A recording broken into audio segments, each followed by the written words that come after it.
Hey guys, this is a bit of a different thing to do today. But yeah.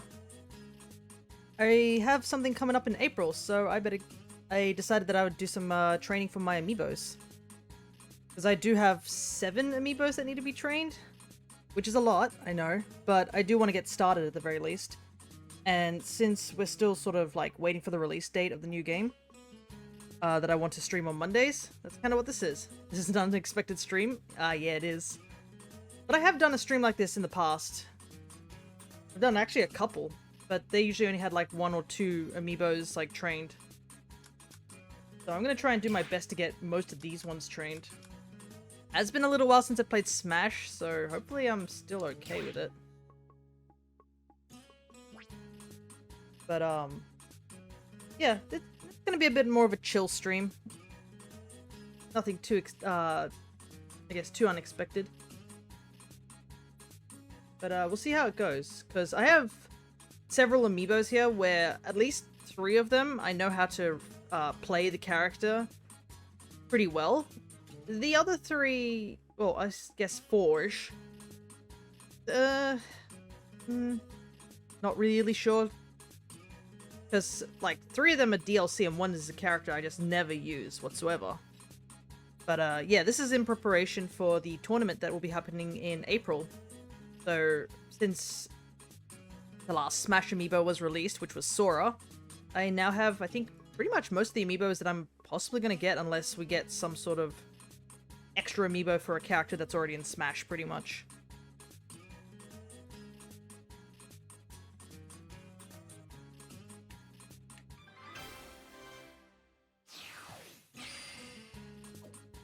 Alright. So I'm just going to quickly double check and make sure that everything is good.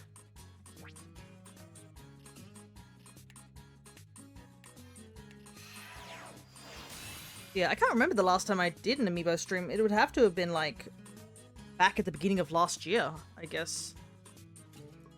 Because I think I did the same thing where I trained up a bunch of Amiibos before that tournament, too. So it's been almost a year since I've posted, like, Smash videos, which is kind of wild.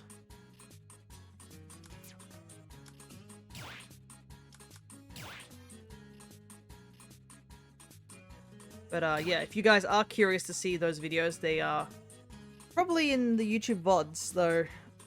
Goodness, I think YouTube doesn't like me when I stream these type of games, because for some reason, I don't know why, but I think I've had 3 Smash videos all be copyright striked, or like copyright poked, I would say, not striked, but where they claim that I'm using music from some random song that I've never heard of, often Swedish or Polish songs.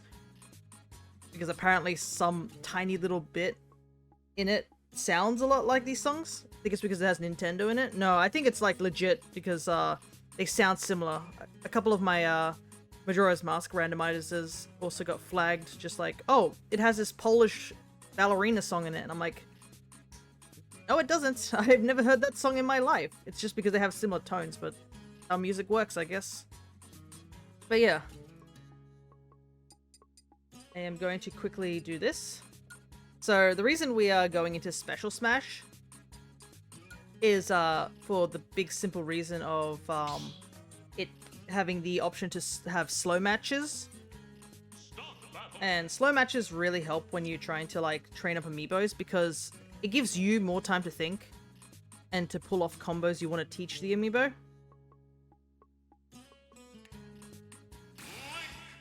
So yeah, I have 2 Link Amiibos here. One of them is from Tears of the Kingdom, and the other one is the Twilight Princess Link. From the line of a bunch of Link Amiibos that came out ages ago. The Twilight Princess one I actually got on my trip in Japan when I went to the Nintendo store over in Shibuya. So yeah, my collection of Amiibos grows ever bigger. And my Amiibos are like, oh, what you got there? As I come back from Japan being like, oh, a smoothie. And I have like 2 new Amiibos. I have way too many. It's getting to a point where I actually don't have room to store them, which is a little worrying. I just hope at some point I'll be able to get a good place for them all. Alright, let's see if I can remember how to play this game.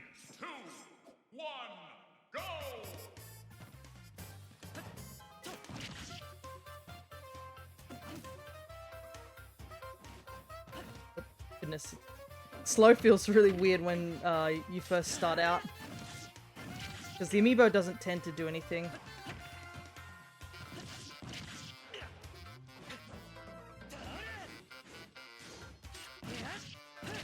Push that.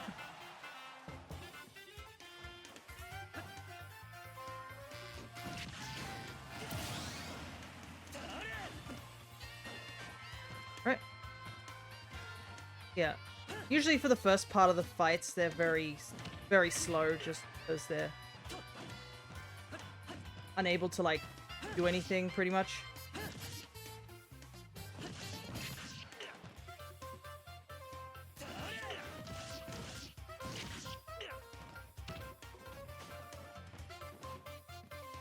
And I guess the basic way you want to teach an Amiibo is you want to hit it with attacks you want them to pull off.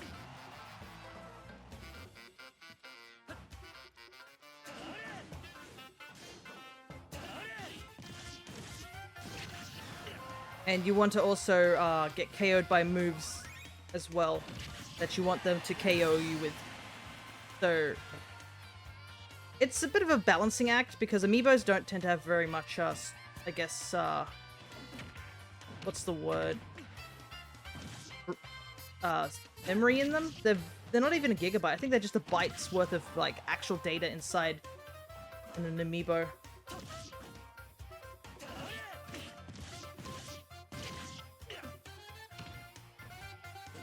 My landing has been a bit shocking.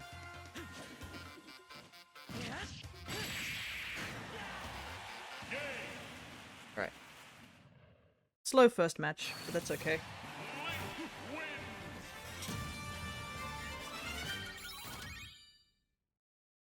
It's also because I'm not warmed up. A very slow game. Oh yeah, it is very slow. When the Amiibo starts getting stronger, you start actually being thankful for the slowdown, funnily enough.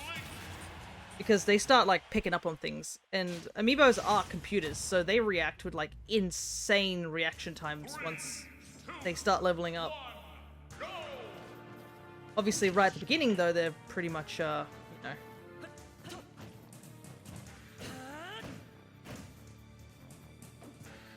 Done a pivot grab.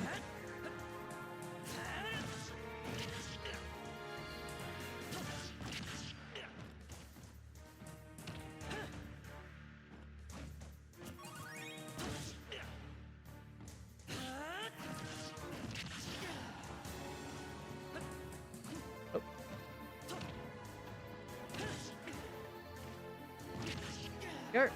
I wanted to do. I forgot that you can do A-B to do aerials.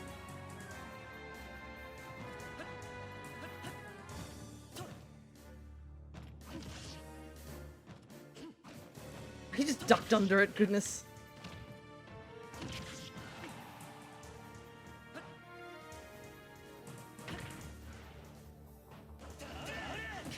Here.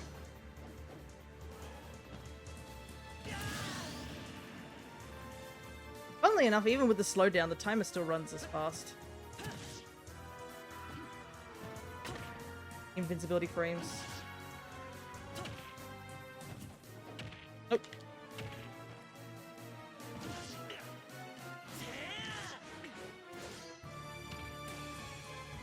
Jump attack here. We should be able to... Wrong attack.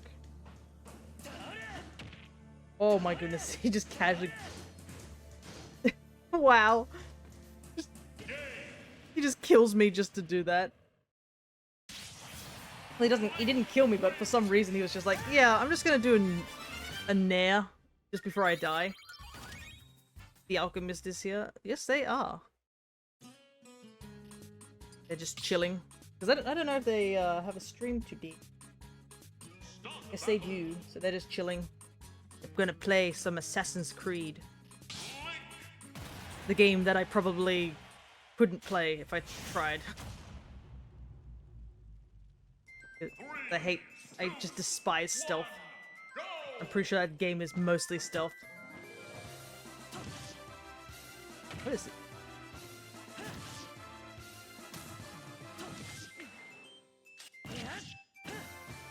Come on.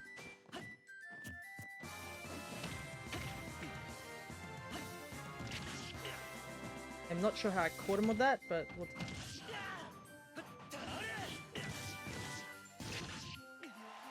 Get down quickly, despite the slow match. He recovered way higher than I thought. Don't know if I should be happy that he recovered that high. Kill. Nope. That's another thing Amiibos start getting is at some point, as they level up, their actual stats start increasing. So you can think of it like Pokemon almost. The higher level they are, the more stats they have to work with.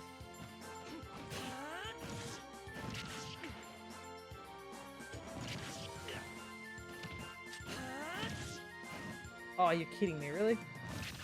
Okay. Yeah. That's not enough. I should have gone for forward aerial. It is also so much easier to hit that move when you're going slow. Moving a little bit more now, so that's good.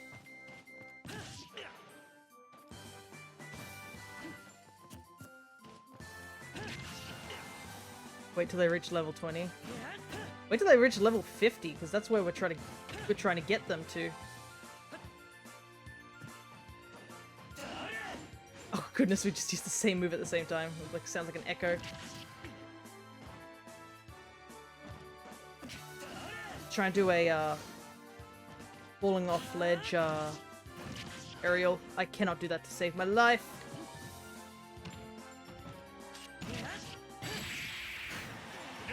Hey there, AJ. Good to see ya. I realize I should probably be talking a bit more while I'm doing this, because this is the easy part. We haven't even hit higher levels. Probably for my next... I think once we start getting Amiibos up to higher levels, I'll be talking a little less.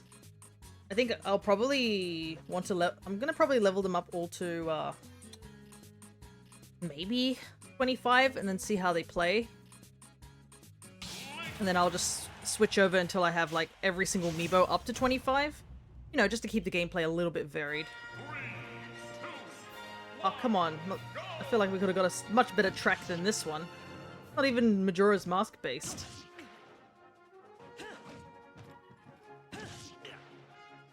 It is so weird to look at the owl statues in this game because they're way more stylized than they were in the original games.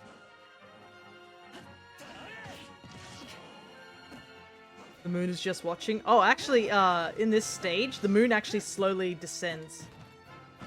It gets closer and closer. I really gotta relearn Bayonetta. Goodness, yeah. Bayonetta's not an easy one to learn. I think Bayonetta was kind of the hardest one for me to actually train. Because I just didn't know how to do the combos, like, at all for Bayonetta.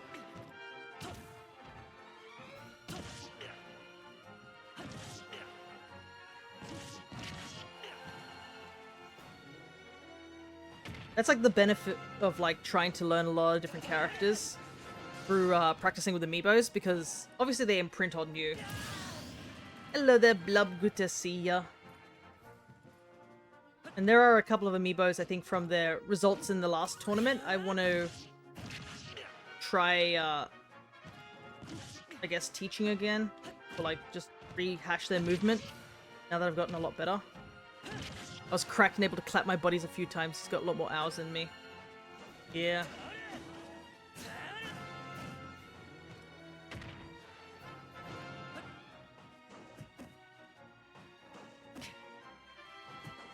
Oh, nearly did the thing.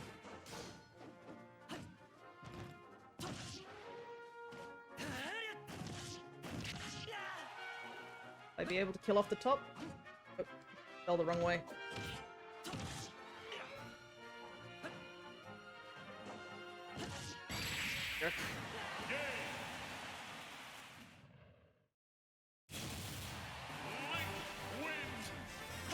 The other thing is I've got to train 2 Link Amiibos for those who just came in, because he casually went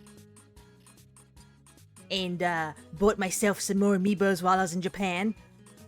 So yeah. What is the game you spent the most time on your Switch? Ooh. I think it's between Smash and maybe the new Pokemon game now. I think the difference, I guess I could say with Smash is there are times I'm not playing Smash. It's just me putting a bunch of my Amiibos and letting them fight.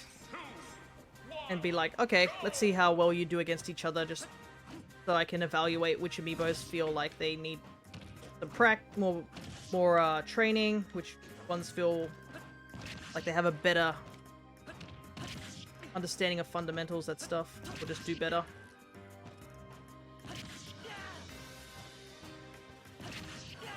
Amiibo, come on. Okay. At least he jumped the last one, but goodness. I thought I was going to carry him off the top.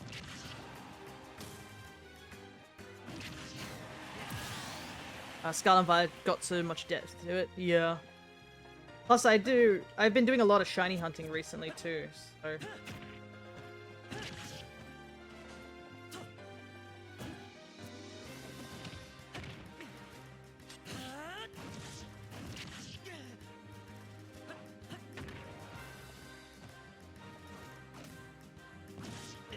But, speaking of, I guess, shiny hunting, I've actually been, I guess the Alchemist can attest to this. Whilst they were doing their stream of, I believe, was it Sonic Colors, there's like some sort of time thing? Or some challenge mode where you gotta do, like, every level in the game all at once. Which they completed.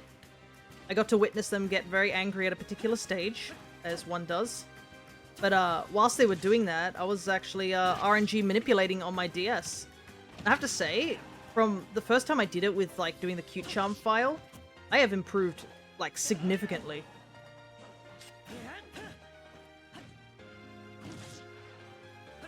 And I think in the span of the day... Oh, I went too low!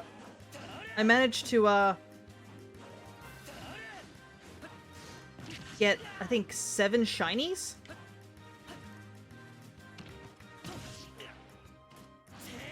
Oh no, I was supposed to jump!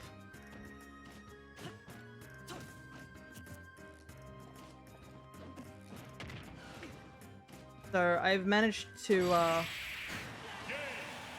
RNG manipped all the Reggies. Which, requires you to get a, an event-only Regigigas. So what I did was, did the DNS thing. But, you can use the DNS trick, or if you have a modded modded 3DS, you can, inject the particular Wonder Cards. So I just got that Regigigas, just so that I could open up the doors for the Reggies to show up. RNG manipped all 3 of them. I would like to mention, Regice was the worst to catch. It almost was getting very close. I think it only had 15 more moves before it started struggling. I could not believe how hard that one was to catch. I used up all my Dusk Balls and I had to go buy some more. Just to catch that stupid bulk of ice that doesn't even change that much in the shiny. Like, seriously. I don't know why that was so hard to catch. Like, what is the Reggie's, like, catch rate? It was very, very difficult, I'll just say. But, after I did that, I went and, RNG manipped the birds. So that's, Articuno, Moltres, and, Zapdos. So, the interesting thing about the birds, if anyone has played, Still the time paid off for the RNG, yeah. So, when I did, Registeel, which I did after, I think, your stream, I got it on the first try. So usually you're supposed to, like, do one reset just to see if you can get the timing right. And I got it on the first try. And I was just kind of honestly shocked. I was like, wow, I got it on the second try, like, I think for another one. And I was like, oh, that's pretty good. And then I ended up getting, like, 2 things afterwards with, like, on the first reset. And I was just honestly shocked that I managed to do that. Ow. The 1.6 capture rate. Oh, goodness. I feel like I threw 100 balls at it. And also doesn't help that Hypnosis's like accuracy is so dog water, because the more time you waste trying to hit Hypnosis counts as, like, you know, missed. Like, every time you miss, you basically have the Reggie use up a move, so you're wasting time that could have been, you know, done for the Pokemon sleeping. But gosh, it was rough. I think by the time I caught Reggie Ice, I had to use Timer Balls, and even they were struggling to catch it, and I was like, I despise Timer Balls. Like, I know they're very useful and all that nonsense, but god, do I hate their design.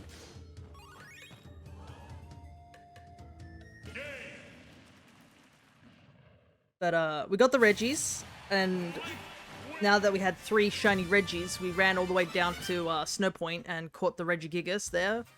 Which, the difference is that I believe in Diamond and Pearl, you go down there and you can catch him. If you, like, I believe you need to transfer the Reggies over to, Diamond and Pearl, because I don't think there's any possible way of catching them back in Diamond and Pearl.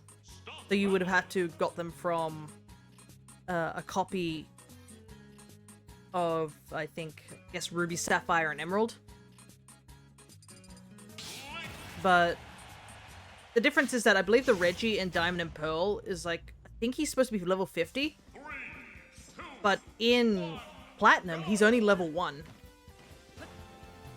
So now I have a level 1 shiny Regigigas. Which is, pretty cool, but it also makes that hunt I was doing in Ultra Sun and Moon redundant, because I don't need another Regigigas now. But, oh, I remember. I was talking about the birds, yes. So the birds, Moltres, Zapdos, and Articuno have this weird thing where... I missed. Where they all spawn in at the same time, but at different frames. So, like, Moltres is on frame 1, Zapdos is on frame 6, and Articuno is on frame 11. Which begs the question, it's like, oh, but you have to get to a specific frame for a shiny to show up. How do you do it with 3 birds? So, the thing is that you can RNG one of the birds, which normally, like, the easiest way if you want all 3 is to just start on the frame 1 bird. So, make it shiny, catch that one, and then you just KO the other 2 birds, and you're like, okay, so now that I've KO'd the other 2 birds, what happens after that? You gotta go and fight Cynthia. So hopefully you have a team that's competent in fighting Cynthia multiple times. Because all legendaries, thankfully, in Platinum actually respawn. Apparently, Platinum was the first game to have that mechanic of Pokemon respawning. I thought Diamond and Pearl might have had it, but no. I don't think it did. I think, like, if you miss out catching a shiny in, like, in Pearl or Diamond, it's just lost in general. Which is kind of wild. I knew Gen 3 was like that, but I didn't know Gen 4 also was like that. But, yeah. So I have all 3 of the Kanto birds. Now I just need to find a way to get somebody to get me the Galarian shiny ones that were event only. Hello there, Benutrice. Welcome. We are discussing about RNG manipulation in Pokemon while I train up some Amiibos for a big tournament that is happening in April.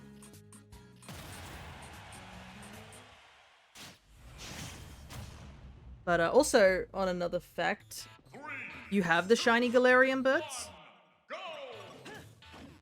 Yeah, I missed out on a lot of Sword and Shield's, like, that was a really bad swing. I missed out on a lot of Sword and Shield's event mons. I think the only ones I managed to get was, like, Zacian and Zamazenta. But yeah, I unfortunately missed out on the Galarian birds. Someone was nice enough to give me a Eternatus as a shiny, which was really... I was super, like, excited and thankful for that.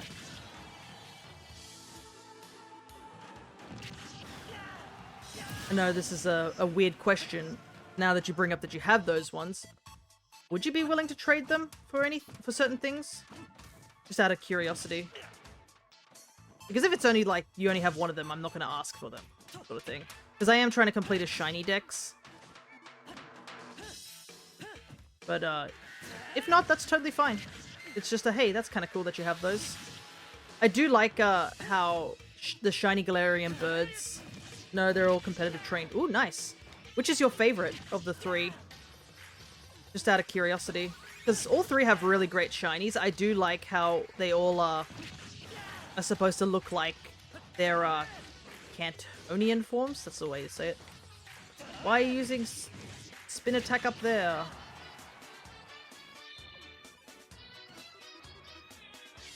What is this music also? Ow! How'd I get caught on that? No! I think that's my first death against him. From the third bird, Galarian Moltres. Oh yeah. I don't know which... I think my favorite has always been, like, Zapdos. I like Zapdos. One, because he looks a bit like a Chocobo, but I just think he looks funny. I like him. Like, I don't dislike any of the Galarian birds. I think they're all cool. That's what I was trying to do. Goodness. Link's recovery is kind of butt. Go for the style, why not?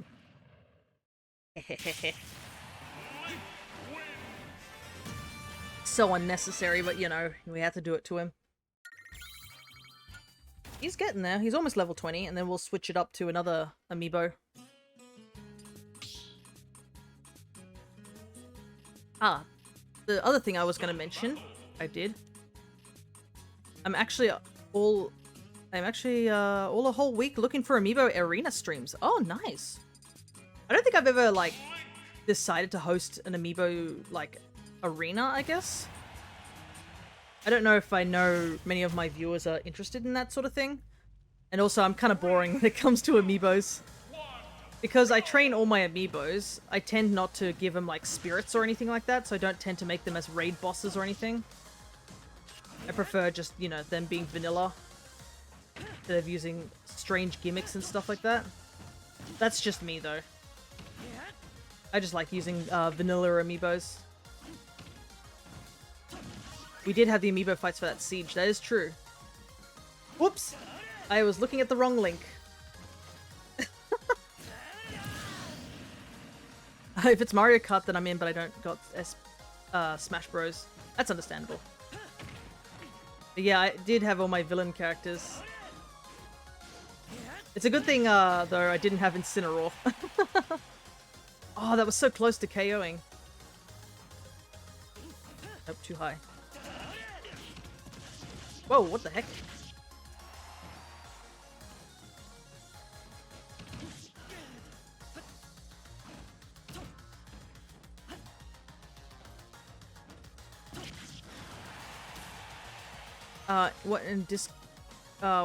In what Discord is the Amiibo tournament happening? So when I say Amiibo tournament, I should, like, probably clarify. It's not me versing other people. This is just a tournament that I do with all my Amiibos.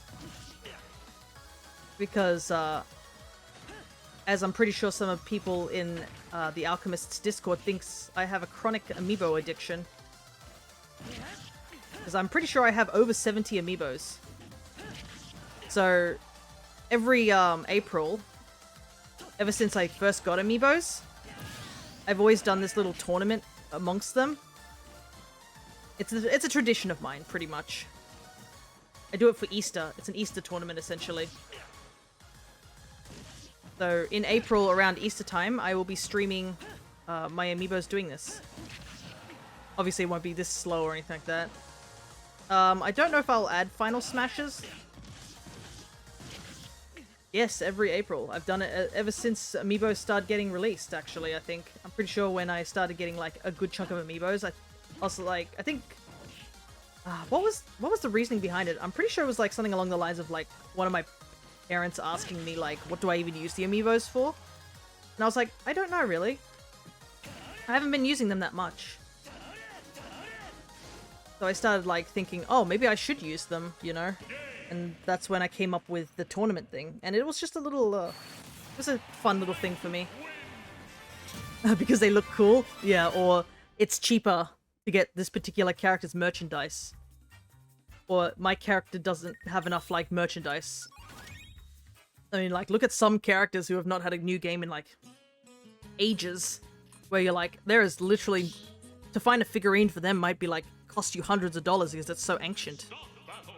There's, like, two sides of it. There's, like, side one, it's impossible to find merchandise for this one character. And side two, which is on the complete opposite end of the scale, my character is super popular and they do have figurines, but these figurines can cost over $300. Still got the custom purple Yoshi amiibo you painted for me. That, yeah, you do. So, I think I don't remember exactly when I gifted it to the Alchemist, but I gifted a Yoshi amiibo that I painted purple. My own Yoshi amiibo was painted black, like one of the discontinued alts, which is really sad. I liked the black Yoshi. He's now dark blue in this game. But yeah, I think when I went over to Crescent's house at one point, I noticed they had the Smash Link amiibo, and goodness gracious, the paint job on him was not that great.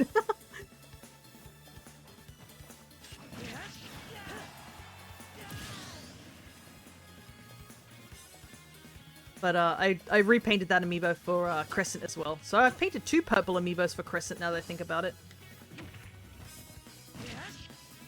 I made the mistake of trying to use plain acrylic paint. I mean, I use acrylic too, but I think the difference is that you have to do multiple layers to really get the color you want. I have the K. Rool amiibo and Sora amiibo and a few as the NFC chips. Oh yeah. I don't think I have any of the NFC chip amiibos. I like to keep my amiibos as figurines. Oh, he kept his jump. But for some reason, he's not smart enough and went too low. I don't think I have the K. Rool amiibo. I'm surprised I didn't go pick it up, honestly. I do like K. Rool. And I've used him a couple of times, but yeah, I never went and picked it up, and now it's kind of hard to find him anymore. Because a lot of the amiibos I got were me getting them because I like them. Not to complete the set, sort of thing. Because I do have a couple of duplicate amiibos. Especially now, since my cousin stopped using his amiibos, and I noticed he hadn't used them, like, ever. Or I never hear him using them, so I said, hey, do you want to... Like, are you still using those amiibos for anything? Would you like... Like, I'd pay money to take them off your hands if you're not using them. And he was like, no, you can take them. But now I have a couple of duplicates of amiibos, which I actually plan to custom paint at some point. You know, so they look different from my actual other amiibos.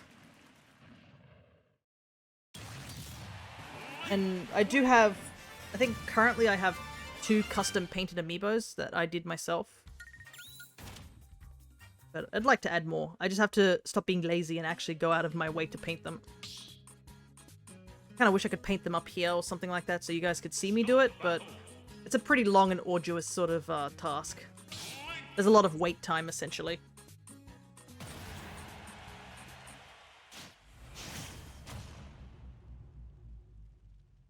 Three, two, one, go! Hand cam, yeah. The hand cam would just be of an amiibo covered in, like, artist tape. You guys like watching paint dry? Also, I don't know if I really want to be bringing paints near my computer, is pretty much my other worry. I wanted the Sora amiibo just because I'm sick. Just because it's sick to have a Kingdom Hearts main character as a user toy. Yeah, that is true. Thankfully, I think Sora sort of fits in that category of there's a lot of merch for him, so it's not too hard to find some merch for him. But yeah. I might be saying that because me and my sister went and visited the Artnia. cafe, which is a Square Enix-based cafe. And we got to see a bunch of like Kingdom Hearts stuff, Dragon Quest stuff, Final Fantasy stuff. You could wrap everything else in something to protect it or place it somewhere. That is true. I'd just be worried that you guys would see me somehow. But even if it is just a ham cam. Sephiroth Amiibo would be cool to have one day. It is definitely a nice looking Amiibo, I'd say. Because I did get him myself. He's a bit of a tall sort of Amiibo. Kind of baffled Kingdom Hearts didn't try and pull a Skylanders for at least one game. Yeah. I think out of all the toys to life, Amiibo is like the only one that actually is still alive. Skylanders are dead. Disney Infinity, was it called? Yeah, there was a Disney thing, wasn't it? Actually, yeah, why didn't Kingdom Hearts get something for that? I feel like that would have been the perfect opportunity for them to do that. Maybe Kingdom Hearts is too big of an issue. Things, but yeah. I still remember everyone's argument about the Sora Amiibo for like the longest time. They're like, it's not happening, because Disney owns it, so they wouldn't do that. And then other people are like, Disney likes money, of course they're gonna do it. And yeah, it's real because I have it. I'm looking at it right now. But yeah, it was such a weird argument that people were trying to make where they were like, they wouldn't do it. And you're just like, guys, they already got the character in Smash. I think that's, you know, good enough to count as, you know, Amiibo worthy.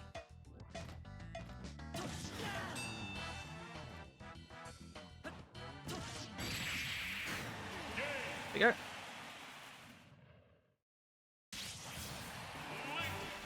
I have no idea how I'm gonna train a Sora Amiibo now that I think about it. Sora has like one of the most insane like aerial games in the game. Like, you probably could just carry around this whole stage.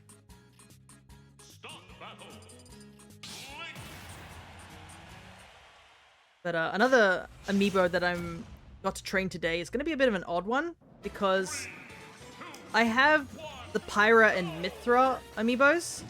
And I think them and Pokemon Trainer are the only, like, characters in the game that have, you know, a transformation. Turn around.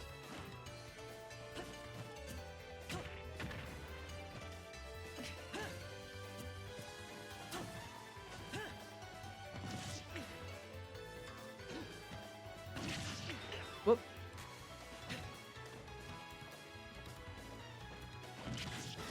Trying to get some damage on me.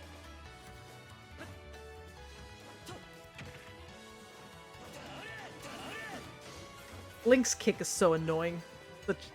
He'd be so annoyed getting like booted just casually off the stage. Yeah, I think the Amiibo is starting to attack more frequently now. But I think all the Links have this issue where their smash attack is that 2-hit attack. So it makes it kind of hard for the Amiibo to hit the second one.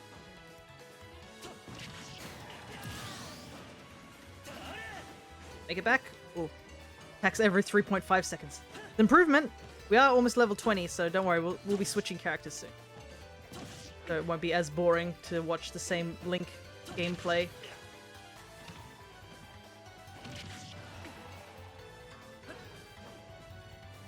Oops, I went way too low for that.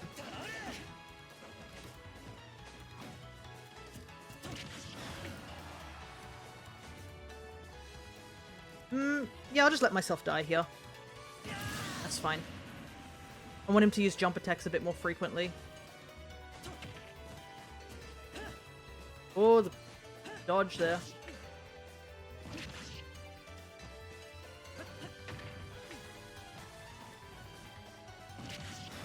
Link's tilt actually has a decent amount of, like, actual power. Ooh.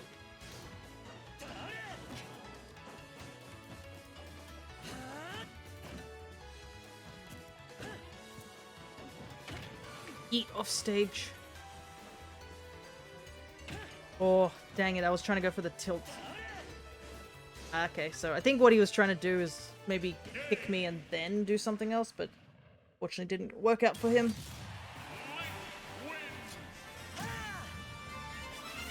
That is something I also recently was hearing conversation about, was what are the Amiibo going to, like, is the Amiibo line gonna die now after the fact that all the Smash Amiibos have been released? That's currently like one of the big thoughts at the moment. Just like, oh, are Amiibo just going to, you know, like fade out of existence now that the biggest line of Amiibos is done? Not sure, but... And I'm hoping that Amiibo, like, functionality is, like, carried over on the new Switch console, whatever it's called. Oh, goodness.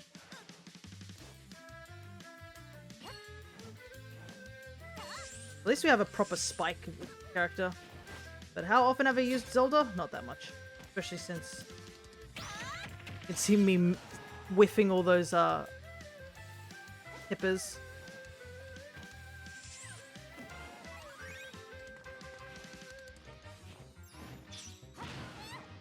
It is odd to be playing this version of Zelda. Especially since the Zelda amiibo I scanned in is the one from Tears of the Kingdom. Which is, as of now, I think that's my favorite Zelda design.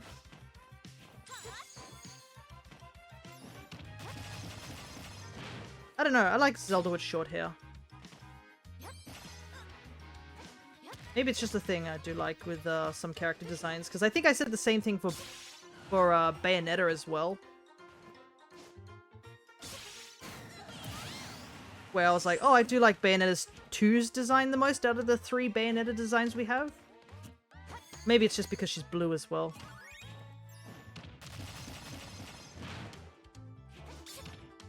I think I do technically have Bayonetta... I had Bayonetta 1 and 2 on the Wii U. I don't think I ever got the Switch versions.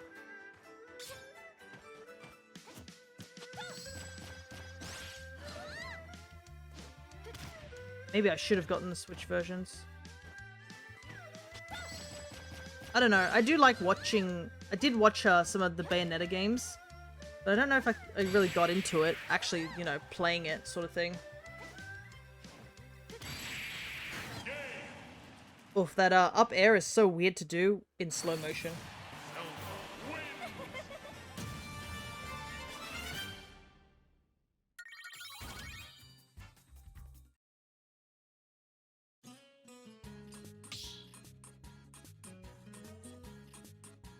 I'm trying to think, like, what else? Oh, wait, yes, there is something I'm supposed to talk about today. I don't know why this slipped my mind. You probably, if you were here last stream, you probably heard me talking about my doggo being in hospital. But yeah, the puppa is now outside of the hospital. He is back home. And he is currently sleeping downstairs because there is no way I bring him upstairs with the condition he's in. Because I would like to keep my bed clean.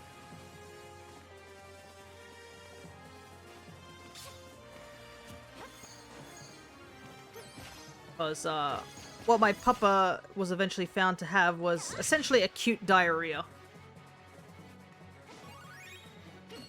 And because of that, he has a tendency to go, like, at random. Because he's got, like, that feeling in his stomach. Where he... You know, like, when you feel ill and you need to go to the bathroom constantly? Yeah, he's currently suffering through that. And I don't want to, like, have that sitting on my bed. As much as I'd love to have him sitting behind me while I'm streaming. That's just not happening, unfortunately. For, you know, sanitary reasons. But also it means that at the 4-hour mark of my stream, I am going to walk away for a little while just to check up on him because I have to take care of him right now. Dang, I'm landing these kicks a lot better than usual. Nice. But yeah, another reason I think my parents, there were two reasons my parents wanted and my grandparents wanted him out of the hospital. Was they were worried that he was getting more and more stressed being away from us and being, you know, in a hospital. And also because if he had to stay an extra night, it would increase the bill. And my mum was like, no, on both those fronts. And also, another reason is my mum despises hospitals. Because most of my, I think a good chunk of my childhood, she was stuck in a hospital. Because of, I think it was like a shunt issue in her head. So she despises hospitals just because she was trapped in one for like months on end. And that's totally understandable, like. And also my grandparents just wanted him out because of the stress.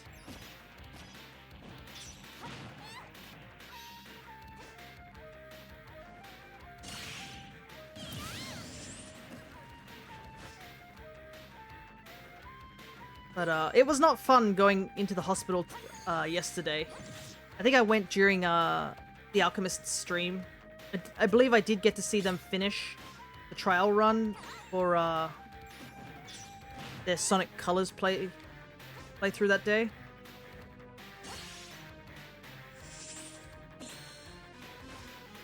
But that was pretty much, we left pretty much after they'd finished. Which, congrats. I can't imagine having to play through an entire game with no cutscenes all at once. Sounds like a bit of a task, even for a Sonic game where it's fast.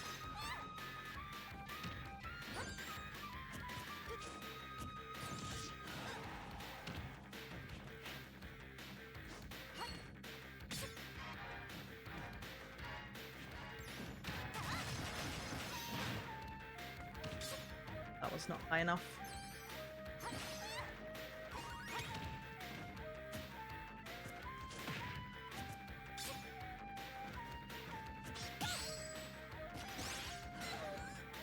But us arriving at the hospital was really, really rough. Because when we got there,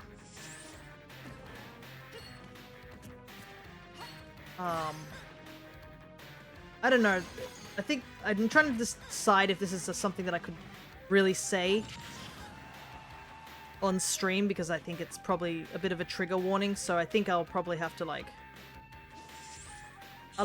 not say it. But yeah, it was not a good day for 3 people there. And the thing was that when we got there, it was consecutive. Those 3 incidences. And my mom was just like freaking out at that point. She's like, I don't want to be here. Let's go, sort of thing. And I was like, we have to pick him up still. Like. But don't worry, the pupper is all safe. He's fine. He has a bit of hair missing because I believe they had to shave hair off his abdomen and his arm for medical equipment and also for the scans. Also, this song's a bop.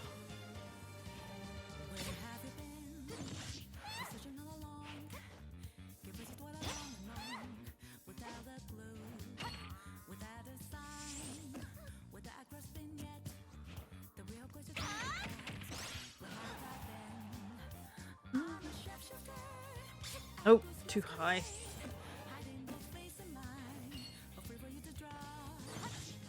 I'm trying to get the spike. I could get it earlier, but now I can't.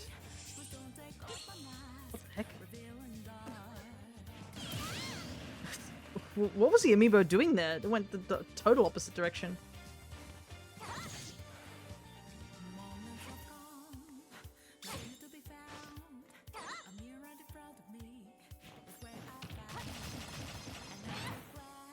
I feel like the Zelda Amiibo has been putting up more of a fight than the Link Amiibo. That might be just me. Feels like it.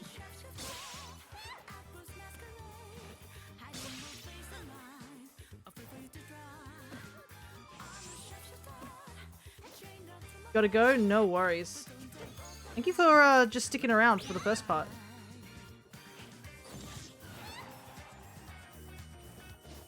And I hope to see you soon.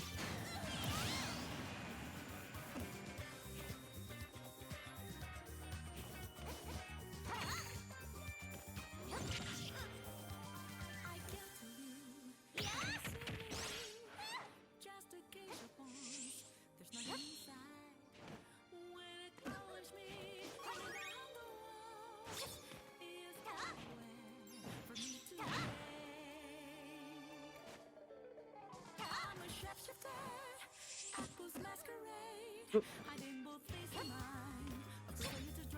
Are you serious? That wasn't a sweet spot? Oh, that parry.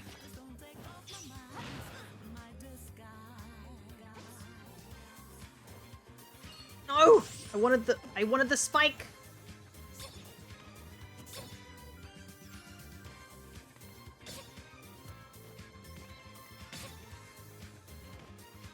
Get the sweet spot, come on. There we go. Fourth time's the charm.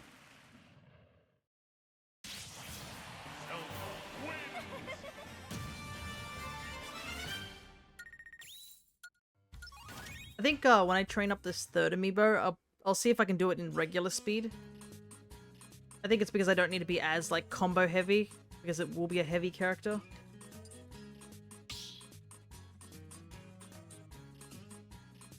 But we'll see, we'll see.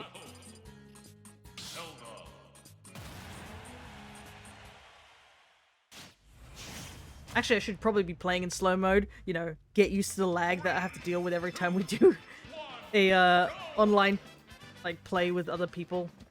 Because I know The Alchemist has done several Smash arenas, but the downside is that there's us in Australia, which already have bad internet, and then there's the people over in America, and the two internet things cannot collide at the same time without like the world's most atrocious lag. Whoa! What the heck? Trying to jump there.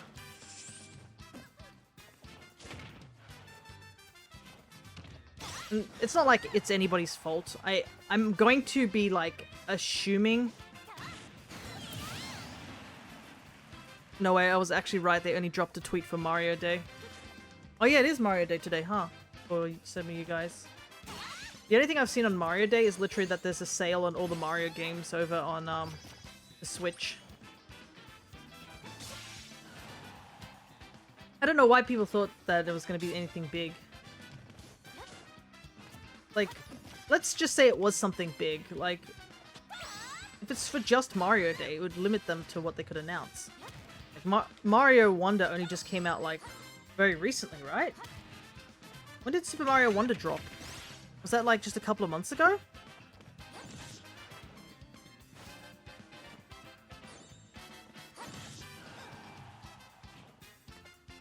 But yeah, all I've seen on Mario Day stuff is literally just the fact that they're,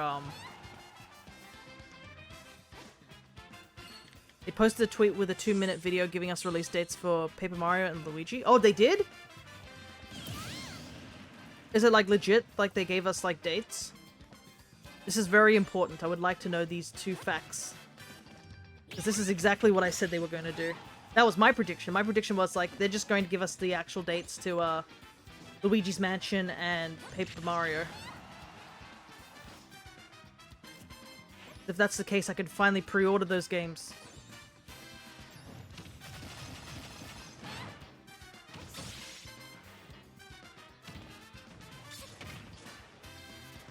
Because that's what I've been waiting for, was waiting for the pre-order.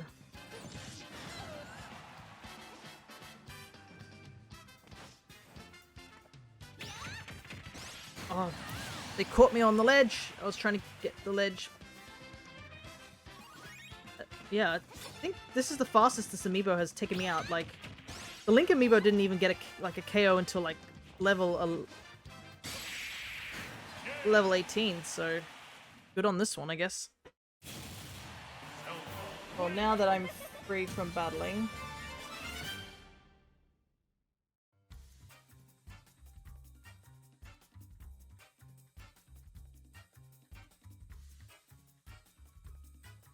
See what we got. Oh, there's going to be another movie is in development. We kind of knew that another movie would probably be in development at some point.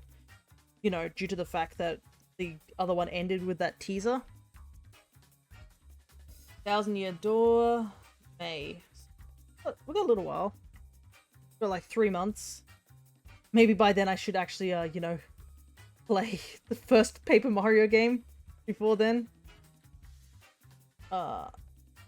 Wrecking Crew, Dr. Mario X. Is that Dr. Mario X? Is that how you pronounce it? Or just Dr. Mario? Dr. Mario, Mario Golf, Mario Tennis, all for virtual consoles. Apparently a Lego Mario Kart set, which I guess makes sense because they have the Mario stuff already. Yeah. Wait, where's the Luigi's Mansion? Yeah, here we go. Oh, it's after my birthday. Nice.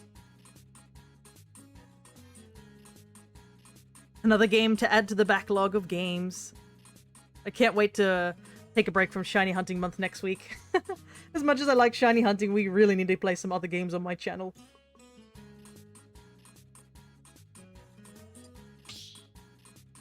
But that's good that we got those dates, because that means I can go over to my local games shop and be like, I would finally like to put in the pre-orders now.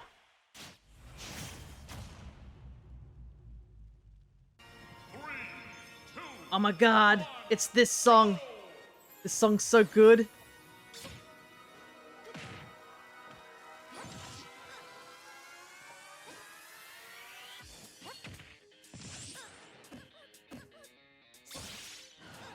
Oh, check out that. Oh, I nearly got the spike. I love this song so much. For those who don't know what this song is, it's the final boss of a Mii game.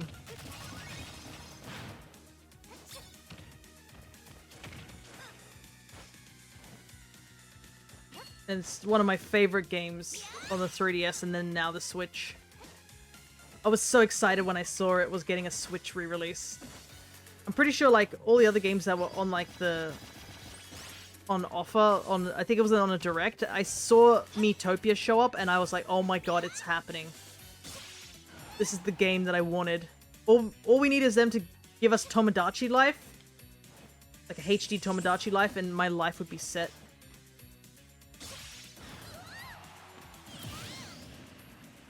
Second half of the year is completely blank, yeah. I still think we're probably going to get in direct somewhere in June.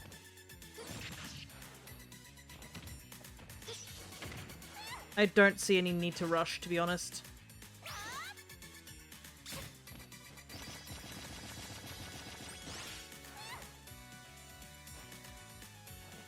No! I went far too early.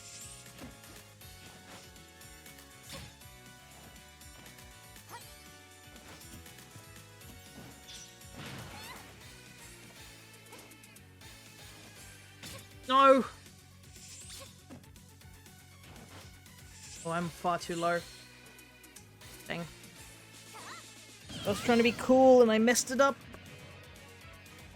Well, benefit is I get to listen to more of this song. That's the far more important part. What is the Amiibo doing? Why'd they go so low? Well.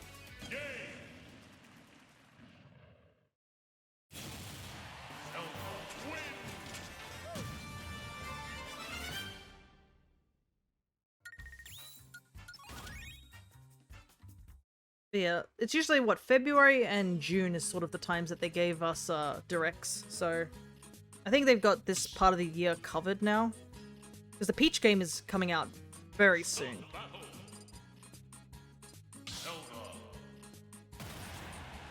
Heck, I believe the demo is out now. I haven't given the demo a go yet. I've already committed to buying the game. And I haven't seen anyone like talk too negative about the demo, so. But I did see it's only like 30 minutes long, which is like, you know, not much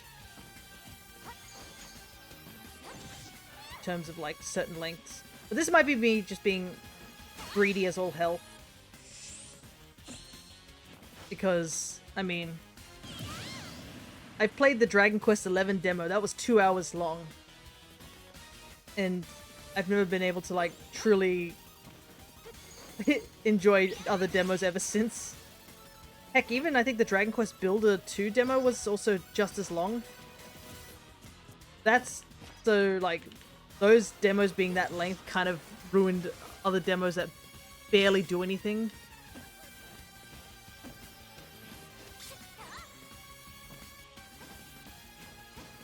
Oh, far out.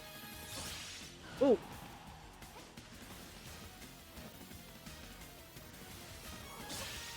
Aha, the reversal.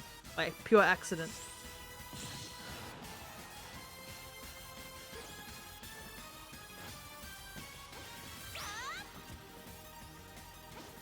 Zelda has this issue, like, if you don't get those sweet spot kicks, or sweet spot, like, hits, it's very hard to KO with her. A lot of her attacks don't do much.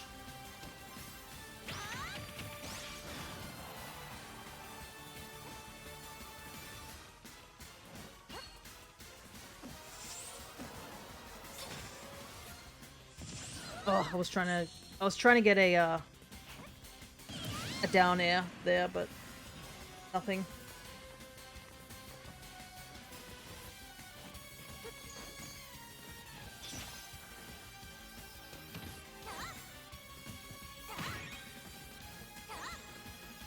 Man, that down tilt doesn't do much at all.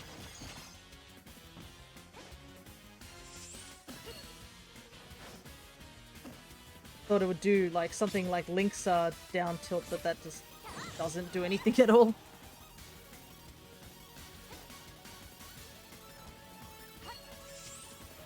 It's so hard to predict her get those spikes, considering she's like teleporting constantly.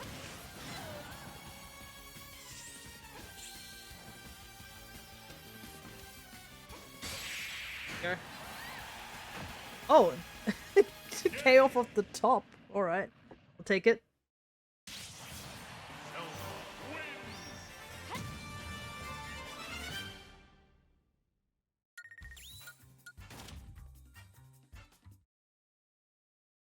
I feel like I forgot to mention something as well. I think I distracted myself. That seems to be a very common, like, thing for me to do, is that I'm talking about something, and then I ramble on about something, and then I get halfway through a topic, and then immediately forget to finish off said topic. 3, 2, 1, go! Because I know, was it... who was it? Was it Blub, or... Were you shiny hunting, like, in BDSP or something like that?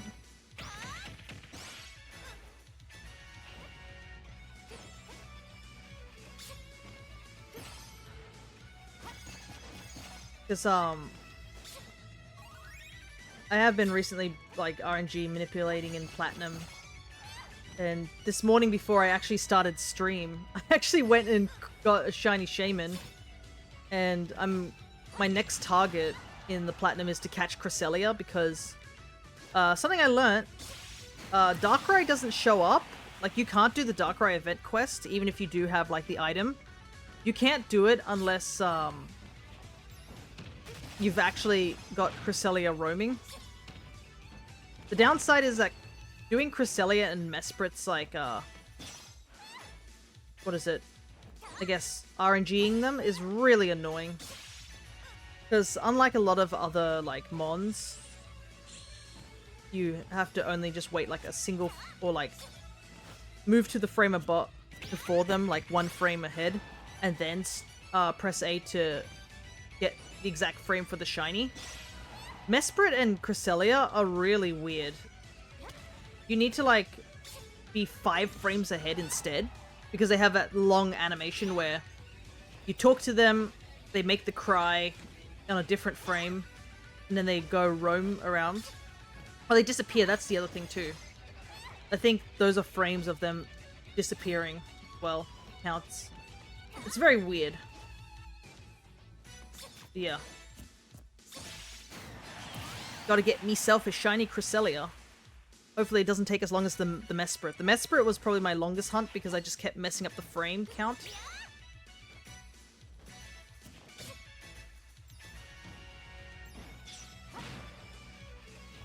Yeah, I'm hoping to get Darkrai soon. And then after Darkrai, I think that's all the mons I don't have as shinies. Except for Manaphy.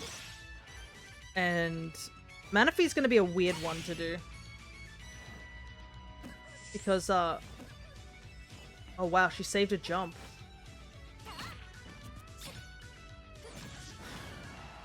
Manaphy has this weird thing. You can actually RNG the frame when you get the egg for it to be shiny.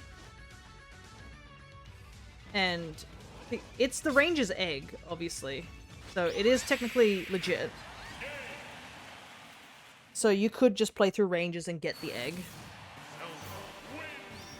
But it also counts as a wonder card that you can inject into Diamond and Platinum. So, but the thing is that this is the weird thing. You can get the Manaphy egg in Heart Gold and Soul Silver as well. And when you do get the egg, you kind of want to get it in Heart Gold and Soul Silver because of, I guess, noise sort of related stuff. Because in the Pokemart that you pick up the egg in Diamond and Pearl, in every Pokemart, there's always one NPC walking around. And every time an NPC walks around or, like, looks in a different direction, that counts as a frame advancement. So, you've got this random dude always in every Pokemart just walking around, ruining the frame, like, advancements.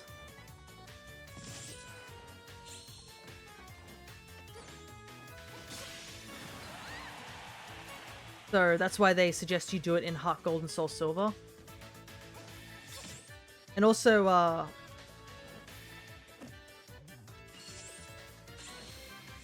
you can't, it's shiny locked to the ID. It's like weird. Manaphy's shiny, is only shiny locked to the game that you get the egg in. So, if you're doing it with RNG manipulation, what you'd have to do is, get the game in, like, one game, transfer it to another game, hatch the egg in that game, see if it works, and if it doesn't, send it to a new game. Which often means you have to get another game and, like, you know, reset the whole save file until you get to, like, a point where you can trade with other people. Send that over to that game, and then, like, rinse and repeat and keep hatching the egg until it hatches. It's really annoying and complex. Which is why a lot of people consider it one of the harder shinies to shiny hunt. It's because there's just so much setup. Like, step 1, you need to finish a Rangers game. Like, the original Rangers. And the original Rangers is really, really hard compared to its, like, sequels. Because of the whole, like, it wasn't health bar related, it was, like, circling related. Like, you had to go around, like, multiple times.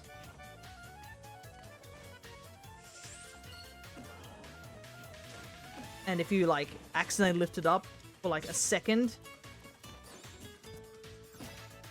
you just would fail the capture. And even Kid Me never finished it. I got stuck on that Forsaken Steelix hunt. That Steelix is, like, a stupidly hard boss for no reason. Because its body counts as, like, a complete damage source. So if you touch its body just slightly, you just damage your stylus. And I believe it's at a part of the game where you don't have many mons to work with. There's actually, though I did watch somebody speedrun of it, and one of the solutions is to catch a Sneasel. Because it had I believe Dark Pokemon had this thing where I think it cuts your health a bit. You sacrifice your health in order to do more, like, damage, or, like, your ring amount increased. So instead of, like, when you circle once, instead of it being 1 count, it was like 2 counts or something. I believe that's how it worked. I did not know that as a kid. So, yeah.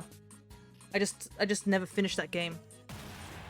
And there's always a part of me that's been thinking about, like, maybe I should go back and, like, you know, finish it. Or, like, just restart from the beginning and just do it. But I already have, like, far too many games on my backlog.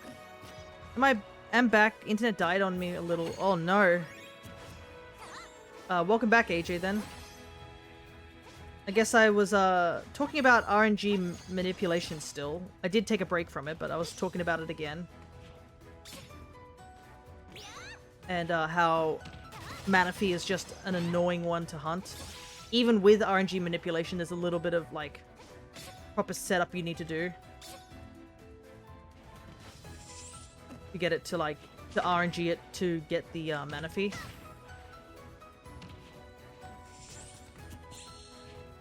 Also, another reason Manaphy is another hard one is that, even, let's say you do finish Ranges and do the event quest for the Manaphy egg. That cartridge for Ranges is, like, locked out. Once you've sent the egg over, it counts as you have already sent the egg and you can never send another egg from that game ever again. So, unless you use like a external thing to erase like the actual save data that you sent the egg over, you only get one egg. So you can see why a lot of people find Shiny Manaphy a rare like hunt, to say the very least. Oh, did somebody call me? Give me a second. Let me just double check.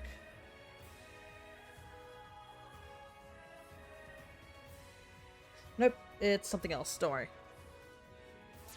It's not important that it requires me to, like, stop streaming or anything like that. I just thought there was, like, somebody called me, but it was not the case. It was actually, just a text message saying that my appointment is ready.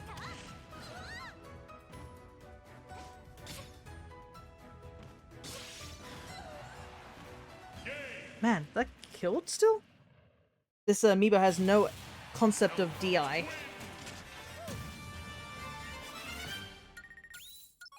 I still wish we kind of got amiibos for like the alternate costumes and stuff like that. That's like the one thing if the company to Amiibo were like, oh, what should we print out? I would have loved if they printed like alternate costumes, like the female and male variants. So like that would be like female Byleth, female Robin. I guess the male Wii Fit trainer is another one too. Female Pokemon trainer, stuff like that. That would have been cool. Or just this Zelda characters getting like amiibos based off their version in this game. Because obviously the Smash versions are based off Smash for Wii U.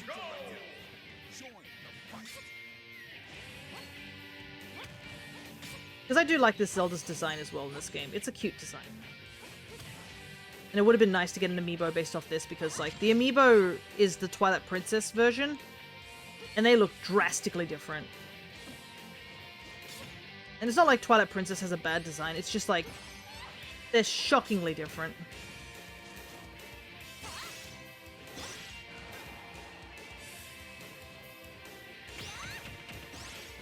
Heck, the Ganondorf amiibo is like that too, where it's like, this is Ocarina of Time Ganondorf. As opposed to, was it Twilight Princess Ganondorf? And even then, I'm not even using, like, Twilight Princess Ganondorf either. The Ganondorf amiibo I have on hand is the one from Tears of the Kingdom. And it's, funnily enough, the only Ganondorf amiibo I have. I don't know, I just never was a fan of Twilight Princess Ganondorf's design. Old Manondorf.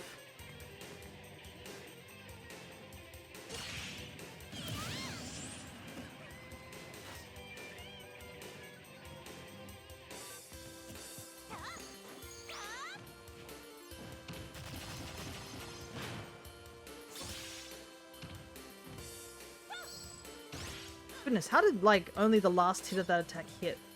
Does it really not reach platform?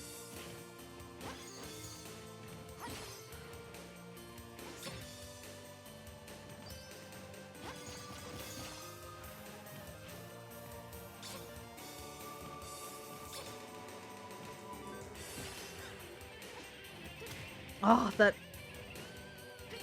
up air is so inconsistent.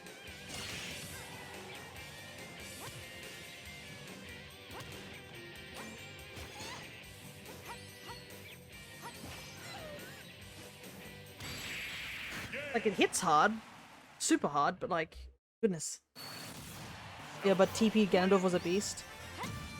That's true. I don't know. I think I've always... I grew up with Ocarina of Time Ganondorf. I do like the new Ganondorf. He's really cool in Tears of the Kingdom. It's a really nice design for him.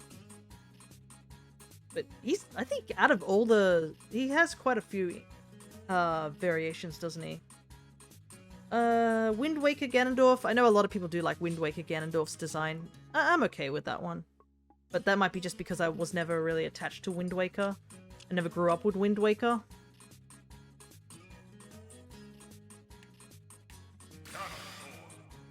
Yeah, I always liked the original Ganondorf's design. Well, not really original, I should say.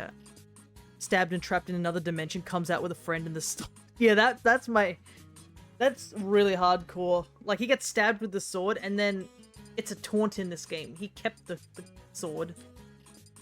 Alright, so with this fight, I think I'm going to speed it up to regular speed. Because, I mean... Let me just see if I'll need to scan out the other two amiibos, or will they let me? We can just change it back to normal. And then, I mean, Wind Waker Ganondorf had things under control too. Like, it's not like Ganondorf is an incompetent, like, sort of guy. He does achieve, like, a lot of his goals in, like, the games. Heck, like, Ocarina of Time's one was he caught wind of Zelda's plan and legitimately just waited for Link to literally open the door and then just walked in. How do one play Ganondorf, by the ways?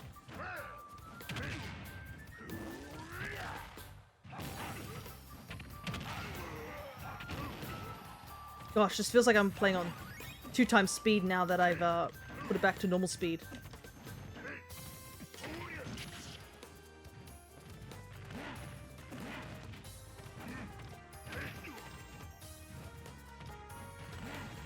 Gosh, this feels Warlock Punch and whatnot, yeah.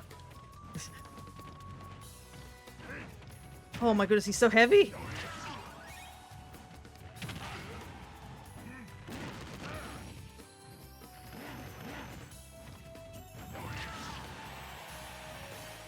I mean, forward smash seems to be a thing. Forward aerial seems to be pretty good.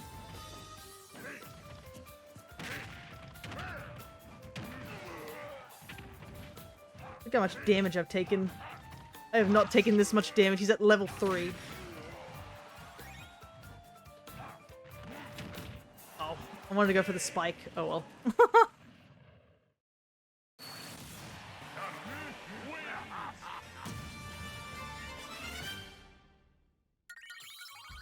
I mean, isn't, like, Ocarina of Time's Gandalf the same as, like, the Wind Waker's one?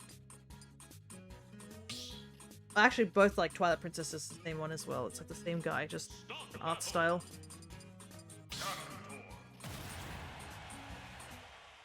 But yeah, like, Gandalf is, like, if he wasn't evil, a lot of the stuff that is pretty cool. 1, go! You know, that's the downside of being evil. Don't use up tilt. I have to do that up tilt garbage attack. Doria. It does 28 damage. This is the amiibo does 28 damage with that, like, that attack.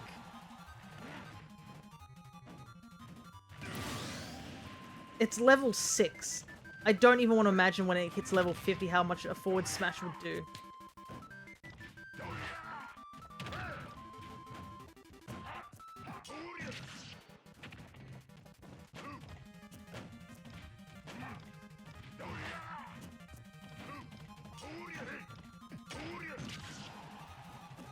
Wait, how did I catch the star?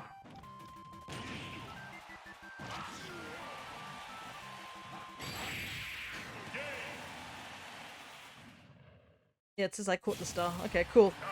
I did it. Don't be evil, be the in-between and profit. As long as you punch bad guys, you're technically the good guy. Just punch greater evils. Then you will seem less evil.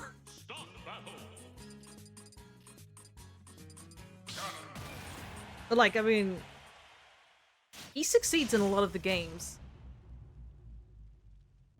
Like, even the newest, like, incarnation of him, like... is it spoilers? Is Tears of the Kingdom been out for, like... how long has Tears of the Kingdom been out? Can I talk about Tears of the Kingdom spoilers? Holy heck. Don't do that move.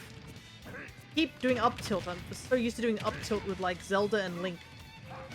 Don't do up tilt. Just monkey brain mash. That's all I need to do. Oh. In May. Okay. Alright. So... okay.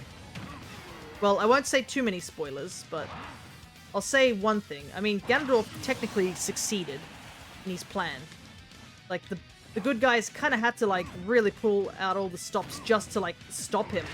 This was, like, not even a case of, like, you know, oh, we defeated him and sealed him away. It was like, no, we had to seal him away because, you know.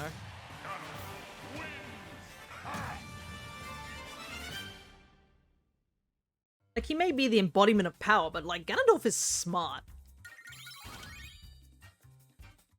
Like, a lot of his plans, he actually, like, does things that, you know, make sense. Like, Ocarina of Time, he just waits for, like, an opportunity that Link is, like, unable to do anything or stop him. He chases Zelda away, so she can't interfere with him getting to the Door of Time once Link opens it, and just picks up the Triforce there, or, like, a piece of it. So he succeeds, and the future is, like, kind of what happened because he did that. Wind Waker, he had things pretty under control. And he was actively, like, searching out for, you know, the people that fit the description of the person he was looking for. And he almost got it right, to be honest.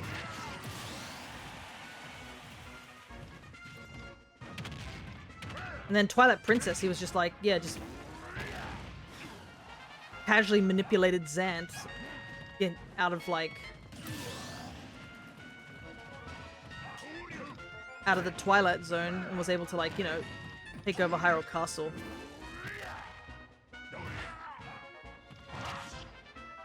Stop using up tilt fear. Wow, did that kill? There's no way that should have killed, right? Alright. Hey, I guess it killed.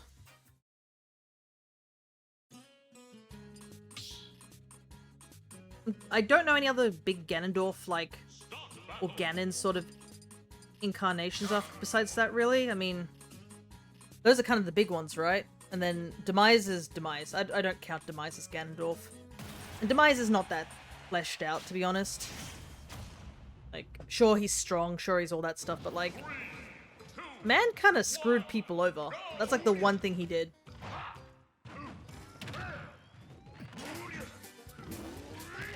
Stop using up tilt fear. It's so hard to.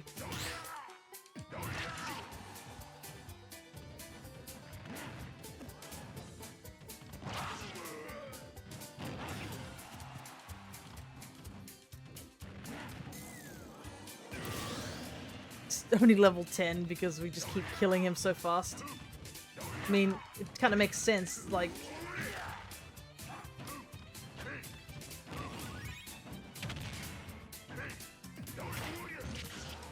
hits hard. Can't recover to save his life.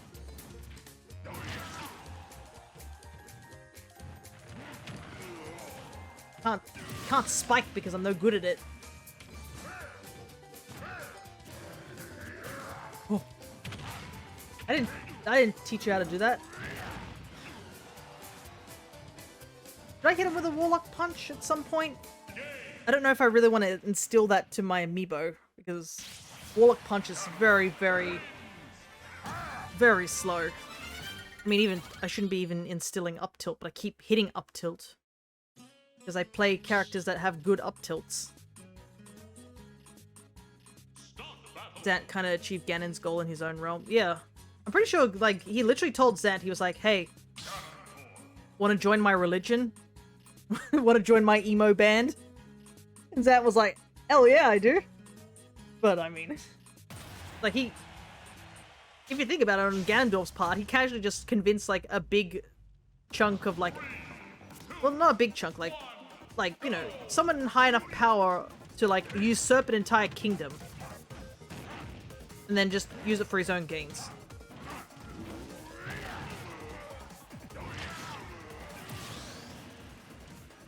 So, God, imagine if Ganondorf just got, like, a different Triforce. If he got, like, the Triforce of Wisdom, I think we'd just be, like, finished. Maybe that's why it's a good thing he gets power, because if he got anything better than that, if he got Wisdom, he probably could, like, achieve his goal way faster. That's kind of, like, one thing I wished we could see in some of the Zelda games, is, like, a version where, you know, each of the 3 Triforce holders gets a different Triforce piece. Because I know there's a lot of, like, fan art for that sort of stuff. It's just a very wishful thinking on my part.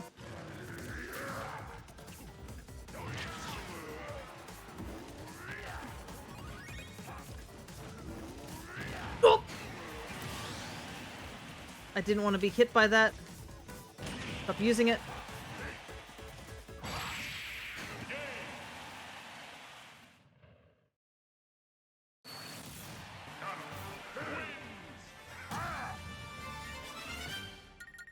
But I guess, like, yeah, Tears of the Kingdom, Ganondorf, like, saw the secret stones and he was like, I need to get me one of those real quick.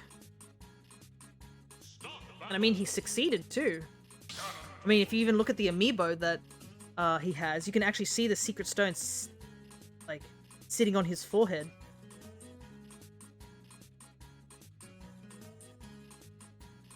Also, the boss fight with Ganondorf is pretty sick, I'm not gonna lie. I went into it blind, and I thoroughly enjoyed it. I nearly died, because I definitely was underprepared for it, but it was fun. There was, like, something fun about it being underprepared, you know? Like, it's cool and all just to go in, like, you know, fully kitted out and everything, like, maxed hearts, maxed stuff, but, like, there's also something fun about just going in, like, not totally ready.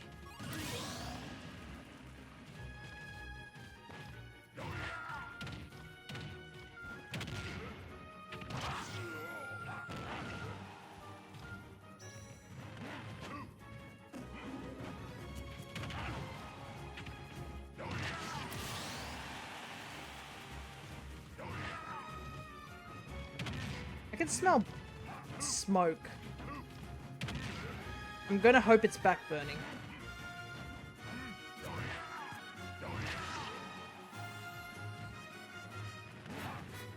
Oh yeah, let's go!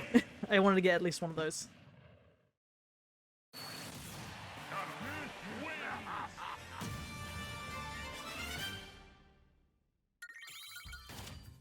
My doggo has gotten a vet appointment this weekend. There's one of the medications that the hospital asked us to, like, give him. They're like, oh, so he needs to have this medication. Can you do a vet visit every week, like, for this medication? And we were like, wow, that sounds like a lot, you know, going to the vet every week to get an injection, essentially. And they're like, there is an alternative. And that would be you giving him the medication every second day orally. And we're like, nope, never mind, we'll take the injection. Because he has to do this injection for 6 weeks. Now just imagine having to give him, like, medication, like, every second day for 6 weeks was enough to put the fear of God in us. Because, my goodness, my dog, he's over 100 years old, but Does he fight?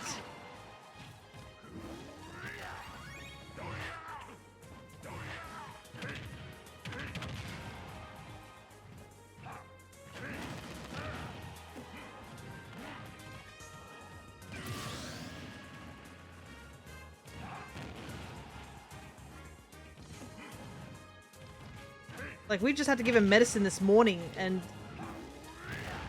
Why'd I get caught by that? No!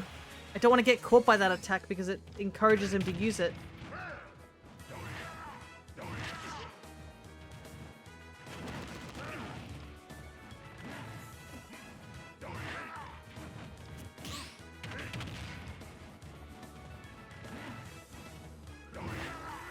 Oh, no!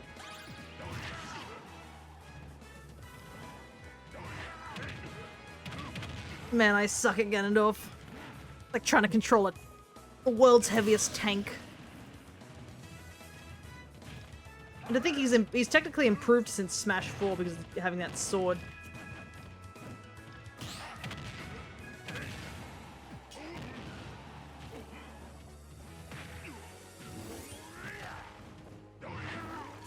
Whoa. Stop doing that. I don't like it when you do that. Stop it. Stop it.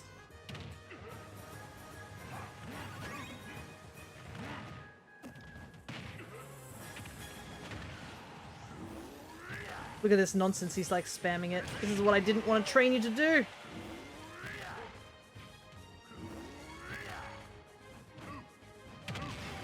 So you can see the dangers of, some of the dangers of, Amiibo training. If you get hit by, like... I got hit by that stupid up tilt, like, 3 times and now he's spamming it. Gotta try and avoid getting hit by it at all costs now.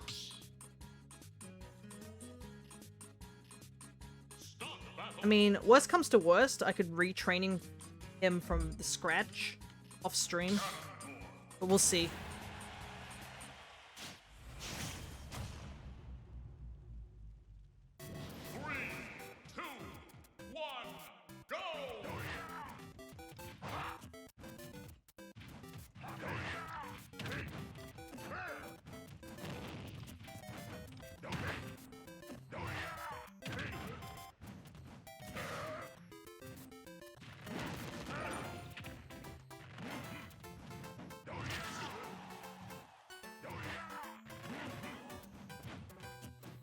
Oh, goodness.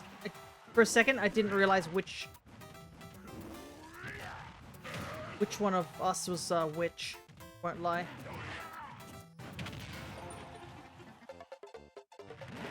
Oh god. Oh, I went the wrong way. How you play Ganondorf?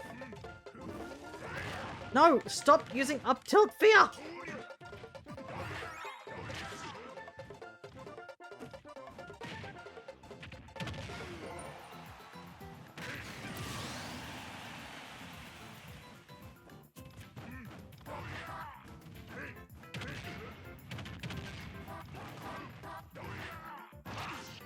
I also realized something. I just have not used any of Ganondorf's, like, specials, like, at all.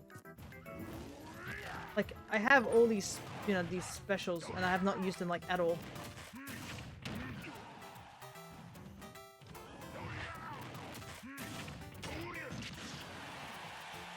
Maybe I should try spamming all the specials until he gets it in his mind to use those.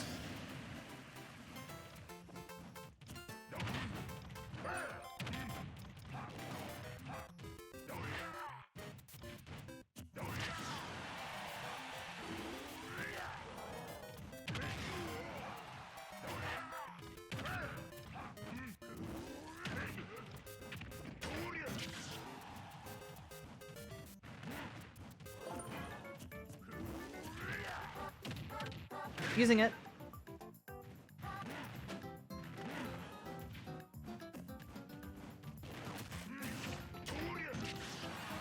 Maybe I should have just gone for a forward smash there. Never mind, he took himself out. We are getting close to finishing training this guy, so... Here we go.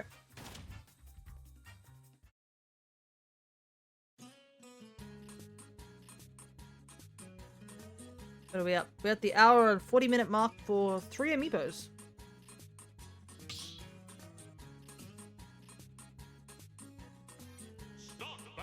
But we're going back to slow smash.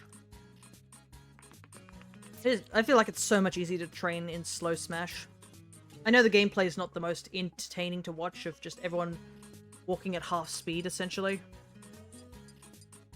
But it's just so much easier to actually accomplish like combos and actually put the moves that you want to do.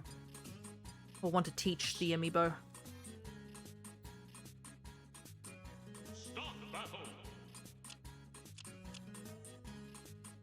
Alright, the other Link amiibo.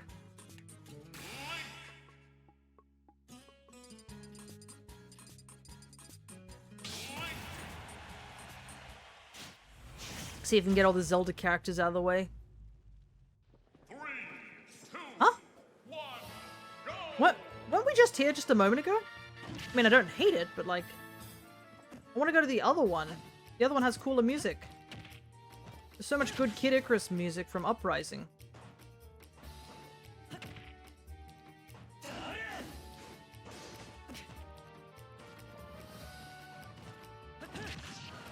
Wow, going back to this is... certainly something.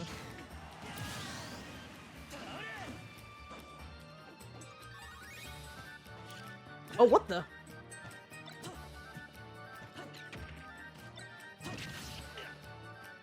Is this the first time a Link has, like, pulled out a bomb? Because the other Link didn't even touch the bombs. That's so weird. Maybe this one has a slightly different AI? I don't know, I don't think so. I think all the Link AIs are the same. That would be something interesting to know. The AI for each of the Link amiibos was slightly different.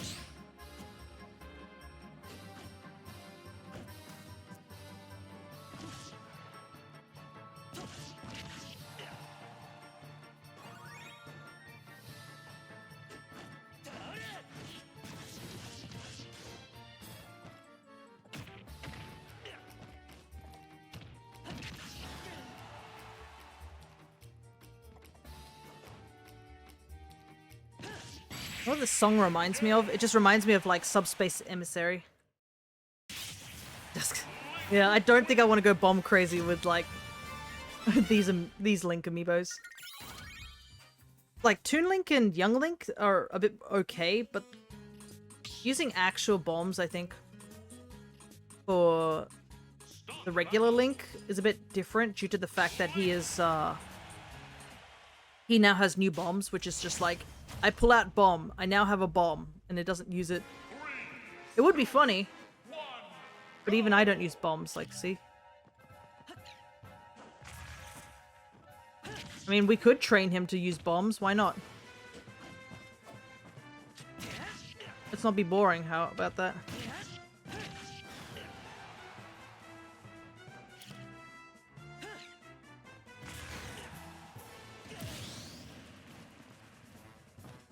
It's like how I trained my Captain Falcon amiibo to taunt.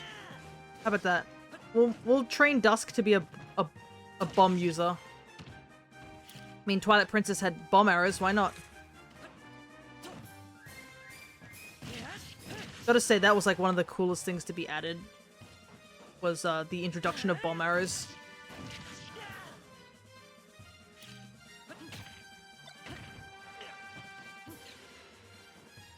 Oh, did you see that trick shot? Oh, that was so cool. Threw that bomb, re-grab, throw bomb again. Oh, so goated.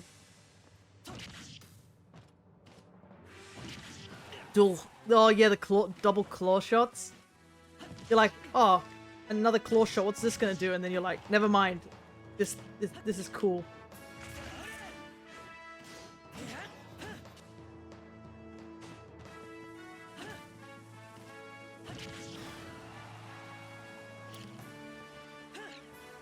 The one thing that Twilight Princess did wrong, though, I would say, is like, they thought it would be funny to make a hot tingle. That was weird. Like, People kind of forget that there was a guy who was supposed to be like the Tingle of that world, and he was hot, or like better looking than most Tingles, and that was the weirdest thing ever. But they made up for it for making Link just kick his butt in the one minigame and then get an immediate like fangirl group. That was funny. You win the game and they squeal and then leave you little hearts.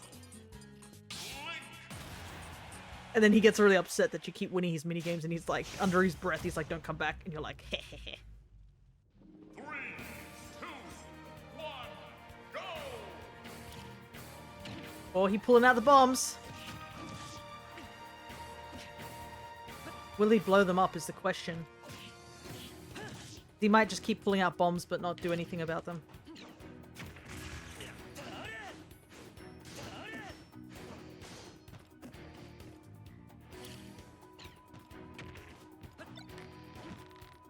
Oh, he's pulling out the bow and arrow, this Link.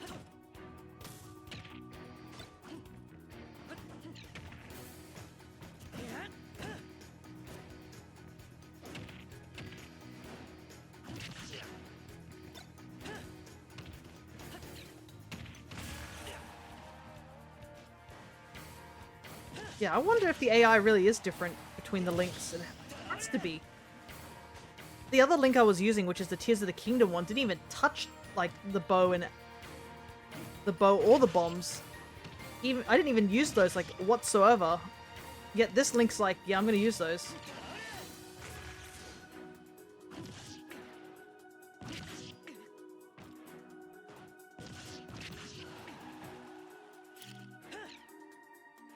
Oh, that would have been a cool trick shot. Oh, the frame perfect catch there. But yeah, there's a lot of good things about Twilight Princess. That's why I wanted to get the... When I saw this Link Amiibo, I was like, you know what? I'll get the Twilight Princess Link, you know? Oh, that's not my bomb.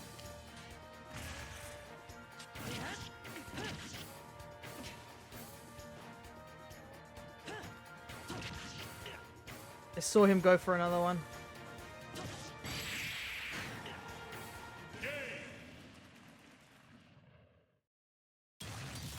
He hasn't blown any up, so hopefully he learns that that's what you gotta do with them. Probably later down the line he will start to actually use the bombs for their intended purposes.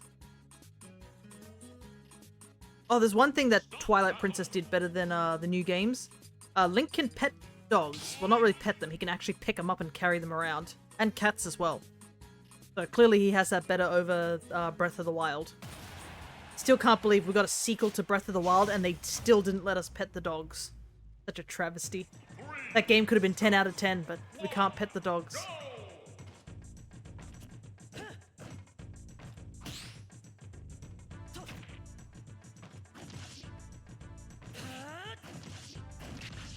All they had to do was let us pet the dogs. And that game would have been 10 out of 10 sequel.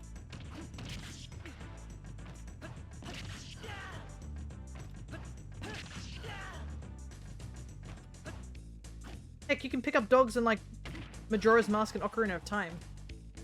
Don't they know games would just be better if we could just pick up dogs? Or pet dogs? That's why Luigi's Mansion 3 is a better game, because Luigi can pet the dog. That should be like a requirement. I miss the stores having music too. Oh, you mean just in general? Oh yeah. If you've ever like been around me and I'm waiting for something, there's a good chance that I've just been chilling and humming the song from Ocarina of Time, the shop theme. That's my go-to like song when I'm waiting on something. I don't know why. Just out of all the songs in the world, that's the one song that I always go to. It's just a catchy theme. Look it up, guy. Look it up and you'll know what I mean. Just Ocarina of Time song, shop theme.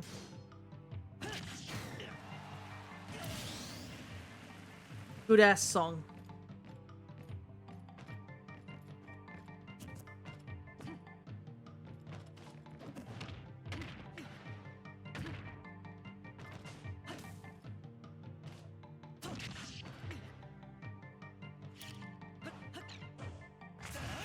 Ah, dang, I missed him.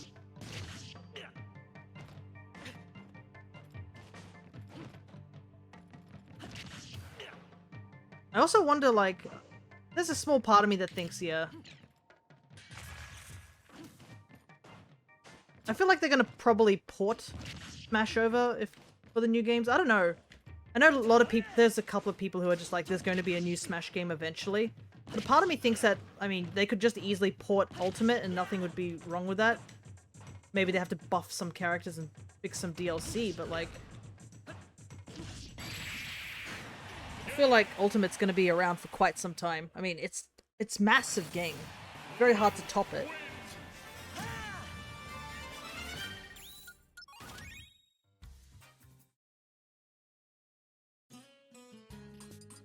And if there is a new game, I'd probably still come back to this old game just to have all the Amiibo tournaments. Yeah, I'm starting to get really concerned. Smell of smoke I can smell. It's got like that gum tree smell to it too, so it probably is back burning.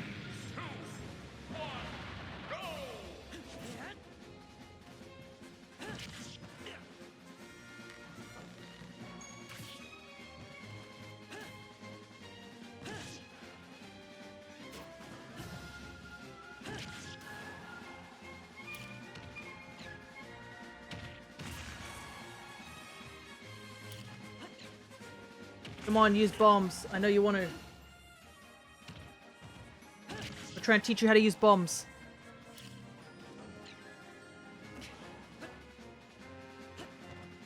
I still can't get over that bomb throw I did earlier. There's that. Oh, he caught it.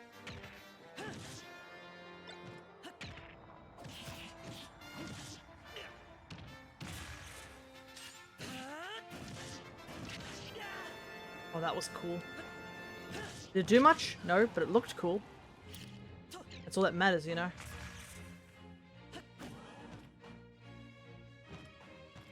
Before you ask, no, you can't teach Link how to do a bomb recovery. Even if it would drastically, like, help him with his recovery, you can't do it. The AI doesn't have the capacity to do that. Explode the bomb. Right there. Okay, there we go.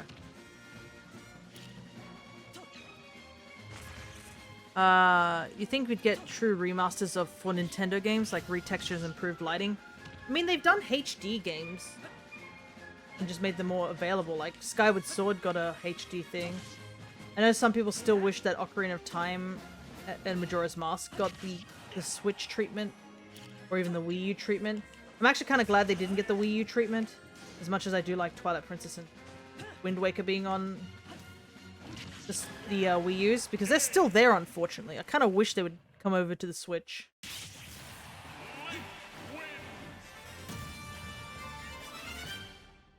But yeah. I mean, they're slowly porting things over or just making sequels. Or definitive editions as well. Like Xenoblade got a definitive edition. Which I'm grateful for because I bought that real quick. So I have all 3 Xenoblade games. I went over to the wrong Link. Trying to go select young Link. But I just kind of wish they would port the rest of the games from the Wii U that they can. I know there's a couple of games that they can't really port over, like Kirby and the Rainbow Curse, I think it's called? They can't really port that game over because that has a touch screen.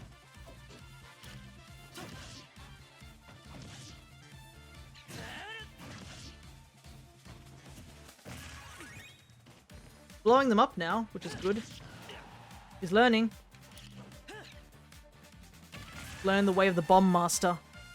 This is so dumb why we're training him like this. Come on! Oh, that would have been so cool if I got the long throw. We're just a fraction too early.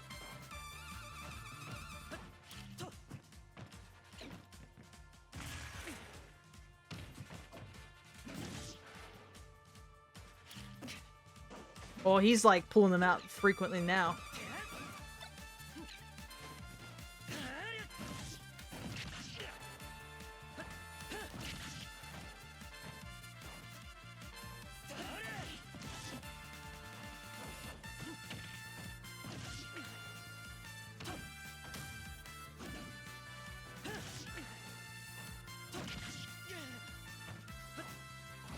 Ah.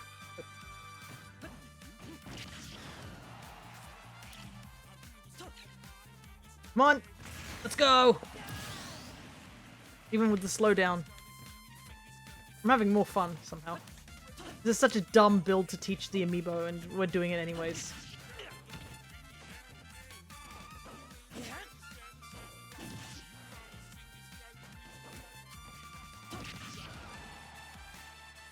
Music's good too. There's so much good music in this game.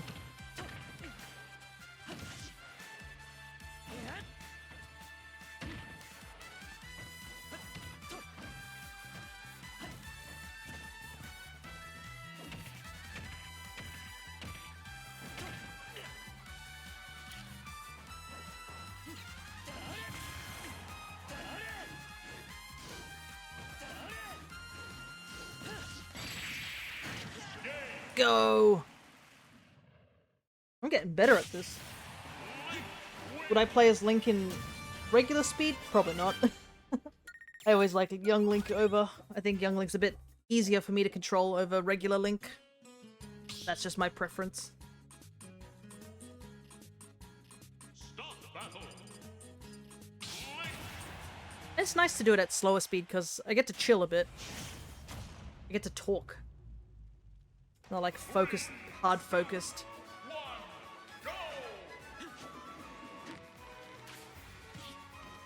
Arrow in the knee.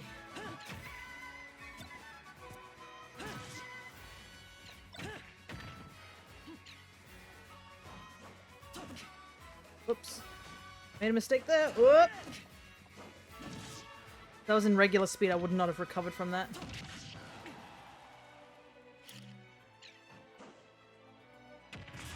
Yeah, I think me and my dad were having a conversation of like where like Zelda would be going at this point now.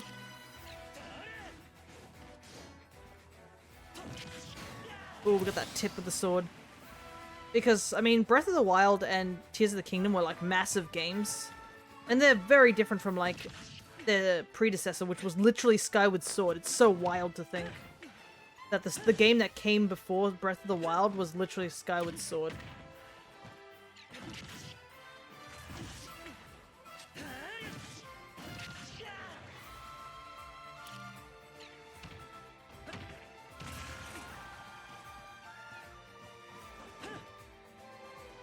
And I think my prediction was that they might release an old game again. I bet they're gonna do another goofy game. Hey, come on. Triforce Heroes may have been goofy, but we got one good thing out of Triforce Heroes, and that was costumes. And that I will always love Triforce Heroes for.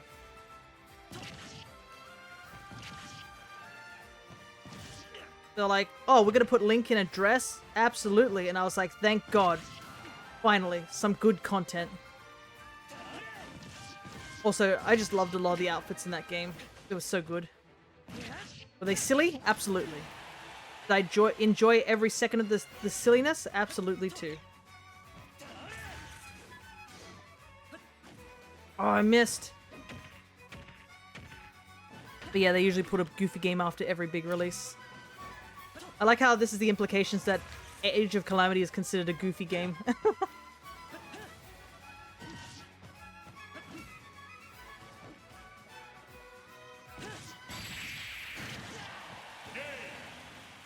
Because it was like Breath of the Wild, Age of Calamity, and then Tears of the Kingdom. Yes, I know. I'm just teasing ya. I'm just being a little silly. I know what you mean. So, it's a spin-off, essentially.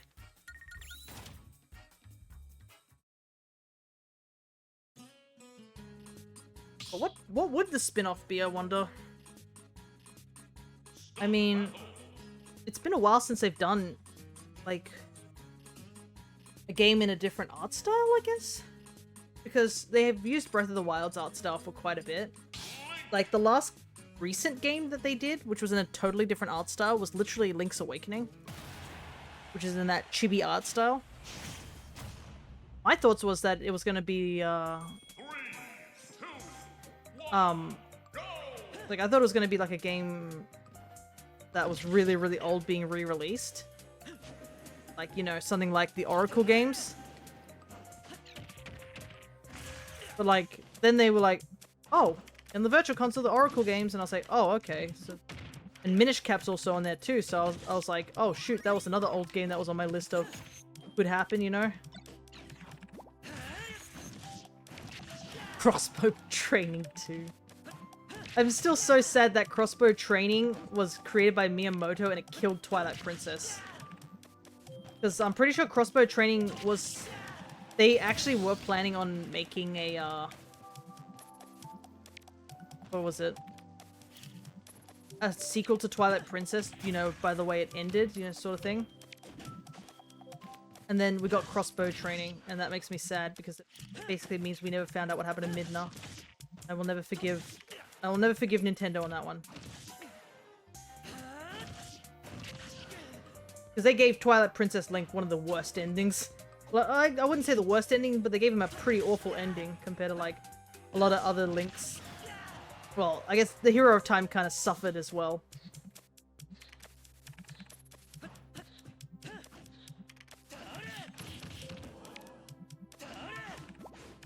No!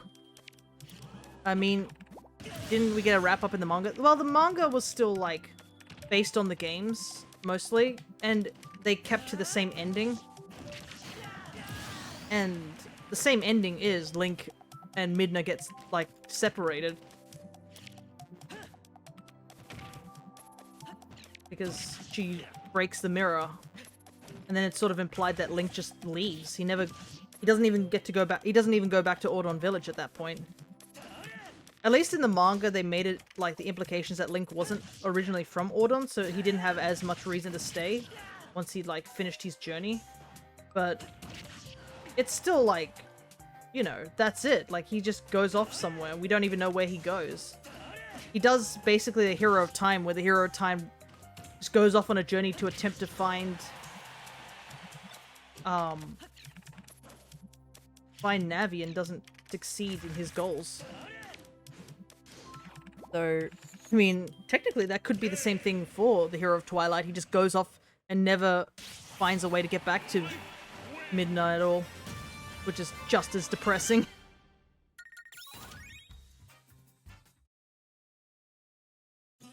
Next game is just Twilight Princess, but Link ends up in essentially the Terminator version of Twilight Princess. Oh goodness. I wonder if that would have been like the sequel for Twilight Princess. We can only speculate.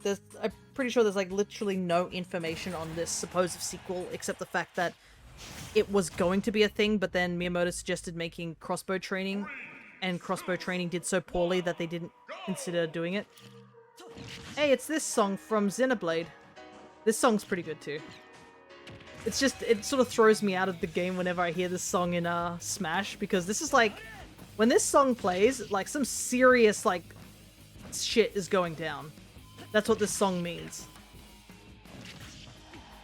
Like some really serious stuff is happening.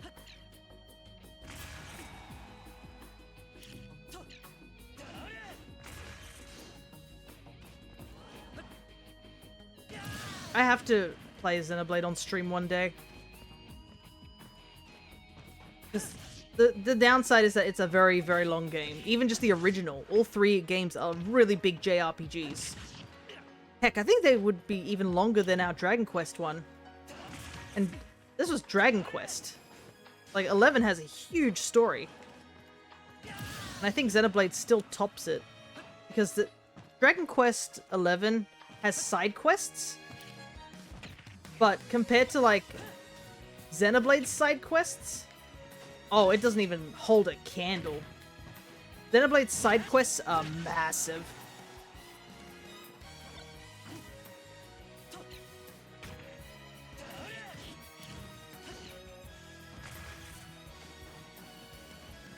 I'm pretty sure there's like 100 side quests in Xenoblade.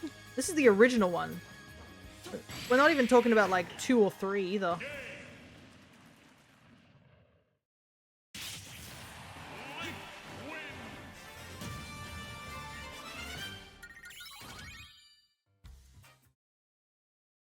I wonder how far Crescent has gotten to collecting the Twilight Princess manga. Because I know she's been putting it out on her throne multiple times. I have the whole set because I think I have almost all the Zelda mangas that exist. I think the only one I don't have is like that. What was it? It's like some really weird, obscure one that was like not even done by the same person who did all the other ones, sort of thing.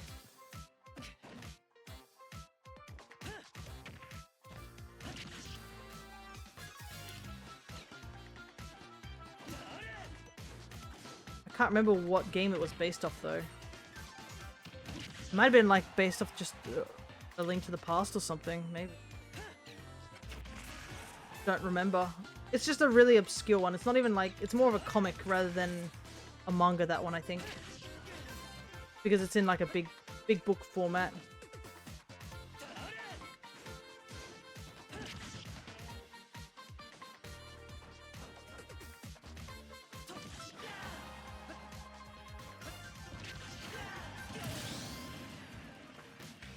Yeah, I guess we'll just have to wait, to be honest.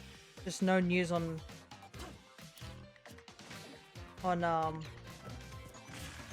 any of the Zelda franchise.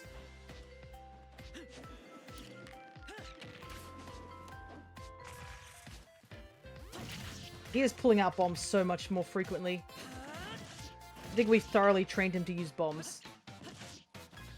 Probably should try and use other attacks to kill him though.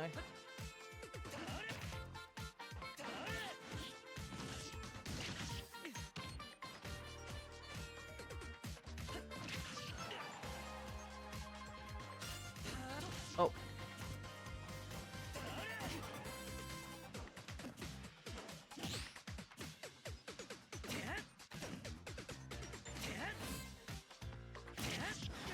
Third time's a try. Ow. That's so unnecessary, dude. Aha, I tricked you. You thought I was going down, but I was actually going up. Yeah, he like pulls out a bomb the moment he lands.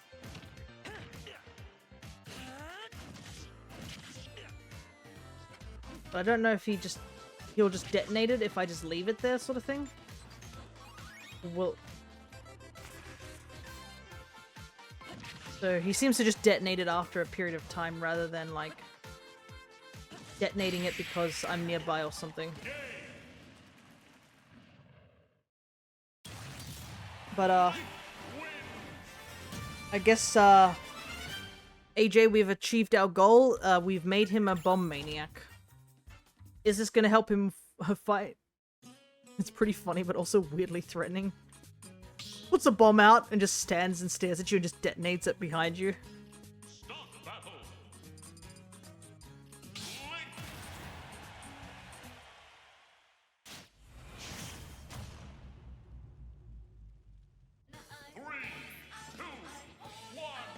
The chat is the truth. This song is so funny. It totally doesn't fit a fighting game, but it is technically... I'm pretty sure this is the actual battle theme for Persona 4.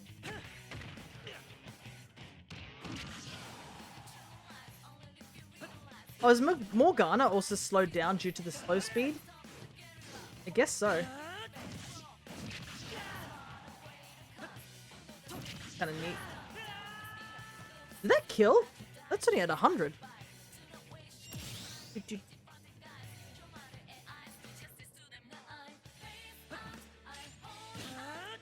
Yeah, I guess characters in the background are also affected by the slowdown, I guess.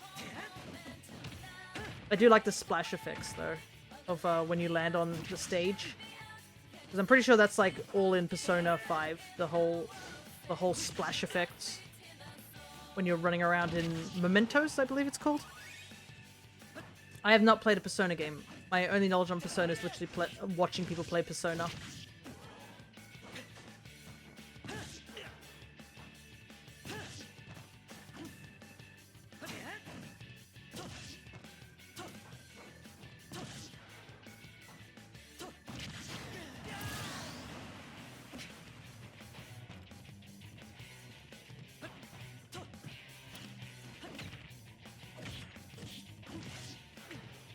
Wonder if he'll blow it up while it's next to him.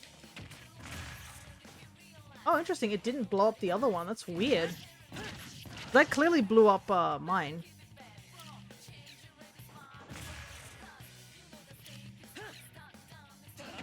Oh, the catch. Can I get a third one? Ow.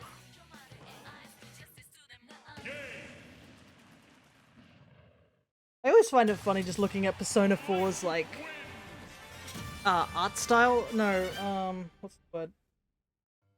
Aesthetic? That's probably it. Because it always reminds me just like, it looks so happy and flowery and all these bright colors, and then you're just like, ah, yes, this game. The game that's a murder mystery. People tend to forget about that part.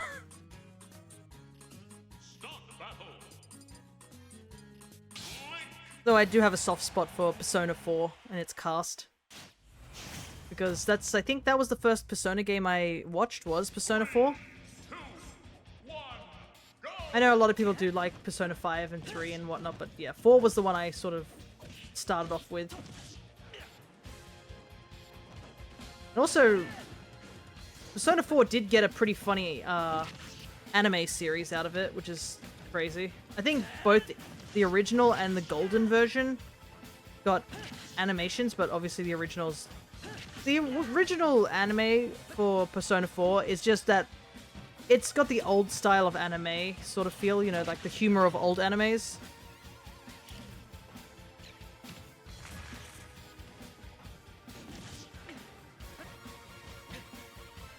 It's not as polished or anything like that, but it's just a fun time. And I don't know, they made the protagonist in the anime just so weird. Like, he is just weird. That's the best way to describe it. And honestly, I'm glad for that. He's so funny. He's just that weird sort of funny where you're just like, how on earth does this guy manage to be, like, considered in the games to be all these high stats when he acts this weird?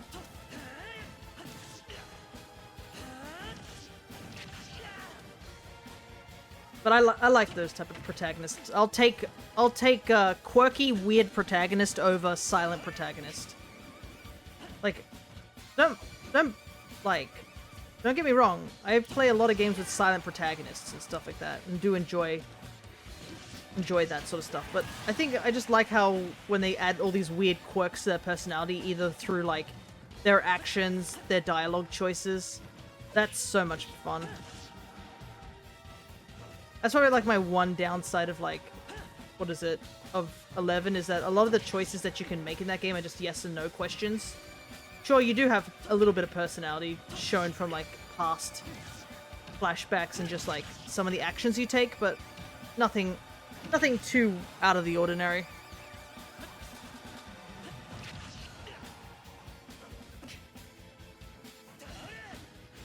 I think also a lot of Links fall into that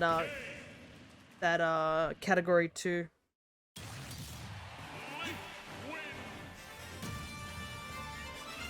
Because, I mean, every single Link has been essentially a silent protagonist. But they do have, like, their own little quirks and stuff like that, which is at least differentiates them from each other. There's only, like, what? Sort of... Oh, he's level 20. There's only, like, a few constants in this world with Link. One of them is he just never can get up on time. Always, like, I'm pretty sure every single Zelda game you start off asleep. I was gonna say about the left-handedness, but they changed that recently, didn't they, with Skyward Sword because of the motion control.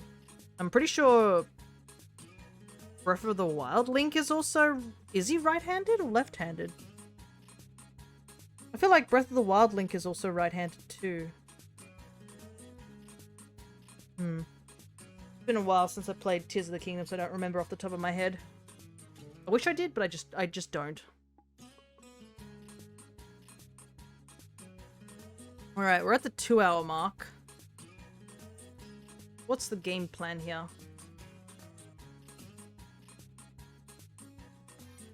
I have 3 amiibos at level 20.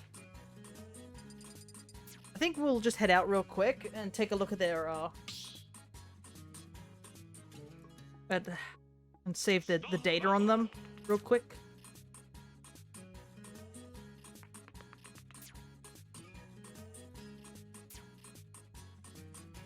Think so? They should just solve the problem by just being like, oh, he can use both hands. Go the ambidextrous route. But then again, unfortunately, I don't think we've had any dual weapons over in the Zelda universe, really. Goodness, these amiibos of mine are quite dusty. I'm gonna have to give them a quick dust off at some point. But that might be just because my room is very dusty. I wish there's a way to get rid of all the dust, but you know, dust is dust. No matter how much you clean, dust will always come back. Especially since the fact that I open my windows constantly.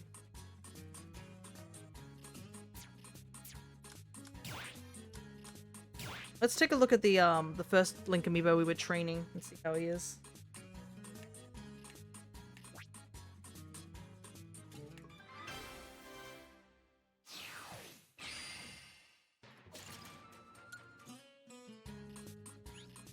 Okay, aggressive, that's good. You always want to get... There's a couple of, like... There's, a ton of, like, different, Wow, that took a very, very long time to scan in. There's a lot of different personalities for amiibos, but yeah. You want things that are aggressive. Just so that the fight isn't boring.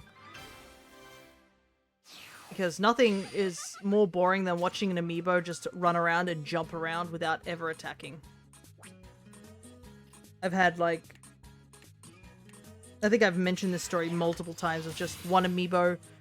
Back when I didn't realize that turning off learning was important. And... I had one amiibo teach all the other amiibos how to just air dodge constantly. And matches would go for like 50 minutes because nobody was killing each other. Because they were all just air dodging the air dodging that they were air dodging. Enthusiastic.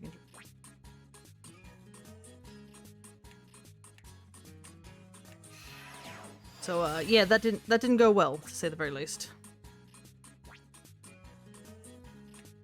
And I had to like, I'm pretty sure I had to like delete every single one of those amiibos as like training and just start from scratch for every single one of them.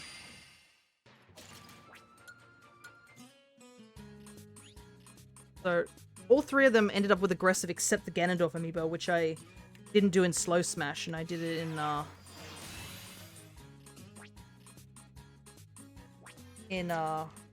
regular speed.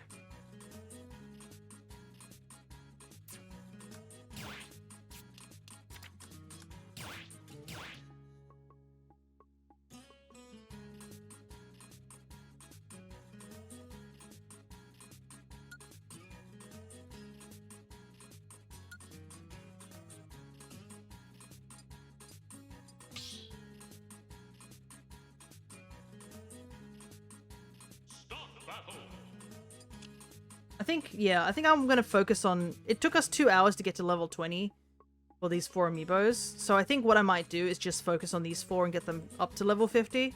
The other 3 we'll do another time. I think that might be the plan.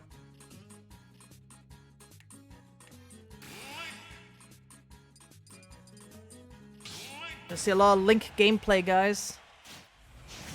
This is the closest you're gonna get to me playing Zelda content for a while. 3, 2, 1, go!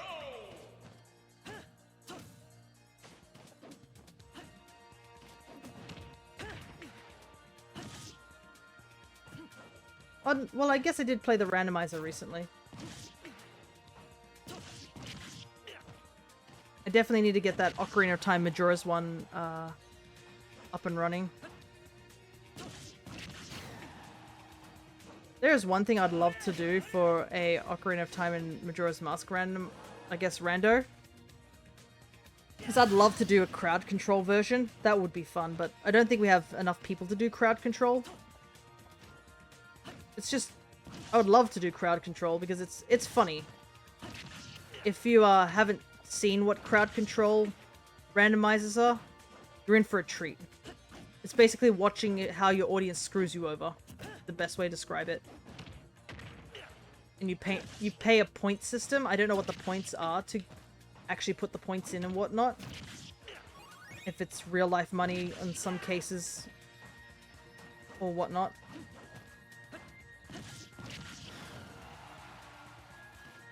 I still think it would be really cool to do that one day. It's like one of my bucket list things to do. Probably when I've got a lot more viewers though.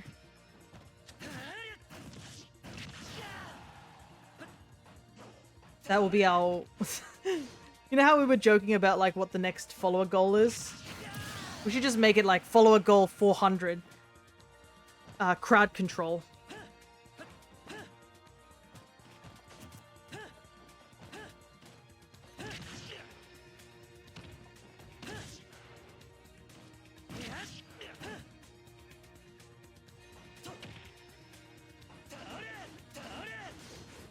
Oh yeah. I'll have to figure out how to set it up. Maybe I could ask the Alchemist if they would like to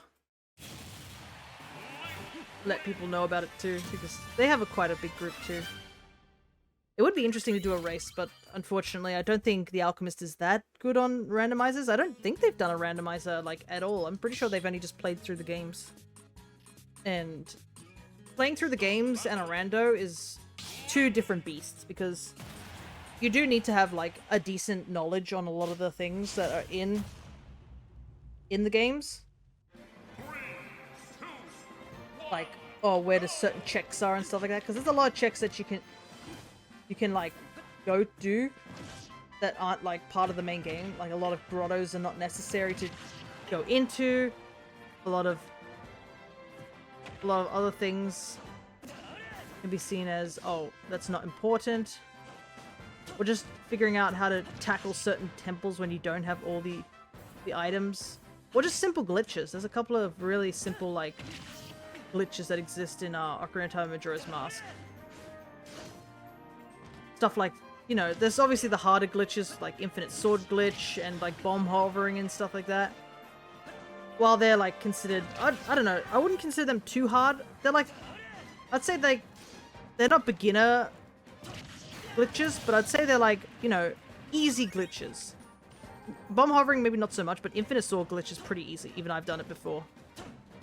But actual bomb hovering is probably a more intermediate glitch. And it's one of those glitches that if you are a glitch, like, runner, you kind of need to know quite well. It's like one of the basic glitches. I do know a handful of, like, I don't know if I'd say glitches, but I know how to do a couple of things. Just shortcut things and whatnot. Like, things like skipping the bomber's secret code, so you don't have to do that mini game. And you can get straight into the observatory, like, day one sort of thing on a rando. How to get up onto the roof, where you're supposed to use, I think you're supposed to use either the long shot or the hook shot to get up there. But there is actually a way to get up onto the roof and talk to the guy, like, as a child. Which, you know, saves time. Wow, that was way too low on my part.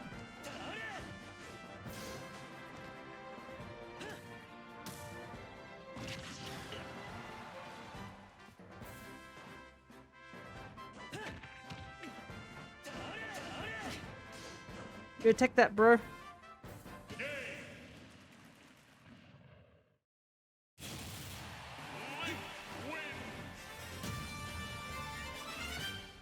Alrighty.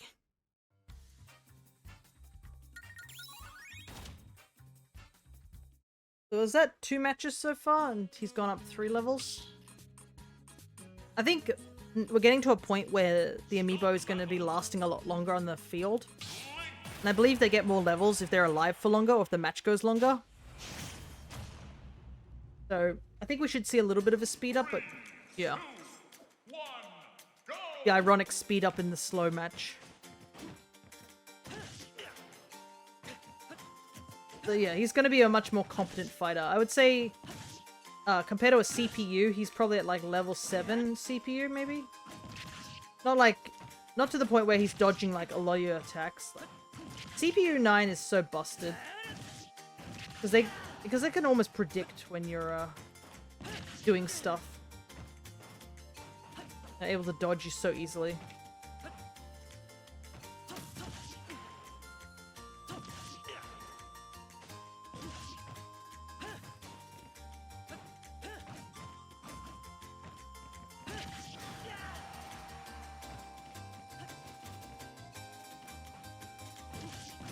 Oh, nice catch. And I mean, there's a lot of other randos in the work as well. Not just like Ocarina of Time Majora's Mask. There's Wind Waker, Twilight Princess. I'm pretty sure Link to the Past has always had a rando. I think Breath of the Wild and Tears of the Kingdom. Well, Tears of the Kingdom I think is relatively new, but I think it's got a rando in the works.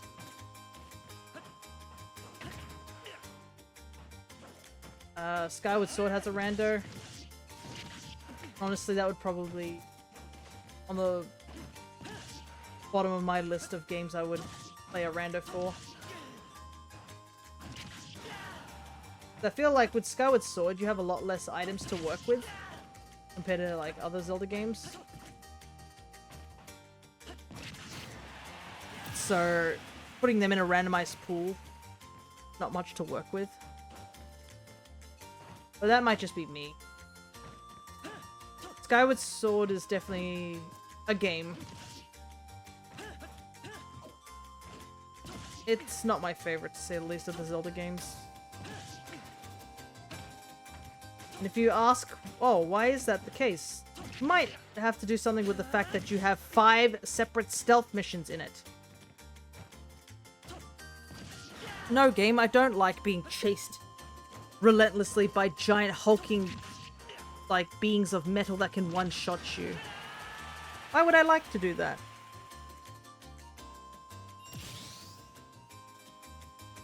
But that's pretty much like one of the big criticisms. I think another one is just it feels very limited in its locales, but that's just a me problem.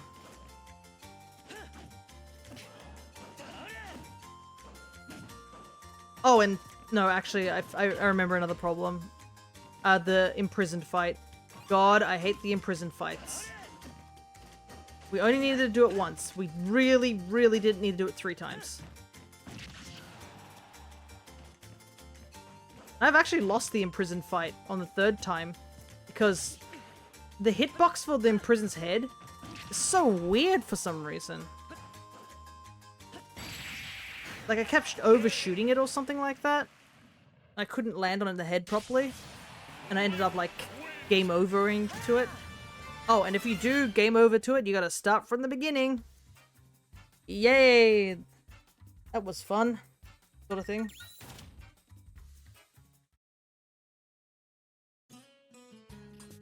So yeah, that's a big couple of reasons why Skyward Sword's probably down at the bottom of my list of my favorite Zelda games.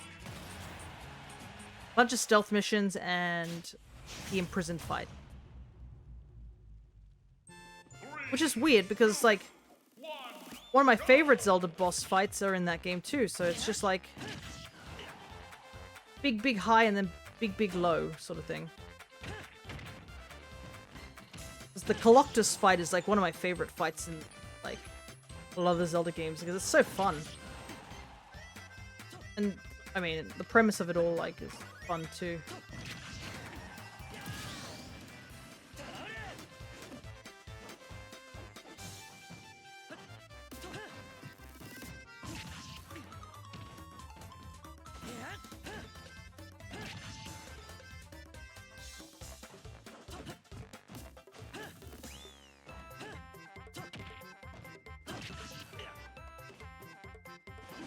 I'm trying to think like what other boss fights in Zelda like I've played that I'm like, man, I like that boss fight a lot, sort of thing.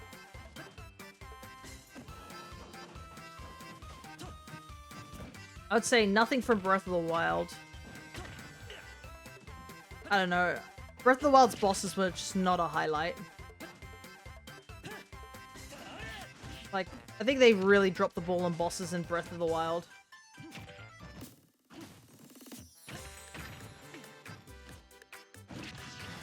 Tears of the Kingdom, they definitely stepped it up with bosses. Like, out of the 4 bosses that you can fight in that game, I'd only say, like, maybe 2 of them I wasn't that big of a fan of.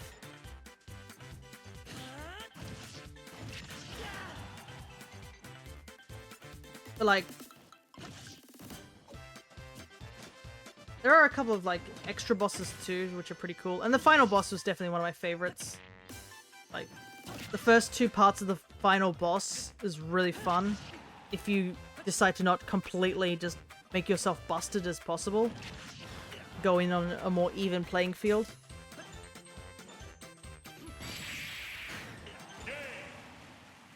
And then the final part of the boss fight is more of a an auto-scroller in a way. Like, it's very hard to lose that part of the fight. But it's cool as hell. So, you know. So it gets points for that.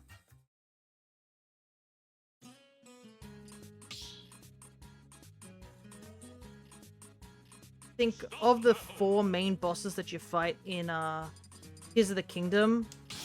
The Rito boss and the Zora boss are probably the ones I like the most, due to music and design. The Goron boss is a bit meh to me. It's a bit finicky to do that fight, especially if you have really bad aim. And the Gerudo one was just annoying. But that might have been just me sucking at that fight, because I'm pretty sure that was like the one boss I actually died to multiple times. Because I didn't realize that it hits like a truck. And I died from it literally stepping on me once, and I was really upset about that. Out of all the ways you could go out, that's not one of them. I want to go out in an epic battle, not getting stepped on by a giant creature.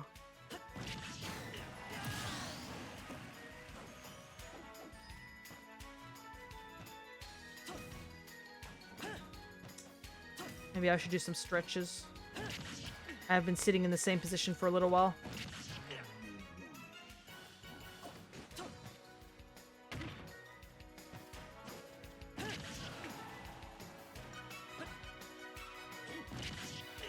Whoops, I did a fast fall. I didn't mean to do fast fall.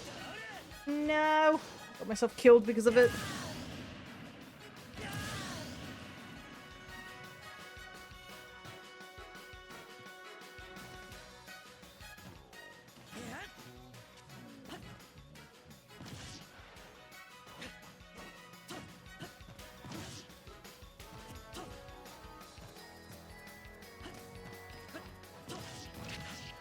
That's another game I have considered doing on stream, is Ring Fit Adventure. Now that I'm thinking about fitness games, because I'm looking at one right now, you know. Oh, the boomerang screwed me over.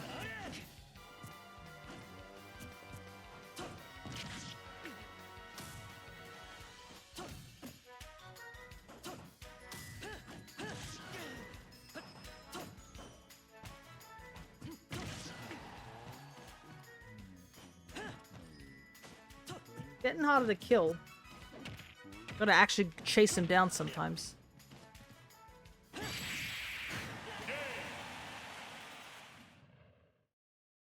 Problem is that if I do something like, let's say, Ring Fit Adventure, I'd have to like have my mic like just perched somewhere. And then you just have to hear me just struggling. Because that's kind of what Ring Fit Adventure is. It's just actual exercise.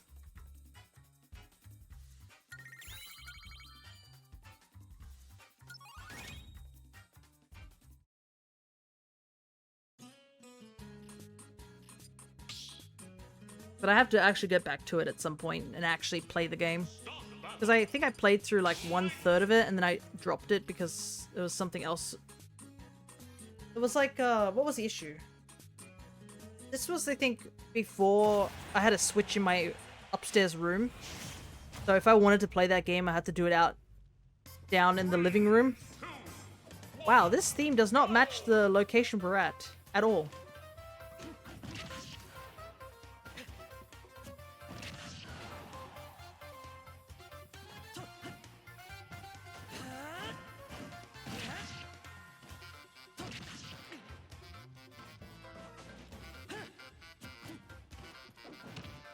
I'm gonna have to start concentrating. He's actually getting a little difficult to predict.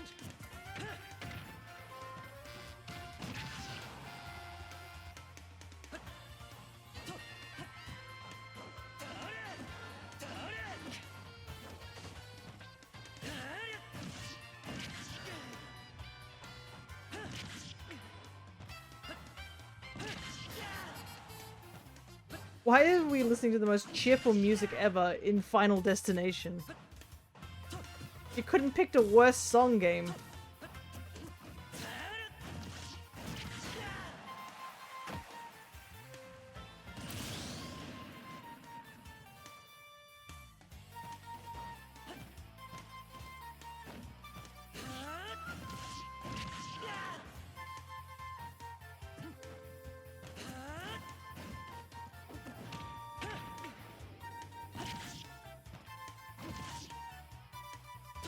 Ah, no, I should have just gone for the...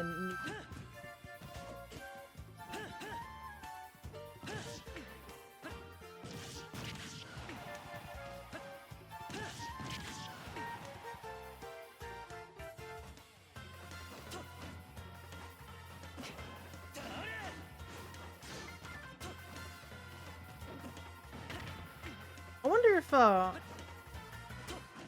competitive Smash players would play in slow down mode at any point. Probably not. They probably just play the game at the regular speed. They are versing other humans, not like they're versing CPU amiibos.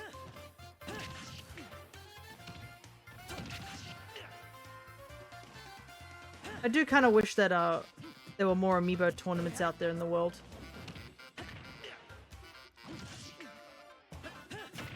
That would be fun. Made the test, yeah. Yeah, testing certain combos in slow-mo I can see. Probably not playing the game in slow-mo, more just like maybe in the training room if they want to get certain frames and such.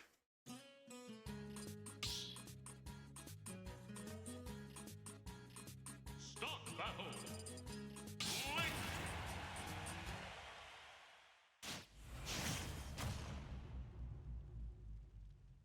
Three, two, one, go!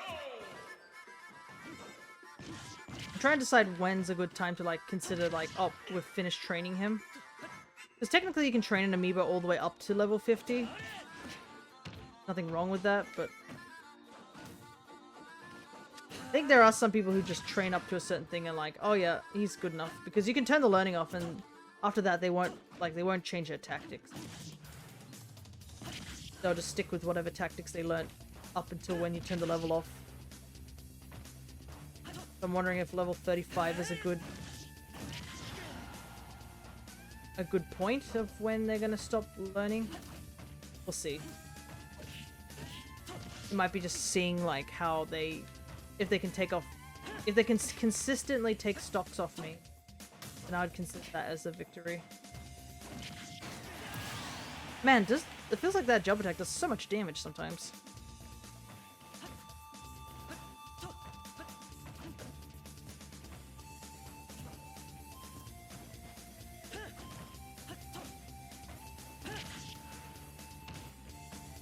Notice he's air dodging a little bit more. Don't think I've done much air dodging, but I don't know.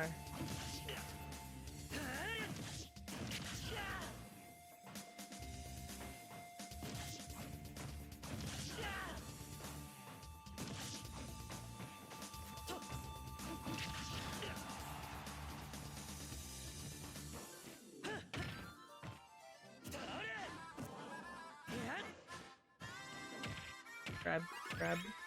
Yeah.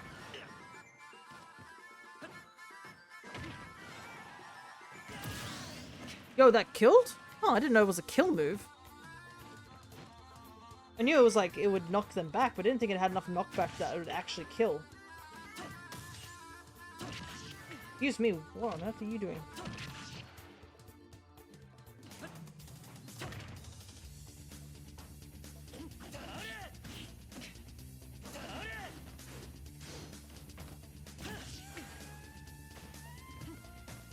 How do you dodge backwards? I should have just gone for it.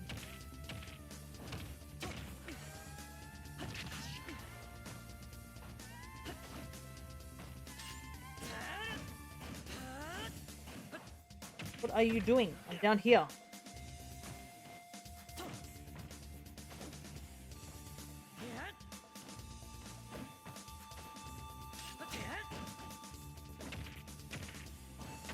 Got a whiff attacking.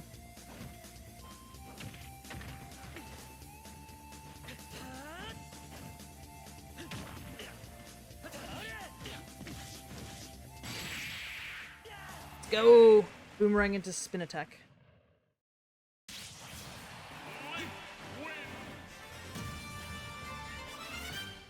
Ready. It's getting close to the 3-hour mark. And I probably should go check on my doggo for a moment.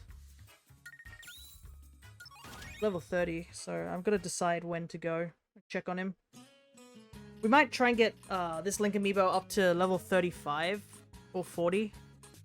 I think once they're at that level, then we can just stick them against some CPUs and let them just gain the last few levels.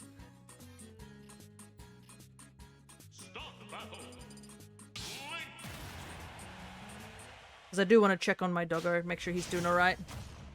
Might need to take him out to the bathroom and stuff like that. 3, 2, Oh, 1, ball. go! Gamer works if there's actual stage hazards, but because there's no stage hazards, the music never changes. This is like one of the tracks that just doesn't work.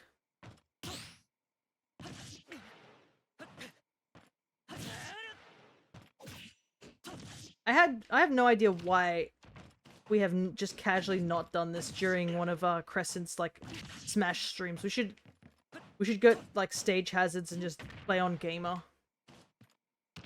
The anxiety it would bring.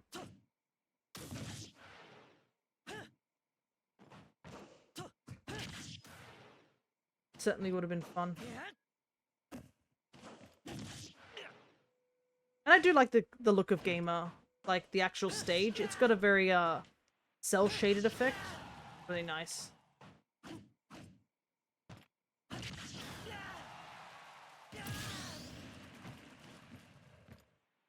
Yeah, we can... Hopefully there'll be some Smash stuff in the future at some point. Because I think it's been a little bit of a while. I think it's more Pokemon Unite at the moment. There's nothing wrong with that.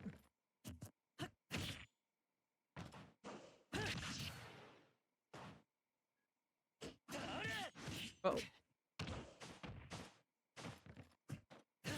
Oh boy.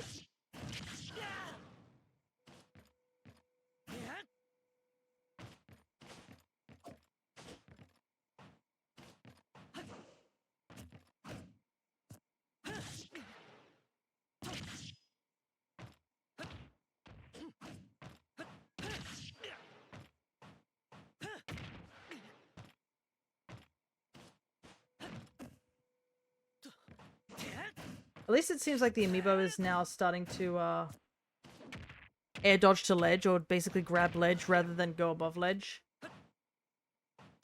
That's kind of a thing that some of the early leveled Amiibos tend to make that mistake. Because if you grab ledge, you do get slight invincibility frames, and sometimes that's enough to save you from a situation.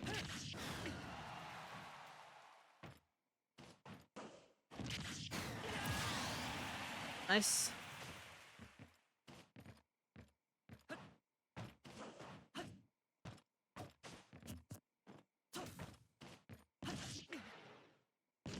There's one thing that's easier to do in slow motion. It's tilts.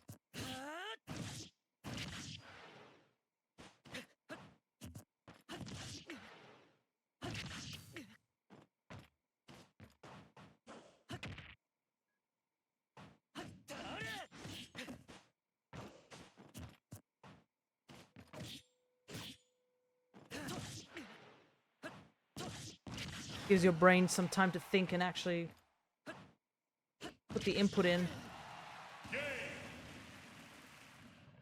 Man, that stage is so dull and boring when no music and no stage hazards.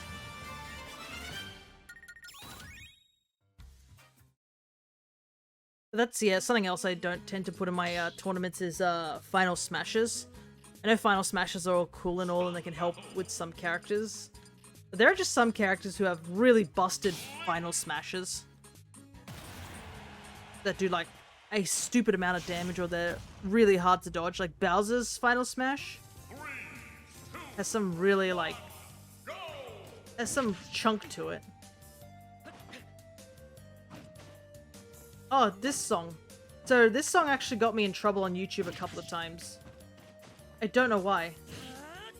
Apparently this song sounds familiar to some Japanese song that's out there that's copywritten.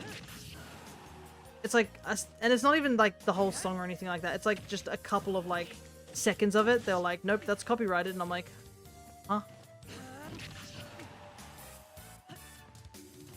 I don't know why this song. YouTube's copyright system is so whack. Yeah. Thankfully, I mean, I've never tried to like, you know, dispute it because I'm just like, it's not that song sort of thing. But it's not like I'm making money off YouTube or anything like that. YouTube currently is just my VOD storage.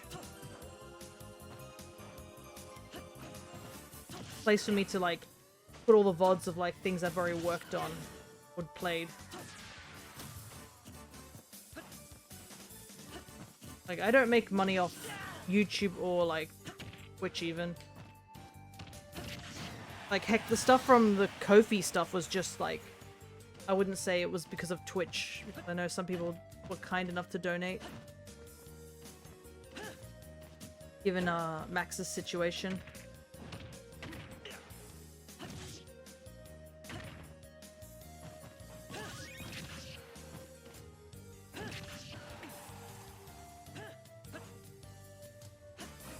Damage is rising now. Whoop.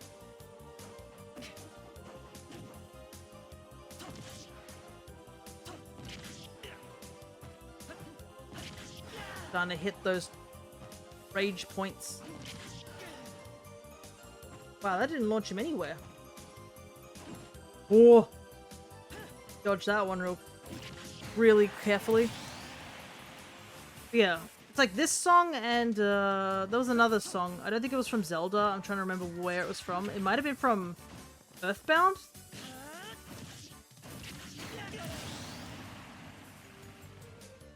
But yeah, it was just really odd.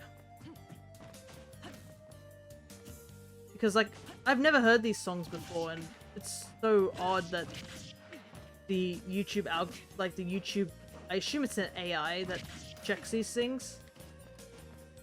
Makes such a odd mistake.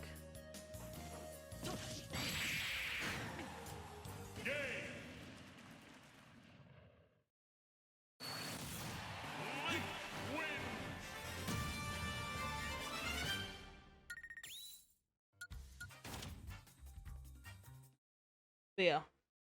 Unless I was actually making money from it, I see no reason to you know, talk about it. Because they're not really like... Thankfully they're not like, you know, they won't allow me to like post a video. It's more just like you just won't get paid if you had monetary value. Which, you know, I don't.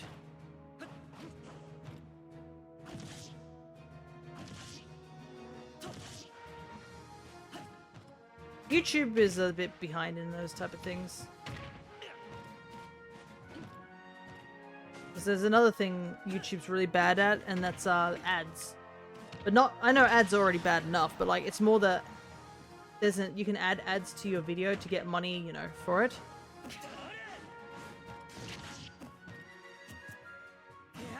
And they have an auto ad adder where they're like, hey, we can add ads depending on how long your thing is. And they were like, hey, would you like to add 11 ads to your 4-hour video? And I was like, no. Still too many can cause channel deletion though. Yeah. That's what I always get worried about. Thankfully, I haven't run into a case where it's been that serious.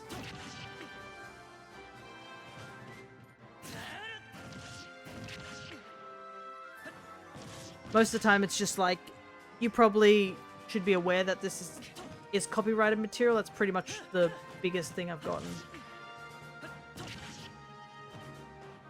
I think with some of my Smash things, I did just like cut those bits out or used YouTube's cutting out thing. I think like one of the big other ones is Pokemon, but it makes sense. It's essentially the entire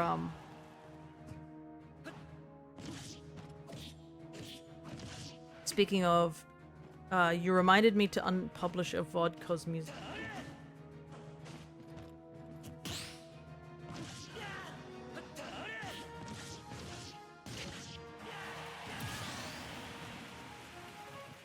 Because I know YouTube wasn't pleased when I put Pokemon Scarlet and Violet's ending in the credits. Well, not in the credits, in the VOD. It was like, cut that out, and I was like, okay. Like, you know, Ed Sheeran. I just found it funny that of all the things that they were like really nitpicking about, that was the big major one. They were like, yeah, you need to cut this thing out right now. Unless you want to credit Ed Sheeran or something like that. But, you know, I have no need to. He gets enough money. I don't need to give him more money.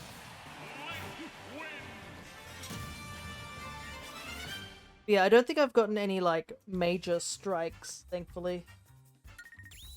They're all very minor, they just let me know that I can't make money or there is a chance that I could maybe not make money off the videos. That's pretty much the extent of it. They're like, hey, there's a good chance that this video won't make you any money if you choose to monetize your channel, sort of thing. 3, 2, 1, go! Oh, this song's so good. Like, Banjo-Kazooie music's really good, and then they were like, hey, do you know what would make this song even better? Let's just get the person who does the Mario and Luigi soundtrack and make them make a remix of this song. Oh, who's the person who works on the Mario and Luigi soundtrack? Oh, you know, Yoko Shimomura, the same person who works on Kingdom Hearts.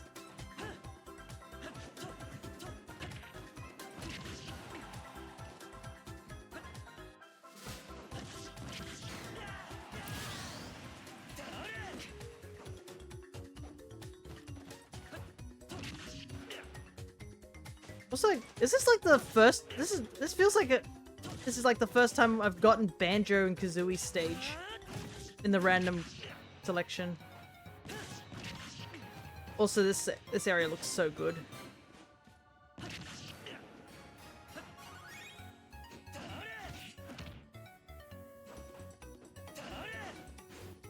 Oh, I can see Tui over there. Not Tui, Tutti. And you can see the extra life hiding in the waterfall. Such good secrets. I am a bit sad that of the incident that happened over with the Alchemist regarding Banjo-Kazooie. I didn't get to watch the VOD itself because I think they were streaming the same time as I was. But yeah, I heard about the aftermath of that, and I was just really saddened by the whole thing. I was just like, wow. Because I think they're not planning on playing the game anymore because of that incident. Which really hurts because, I mean, the games have such good humor. And they're fun and stuff. What happened? I believe what happened was, somebody started backseating them throughout the entire thing. And they were warned multiple times to stop backseating. And it got to a point where I believe that person got banned from their channel. But it put such a sour note on the whole thing that I believe she's not motivated to go back to it again.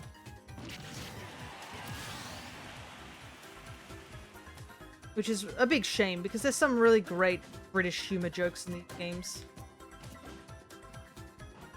But yeah. I feel super bad for that, because there's so many good music tracks, and I was actually looking forward to seeing Crescent play Banjo-Kazooie. I was like, oh, they're gonna be playing Banjo-Kazooie. I never finished it as a game. Never finished it as a child, but I have like, you know, fond memories of Banjo-Kazooie. And then I was looking forward to take a look at the VOD afterwards, like after after my stream. And I saw on the announcement they were like, yeah, I'm not playing this anymore. And I was like, oh.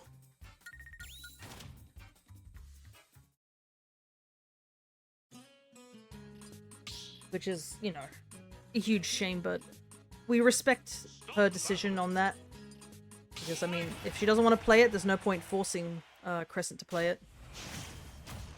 It's just really sad that that's how it went out. Like, I'd rather it have been like, oh, it's not my type of game sort of thing, and then that's why they stopped playing it, but like, the fact that it was soured by that horrible interaction really doesn't help. Clearly that means I have to pick up the mantle and play Banjo-Kazooie instead. Even though I've never finished the game myself. I've watched speedruns of the game, which are always fun. But I don't think I've actually ever played through all of Banjo-Kazooie.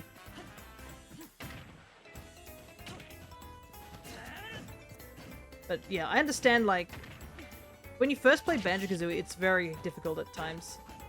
It's not a game, it does not hold your hand in any way. Heck, one of the levels was known to, like, basically make children into men, boys into men, with how difficult it was. It's the only way to balance the universe. Yeah. Plus, I mean, I do have Nintendo Online, right? To be able to play, like, some of the virtual consoles, and Banjo-Kazooie is on the virtual console. So I wouldn't require much stream setup besides putting it on the Switch.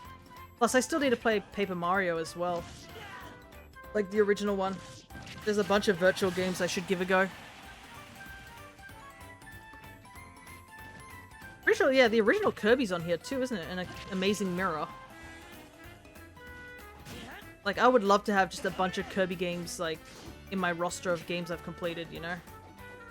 We've done Forgotten Land, which I didn't record the VOD of. And a part of me wants to go back and do it again at some point, so I have the VOD of it. We did Return to Dreamland. And we did one Squeak Squad, but that didn't get recorded either.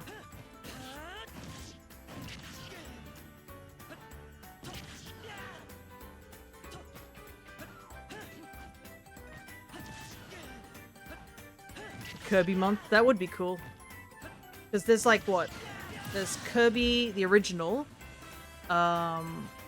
Amazing Mirror.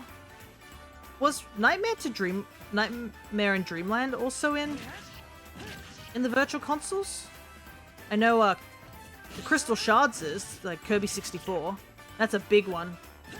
Like, that was, I think, a lot of people's, like, that was Kirby's first 3D game as well, so.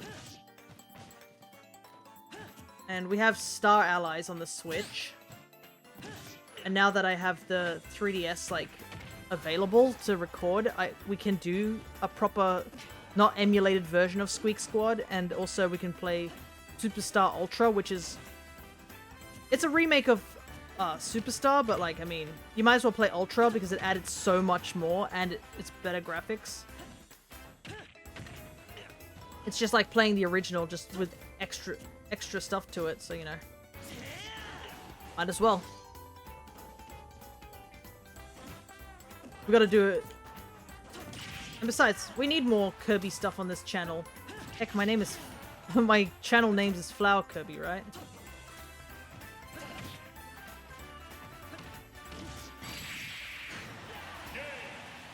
Ooh, he is making me work for these stocks now. But yeah, I have such a huge backlog of games.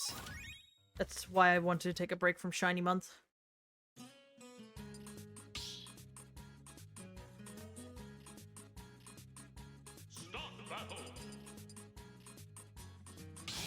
Plus, I need to play through some of the old Pokemon games before, because I have a feeling the 3D... It was like April, I think they're turning off all online for the 3DS.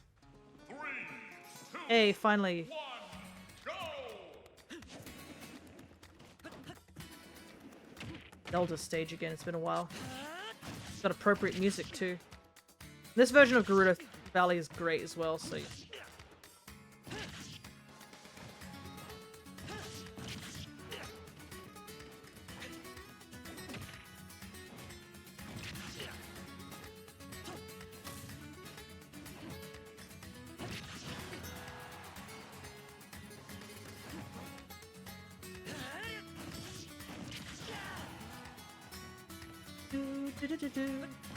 Ocarina of Time just had so many good tracks.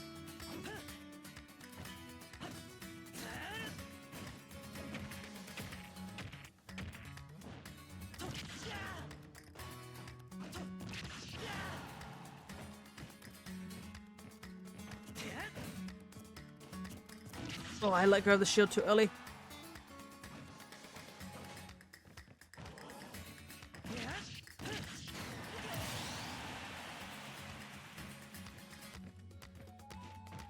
Yeah, I'll have to take a look and see what games we can play currently that's easy access for us for Kirby.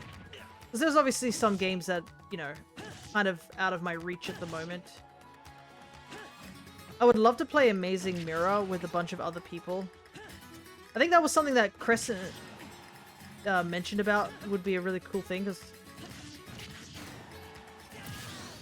of just having, because Amazing Mirror had like that whole thing where, you know, it was 4 players at once. And it's something that I would have loved to have done, because I think Double Buddy was also mentioning about doing Amazing Mirror.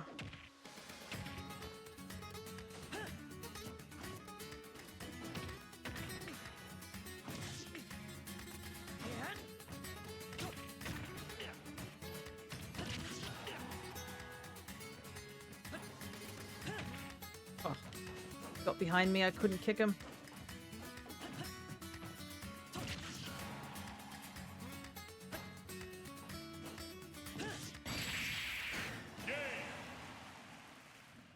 Right, that one went a lot better.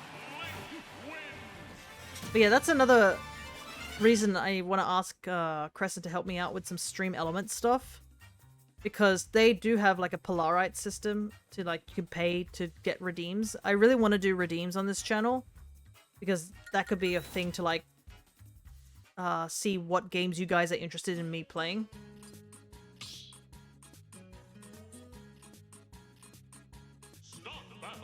First things first, I've got to get that Discord set up.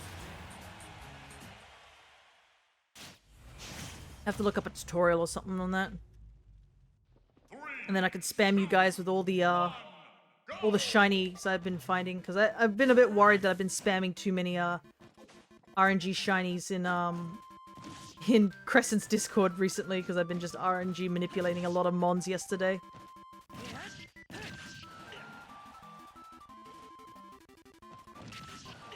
And like, I mean, today I'm also, after stream, might be going for Cresselia.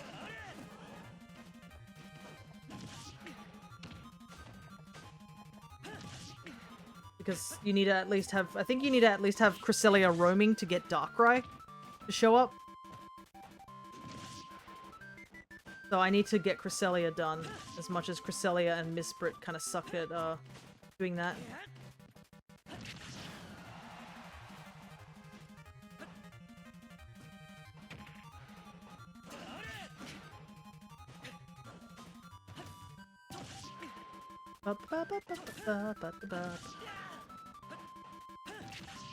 The one song from Kirby that is referenced many times. Like the most iconic Kirby theme, I think. This one. Greens.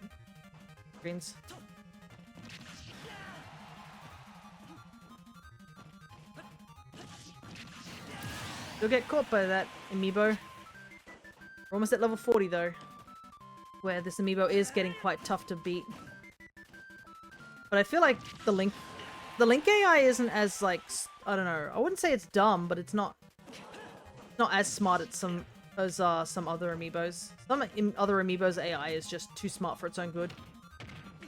And then there's Incineroar, where I'm pretty sure he's banned still in many tournaments. Like, how does he keep doing it? Incineroar's like one of those weird, like even in Pokemon, he's like one of those Pokemon where people are like, he can't keep getting away with this sort of thing. But I'm pretty sure, yeah, in Amiibo tournaments, Incineroar are banned. I don't know if that's been fixed since we've got new Amiibos, because the last time I checked about this was like, what, back when the base roster was released? Because basically, all the other Amiibo AI couldn't handle a Alolan whip. Like they didn't know it was coming. They didn't know how to react to it, sort of thing.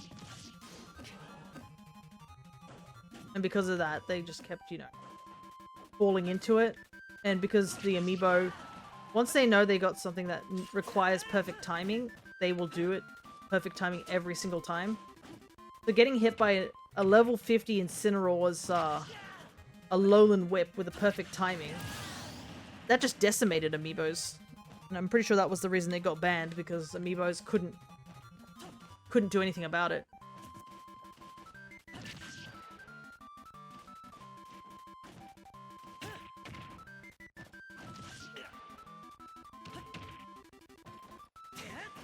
Ah, dang.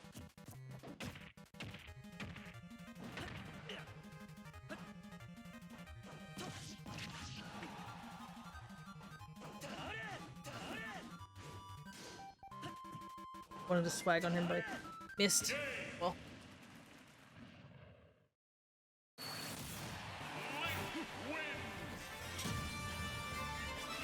What level are you?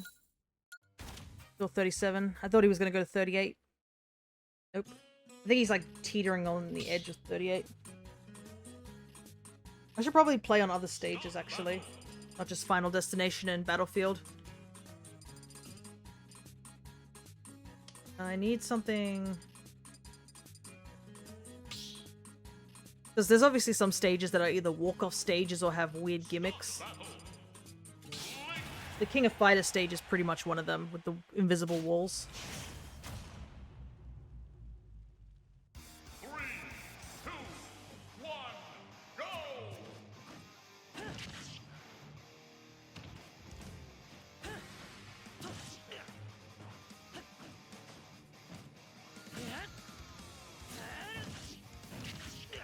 Trying to grab him out of that, but that was risky.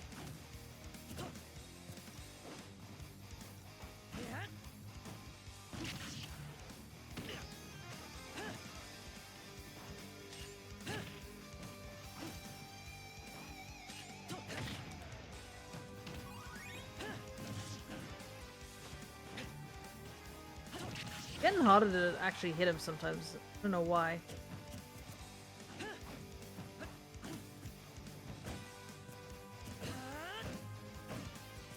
It might be just him, like, actually throwing out more moves now.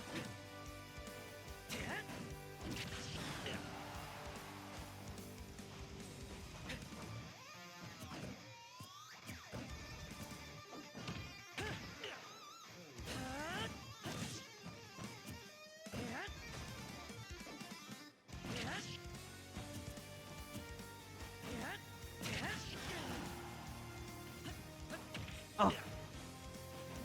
Oh, that neutral air nearly screwed me over.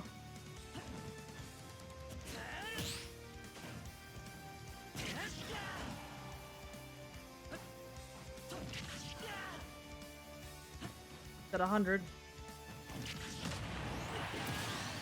Go.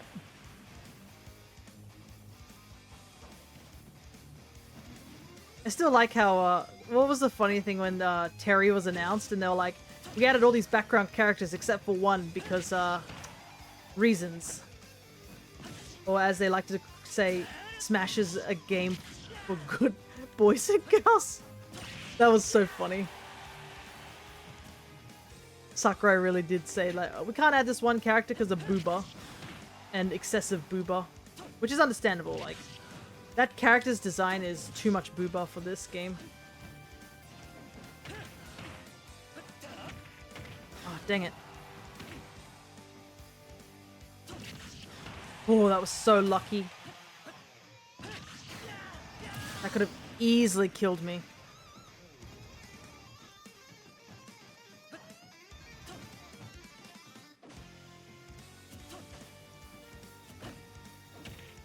No!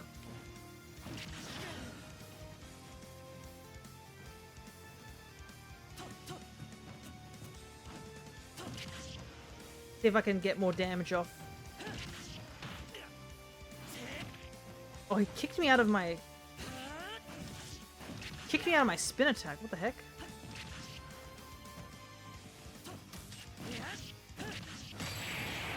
Let's go! 3 stock even with the damage.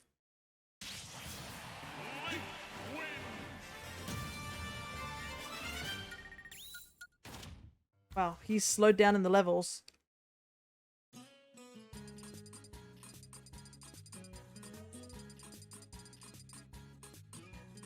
So what I might do, real quick...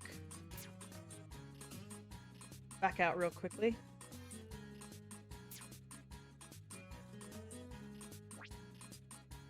I'd like to return to the... And he's learning off, because I think his learning is as good as it's gonna get.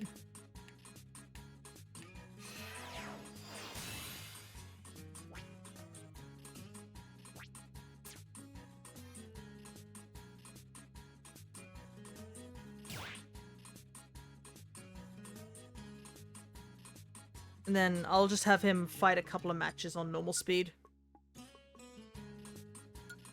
While I quickly go check up on my doggo. So I won't be commentating, but we'll just stick 8 players on here.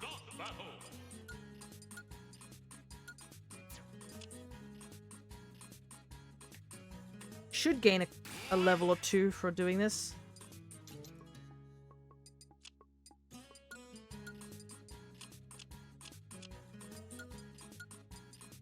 Oh, you can only do 4 people in custom smash.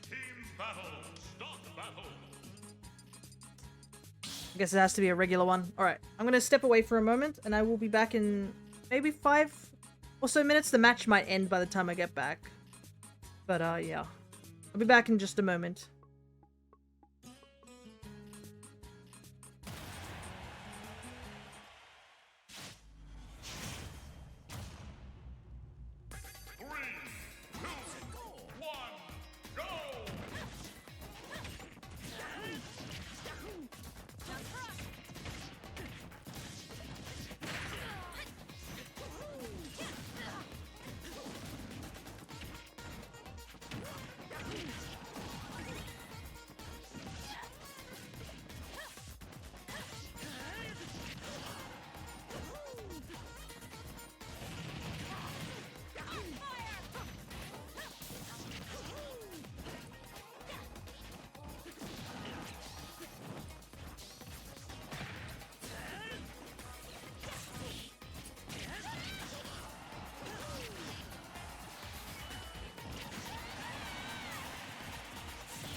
Okay, I am back.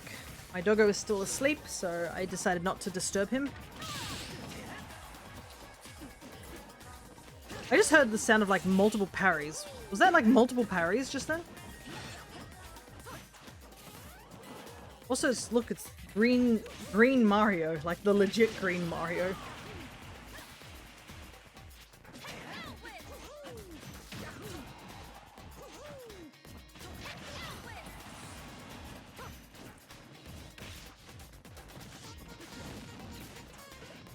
It is funny to watch the Amiibo sometimes in team battles because they have no idea who they should be going for.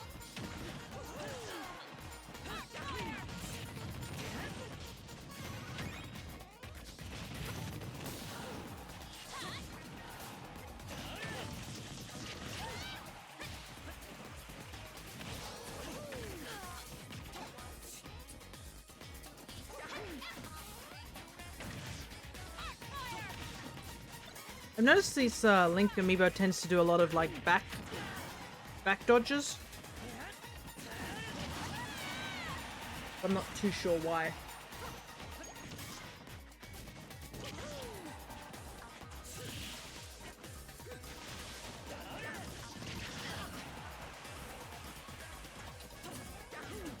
Don't mind me, I'm also just brought myself a snack to eat, so I'm eating away whilst I'm watching the match.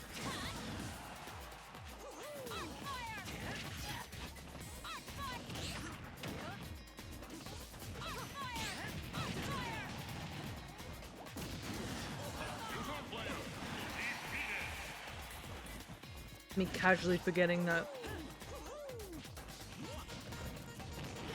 there's ARMS music in this game.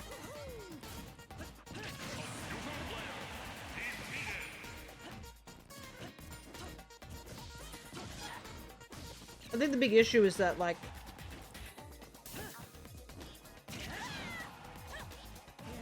we rarely ever go to the ARMS stage in multiplayer. We just never hear any music from ARMS.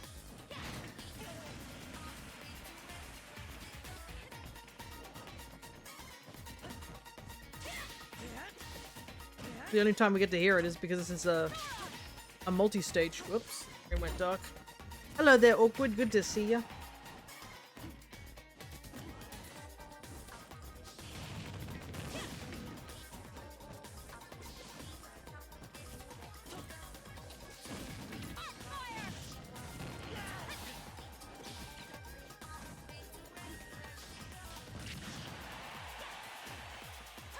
We're just watching Amiibo fight for a little while because I had to go and check on my doggo. Because while he's now at home again, and he's still sick, unfortunately, so we have to keep an eye on him.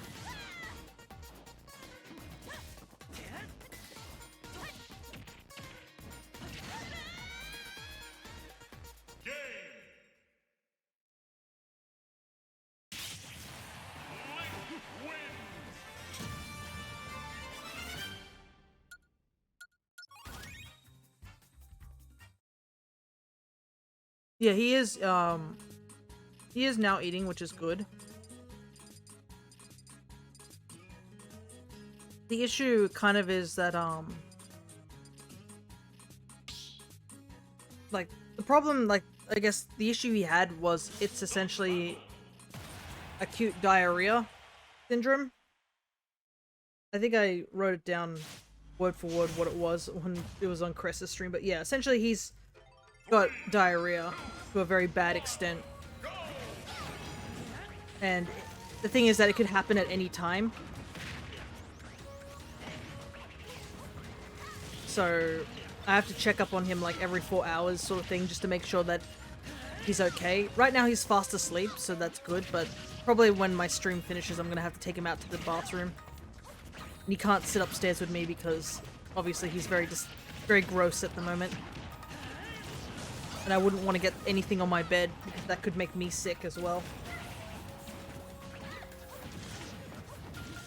And that's definitely something we don't want. But yeah, he is eating now, which is good. He even accepted food from the vet when they were still there.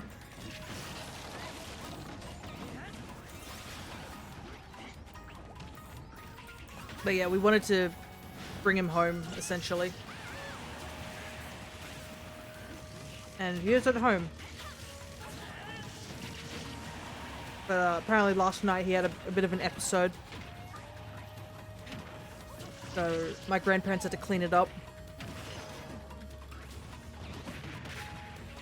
But this morning he seems to be okay. He wasn't doing too bad.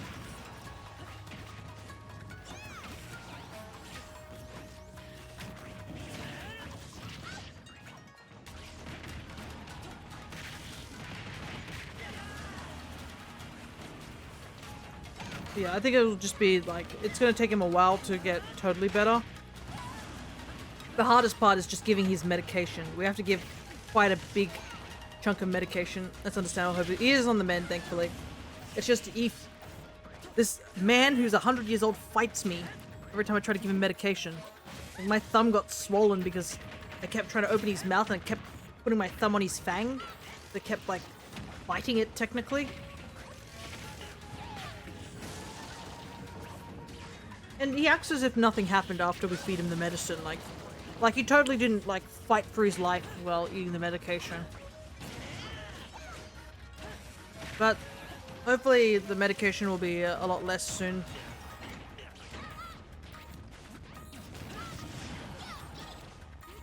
Can you put it in something like peanut butter? Unfortunately, no. They're all liquid based. It's not like it's a tablet or something like that. And perhaps that's a good thing that it's not a tablet because he's smart. He'll spit out the tablet. And he's also very old, so he can't really chew anything or peanut butter might get stuck in his throat.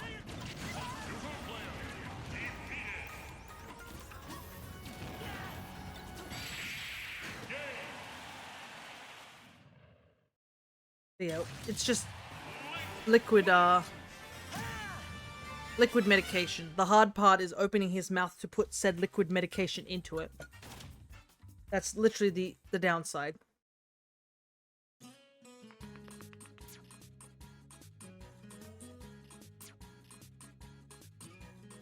Alright. Now that I am back, let us finish training up the last of these amiibos. Well, I wouldn't say the last. The other 3 amiibos. Once they all hit level 40, I can have them fight against each other for a little while if there's still time at the end of the stream. If there isn't, then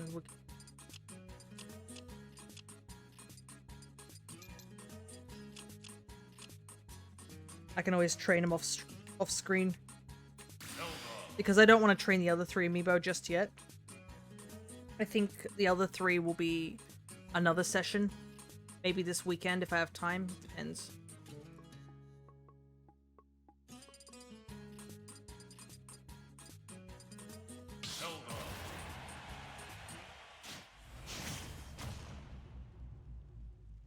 But I am looking forward to Stardew Valley this Wednesday. I think it's because I've actually got a thorough plan in my mind now for Stardew. So I want to make progress. So I did say I want to get to perfection 100. Still going to be very difficult. But I mean, once Concerned Ape actually adds the extra content that he's adding this March. Actually, yeah, he's adding it this week, isn't he? It was the 16th, right? So yeah, we get to find out what the new content is next week, I guess. We'll be doing Stardew this week. And then we'll be doing the last shiny month as well.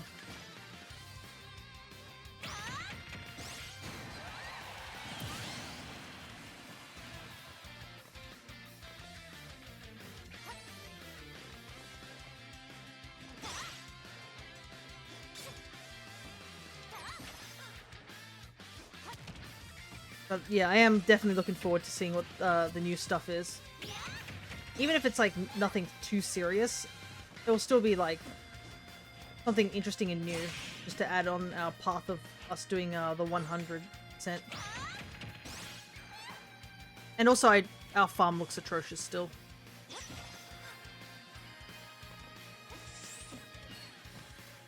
And plus, we're 1 fish away from finishing our initial goal of get every single fish and make the aquarium, so we have the shed set up at least. I think we bought the shed from Robin. It's more now we just got to decorate it.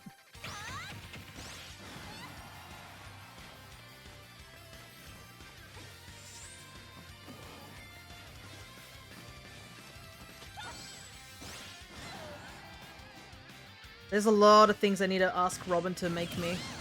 Because I'm going to be making a lot of fish ponds. I know a lot of people will be like, but fish ponds don't get you much money. I know. Do I care? Not that much. It looks aesthetically pleasing considering that our initial goal was to catch every fish to put in an aquarium. I think having fish ponds would be, you know, an added touch. Plus, I believe where we are at in the game, I think we're at the point where we're going to see Grandpa soon. I'm pretty sure we're like halfway through winter, so we'll be getting Grandpa's evaluation this Wednesday. It'll be very interesting. I think we've done pretty well for that. One of the big things we're going to have to do for perfection is... Fear, you failed me as a farmer. I'm sorry, Grandpa. I wanted to catch fish, I swear.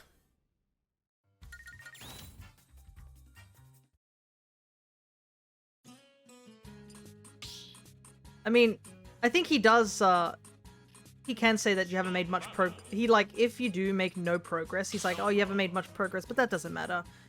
You're happy now, you know, on this farm and not stuck in an office job at Joja Corp. So, you know, no progress is better than Joja progress, as they say. 3, 2, 1, go!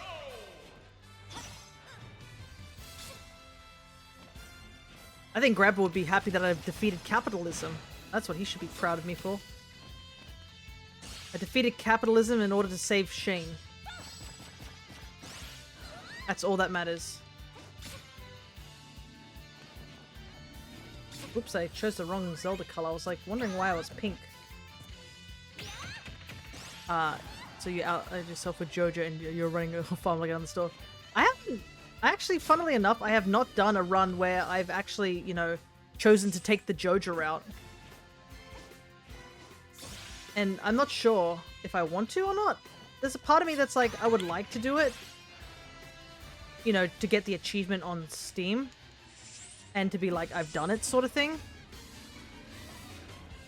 Maybe we can make that a redeem. Because it is... Yeah, it doesn't feel like, you know, part of the game. At least, what is it? Stardew has added mods to make the Joja route feel a little bit more human. That's something I know. I don't know if it's just Stardew expanded or like it's a separate mod. But they made it that you can like actually have conversation with Morris and actually have a relationship with Morris. And I know they made one of the characters who's that, you know, the girl with orange hair who's stuck at the counter. I think they made her an actual character as well that you can romance as well as you know, just talk to and have heart-to-heart conversations.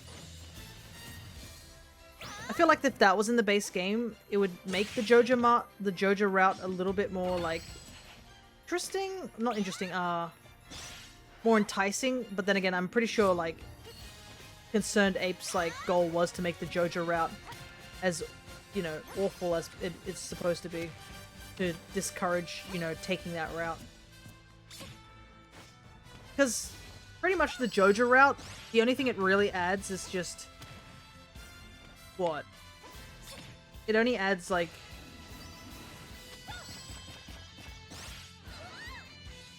I'm trying to think, what does it add? This shows how little of the Joja route I know about.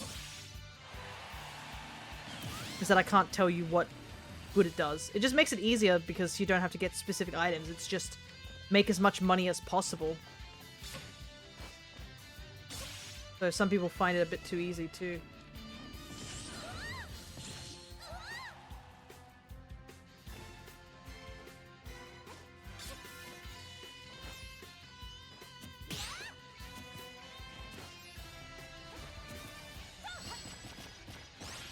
Yeah, maybe I'll make that as a redeem at one point.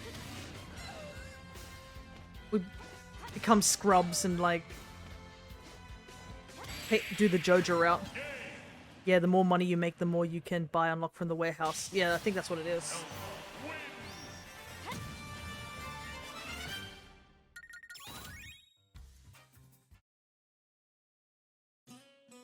I know there are some mods that exist out there that make the Joja route a little bit more bearable.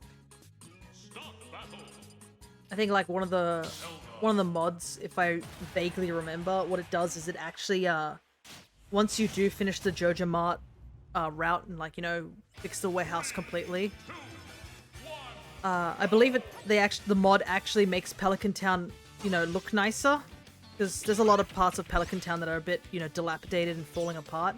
It actually, you know, fixes Pelican Town as a whole. I thought that was kind of cool.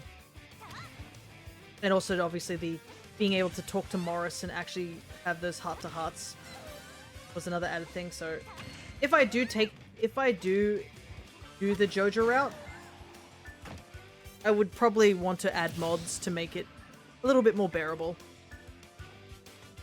Because there are some mods that actually make the Joja route a bit more, like, nicer. I think that would be something worth doing. I'm pretty sure you still get the achievements. Like, the mods don't, like, stop you getting achievements.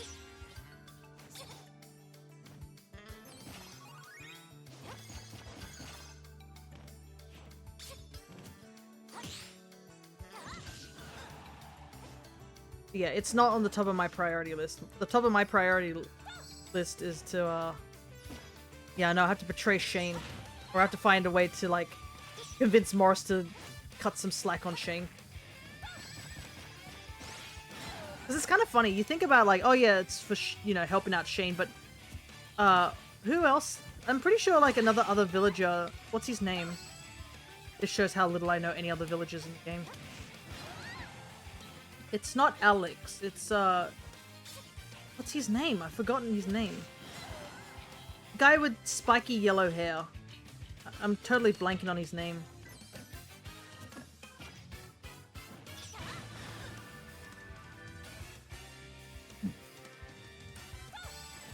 He's friends with, like, Sebastian. Isn't it Alex? I thought it was, but, like, then I'm trying to think what the kid with brown hair is. I thought the one who lives with his grandparents was Alex. Unless I'm making a mistake. This is... Right, yeah. We gotta look this up after this fight, because it's gonna bug me for the rest of the match, so I gotta look this up. But yeah. He also works there at Joja.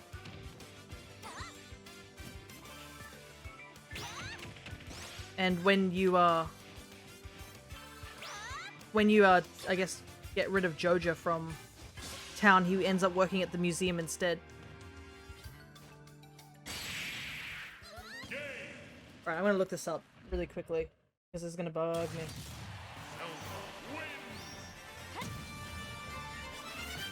But doesn't he have his life ruined by it? I don't know, maybe. I don't think he's really bothered by it, to be honest. That's the actual website. I need dodgy where's the wiki? Don't make me type up the wiki. But yeah. Okay. It's Sam. Yeah, Alex is the brown-haired guy. Sam, that's his name. I just realized there's 3 characters with S as their names. Sam, Sebastian, and Shane.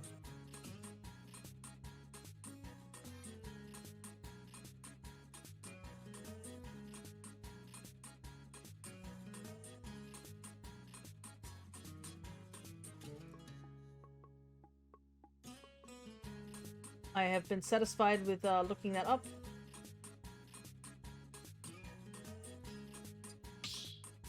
But yeah, I mean, Sam's pretty cheerful. He rarely is, like, bothered by things. I'm just as bad with people, I guess. Well, the thing is that I find, like, don't worry, for the longest time, it took me so long to get used to, like, what was it? Lewis and Linus.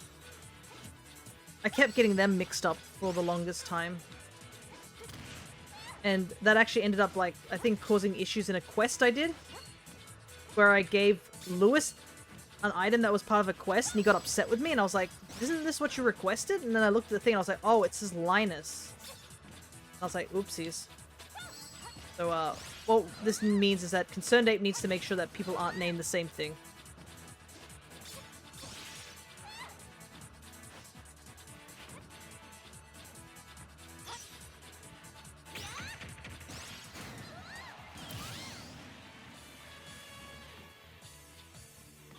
Yeah, also, you can tell, it's my knowledge on, like, characters' names also is, like, the syndrome of, do I like this character or not?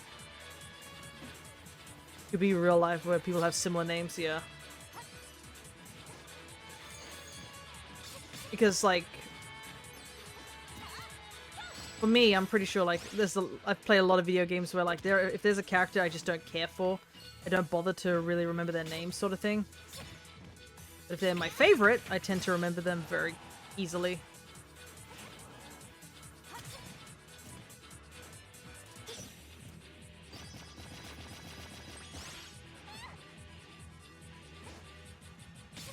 Ah, didn't get the sweet spot.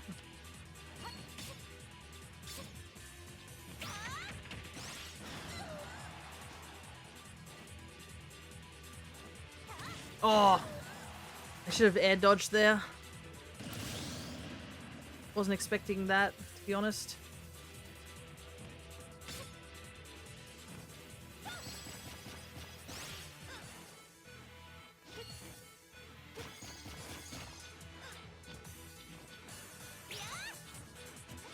But yeah. Also, I don't care for Lewis that much, so that's another reason it took me a while to get used to his name. Because, I mean, Lewis is not a good mayor. I don't like what his character with Marnie is at all. Because Marnie definitely deserves better.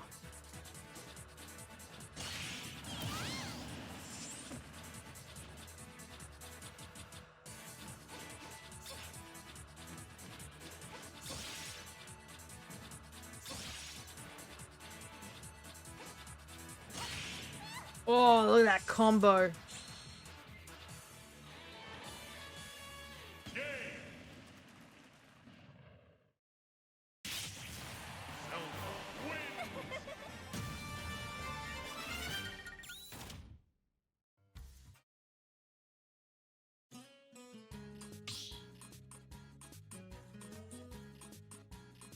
Start battle. Zelda. There we go. I actually changed it to the color that I wanted to. 3, 2, Come on, game. There's another Kid Icarus stage with good music. Why this one? I don't have anything wrong with Underworld, but like, it's Boss Battle 1 exists.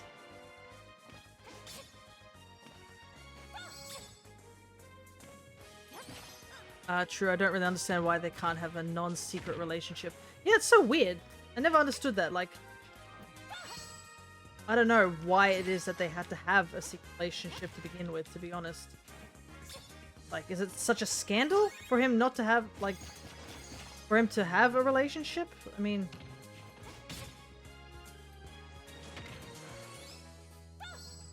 I never understood it, basically. And, I mean, they clearly like each other. I don't know how she likes him, but, you know, that's not my opinion.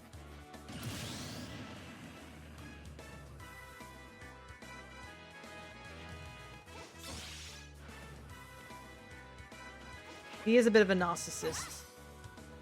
If you know what one of the secret items in the game are. That's actually something I have to start looking at, because there's a couple of secrets that are in the game. But yeah... Because there is a, like,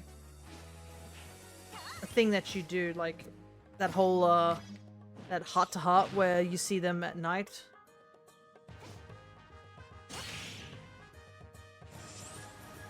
And you can, there were two options, like, you would tell everyone or you'd keep it a secret sort of thing. I wish there was a third option. I really don't know much about him other than what you can do is you can parade with his underwear on. Yeah. All I know is that he is just a bit of a narcissist. I mean, like, one of the secret items that you can find in the game... is it a spoiler if I say it? I'm pretty sure people know about it. That's the reason they don't like him that much. Is, I think...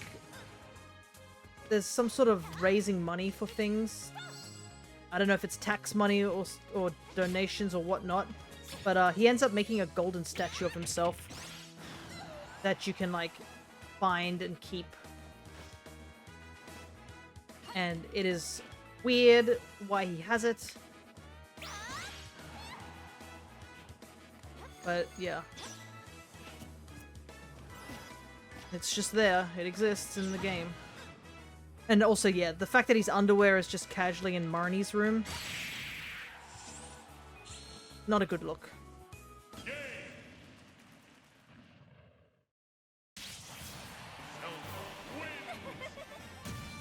'Cause I know that there's I think him and Clint are characters that people don't like. Let me see if I can find out about the golden statue. Like how you get it in the game, just out of curiosity.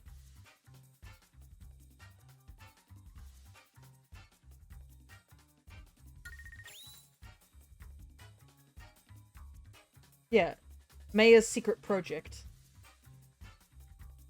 There's a puzzle that you can use to get a secret note, and it's literally just a solid gold statue of him.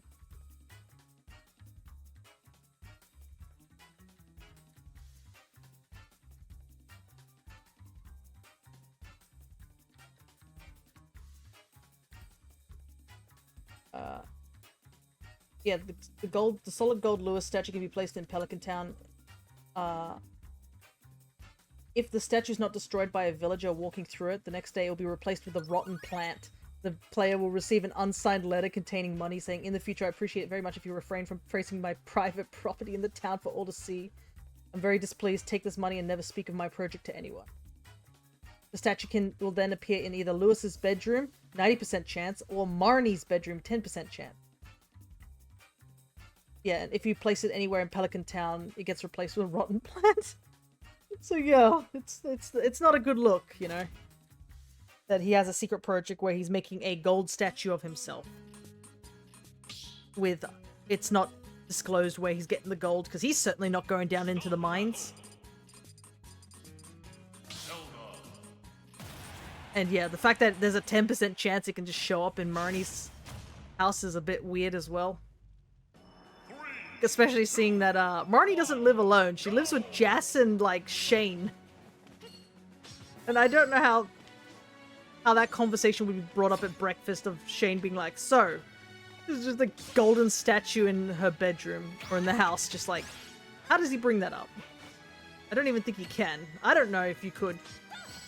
Like, just imagine if you were in that situation. You're just like, you know, you wake up one morning, you get your breakfast, and then you turn around and there's just a solid gold statue of someone you know just chilling in your house. That's clearly not the person. Yeah, I didn't say anything when it was the underwear, but now a statue, yeah.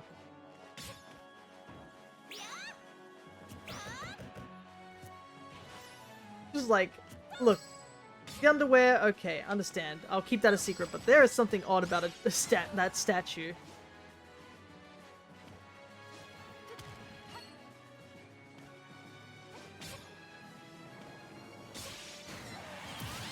But yeah, that's one of the reasons I'm not a big fan of Lewis. Though, I think the biggest reason is just his behavior around Marnie. Because Marnie's a really sweet person. He really doesn't deserve that.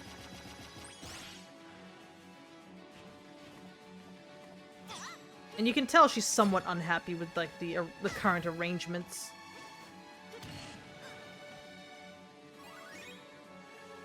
I believe there's even a mod that was added. Like, someone made a mod that, like, gave you a third option for the Lewis and Marnie thing. where it basically implies that that they should tell the town sort of thing, instead of like, you know, keeping it a secret. And the mod basically makes it that they actually, you know, end up telling the town, and they seem to be better off for it. But you know it's bad when like mods, like people who make mods make a mod that makes the situation a bit nicer. Yeah, she's very lonely. Like when you're at the bar, she's constantly mentioning how she feels like, oh, I didn't get much done today. She really deserves better. And this is also like, if you also count the fact that you could end up, if you do end up like romancing Shane, he moves in with you, so she's even got less company at her place. Ow.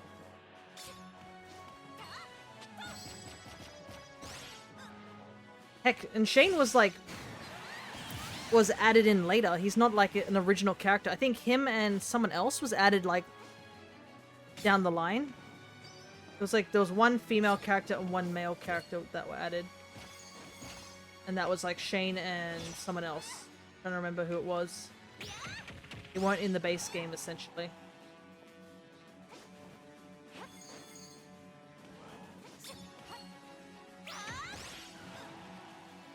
Don't remember.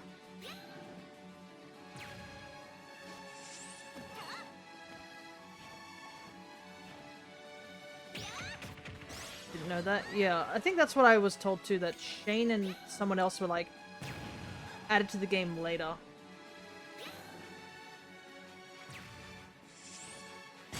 Whoa! What a catch. Let me see if there was something, if I look at the characters, if that helps me try and figure out who it is.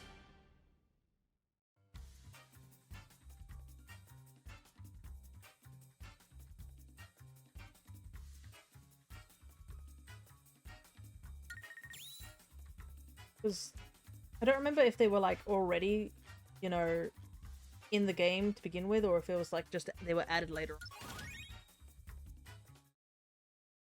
on. I remember hearing that, yeah, there was like that Shane and someone else were added in a bit later.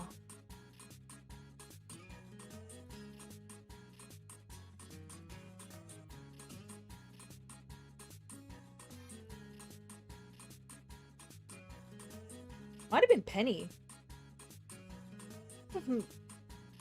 Not real. It's either Penny or Leah, I think, maybe. All the other ones have like family, like around the town. But that I'm not sure.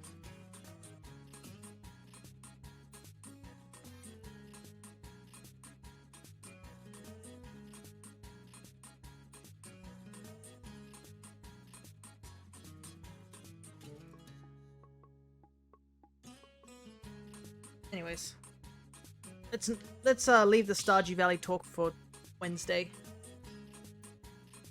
I still have like 2 more amiibos I gotta finish training up, and we're already at the 4. We're closing into the 4-hour mark. I think I'll train her up to like level 40. Finally, finally, game. It only took you so long.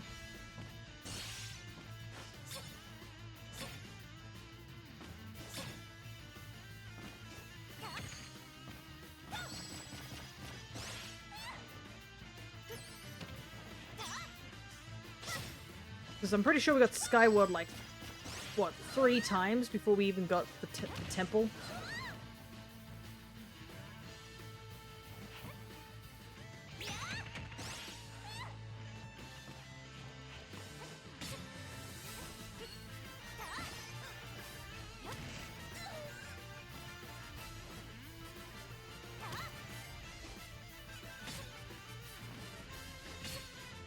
He likes throwing out those kicks. It makes it harder for me to hit him.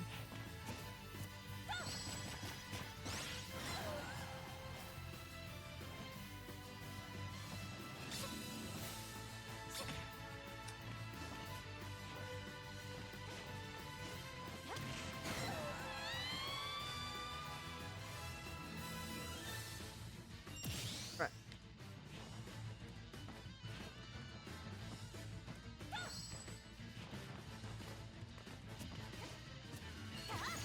Thing is that, like, feels like the levels get a lot slower getting them because it takes a lot more effort to, like, defeat the Amiibo once they get to this sort of level.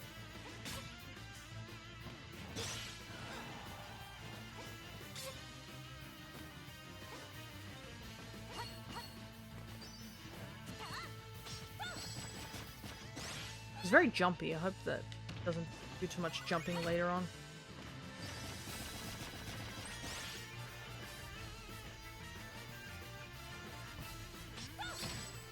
Oop. Heck.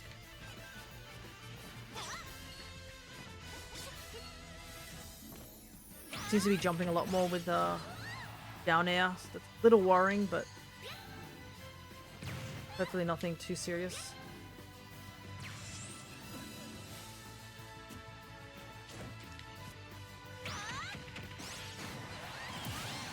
Alright, good.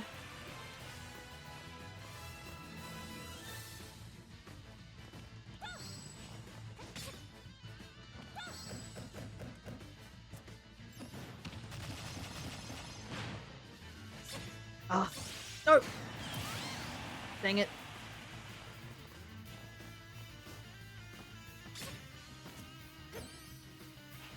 Oh.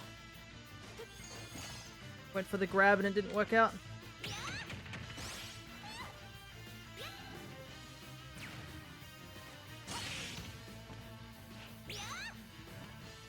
Hello there, Jamikin. Just popping in. That's totally fine. Is there any stories in any of the Smash games? So, there's Subspace Emissary for Brawl, and then World of Light for, Ultimate. But it's more of a fighting game rather than a story game. Like, the only sort of consensus about these games is that the characters are figurines rather than actual other characters, I think, is one thing. At least that's what it was like in Brawl. I don't know if it's fully confirmed that these are the actual characters just coming in from different universes, or these are figurines based on the characters. The last one I played was for the GameCube. Yeah, that's Melee, isn't it? Ah, yes, Melee. The one game I missed out on and people call the one where, like, Smash became, like, hardcore for a while. 3, 2, 1, go! Yeah, we're just training up some Amiibos for a tournament that's coming up soonish in April, Jamikin.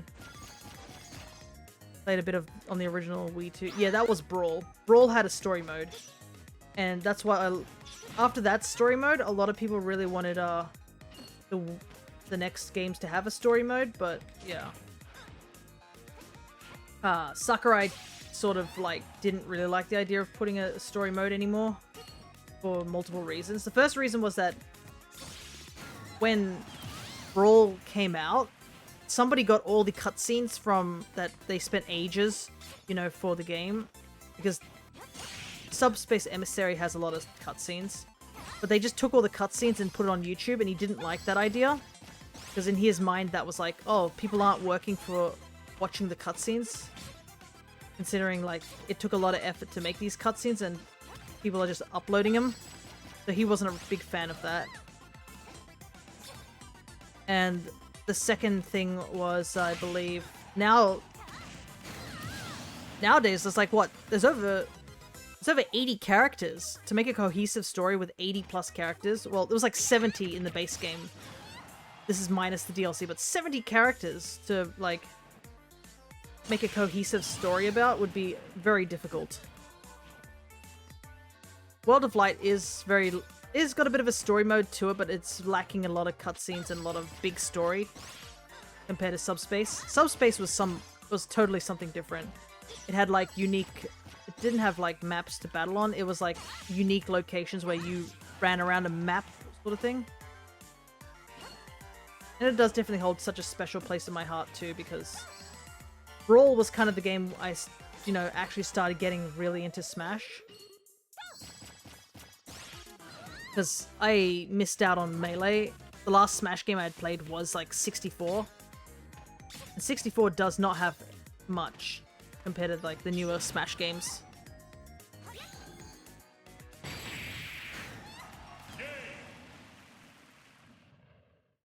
But yeah, these are more fighting games than they are actual story games. Is it fun to imagine the characters interacting with each other? Absolutely. I'm pretty sure there are many people who've drawn fan art and stuff like that for Smash-related content.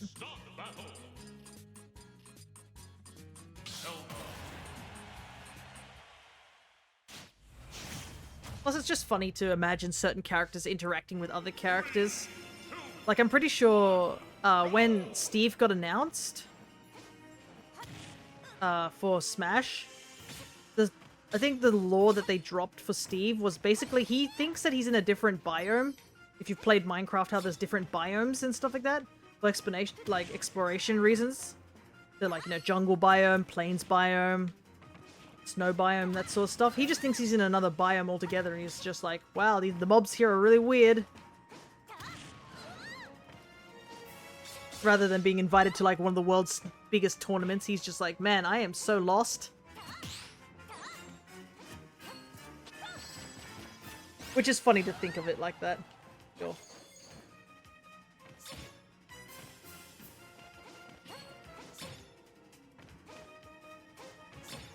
Ugh, I can't get the kicks down right anymore.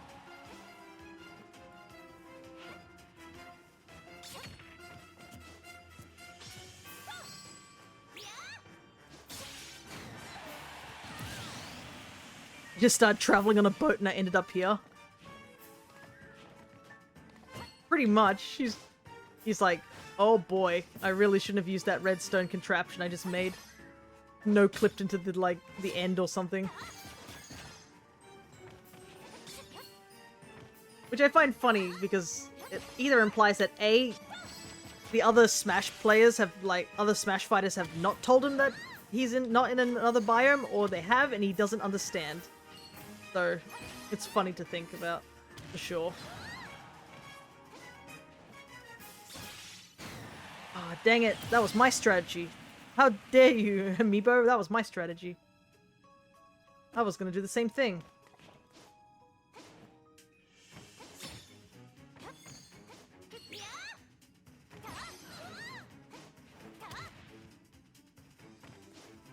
And other things are like, what is it? For Persona 5's Joker, how like, instead of receiving an invitation, they stole the invitation, sort of thing. Little bits of cute lore like that. I like to think Sephiroth wasn't invited either. He saw Cloud was in the game and he was like, well, guess I have to go over there real quick. It can't be... He obviously saw that Cloud was having fun without him for once in his life and was like, gotta ruin that real quick. Ah, the Amiibo keeps doing the attack that I want to do. Oh! Dang, she got me with that too.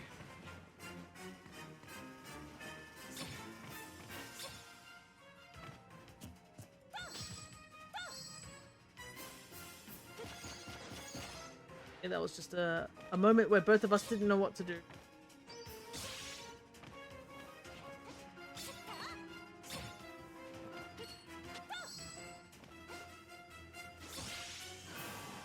And she's landing these kicks a lot more accurately.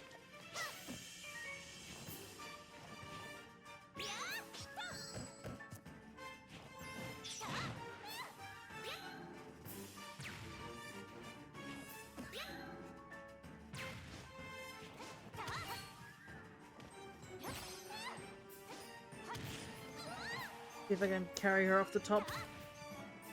I've got to be careful though, because if I make a mistake, she's just gonna side kick me. I'm pretty sure I die. I'm at 50. There we go.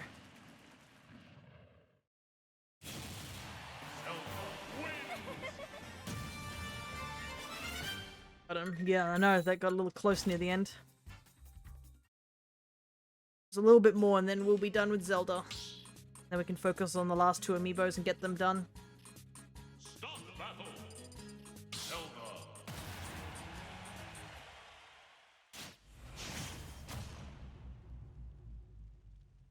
3, 2, Ooh, at the Castlevania stage, it's been a while since we've been here. Is it a one level per fight? It feels like it, but I think it's just how much damage they take and do. Not consistent. Sometimes I've had them level up like twice during a fight. It also depends on how long the fight goes for. The longer they're alive, the more chance they have to actually level up. So like, in the early stages when they're only level like 1 or 2, they don't really level up that quickly because destroying them so quickly.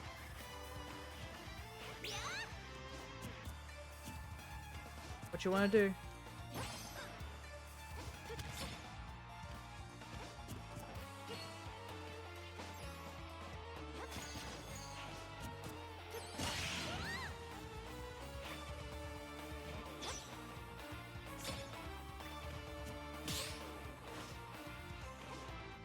I realized something when we were talking about earlier about the Golden Lewis statue. It only says if you place it in Pelican Town. So there's a funny implication that if you take it and just leave it in your farm somewhere, he's just like, what happened to my secret project? And he just doesn't know what happened to it. You just casually just take it and you'll never know what happened to it. Which might make things awkward if he does visit your farm one day and he just sees it in your farm.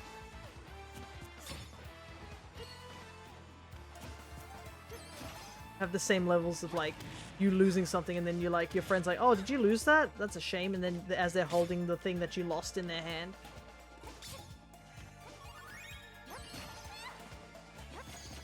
Wouldn't it be funny if you kept it right at your door?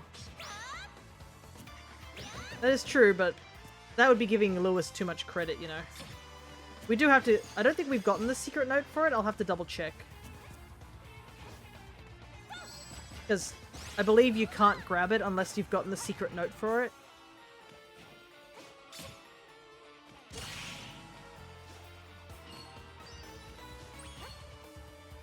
Oh!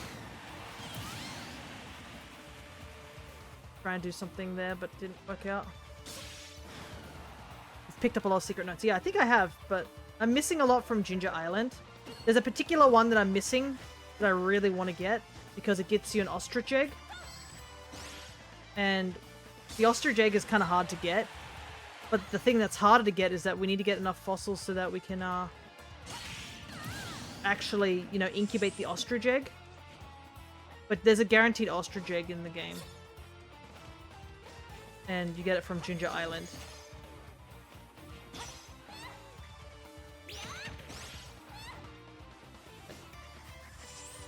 It's going to be difficult to get the incubator because I believe that recipe is required.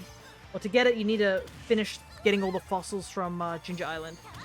And I would say we're about 40% done in Ginger Island. That's how I'd say we're at. I wouldn't say we're not 50%. We got still a ways to go. Because we're still missing so many coconuts. Not coconuts, walnuts. A lot of combo-based combat ones. Or just things in the volcano. We're missing quite a few there.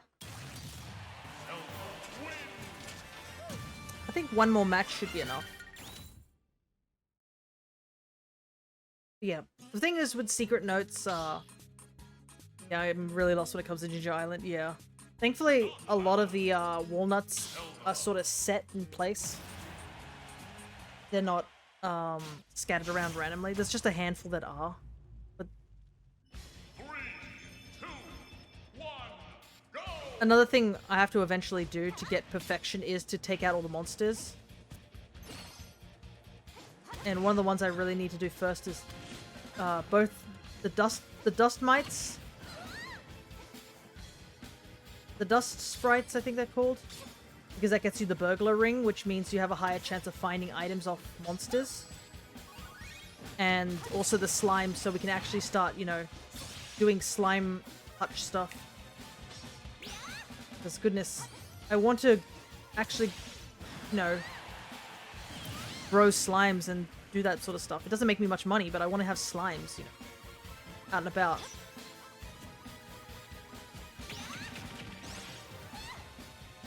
And I am sad that one of my... I have to make that statue I think Krobus gave me. So the witch doesn't come and turn all our slimes into black slimes again.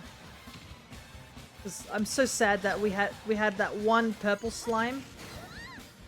And it got turned into a black slime. And now it looks exactly the same as all of them. And it makes me sad. Because this was something I learned about slimes in general. Is, as they breed, they actually don't stay like the same color. They actually just gain like different levels of red, blue, and green values. And depending on like what color they are, they can get you different drops. Like apparently getting a pure white slime means it drops diamonds every single time. But it's very, very difficult to get. And also that would mean you have to kill them as well. So you'd need to get 2 pure white slimes in order to like breed enough so that you can actually get diamonds from them. So it's really not feasible. It's a bragging right, is what I think that is. For me, I just want my slime hutch to look nice, you know, and actually be functional. Because right now it is not functional due to the simple fact that they try to kill me every time I get in there.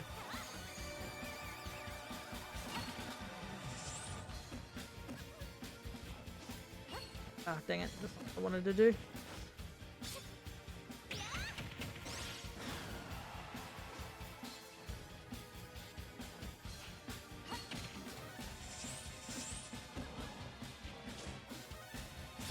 Oh, I know what the Amiibo was going for there.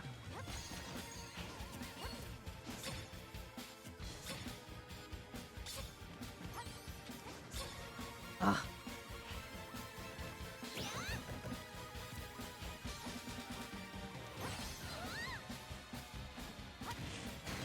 There we go. But yeah, I need those. I think we needed like 3 more walnuts or something like that, which we can easily get once our crop grows over at Ginger Island, so I'm not fussed. The only thing I'm worried about is we were working on the taro quest for Caroline.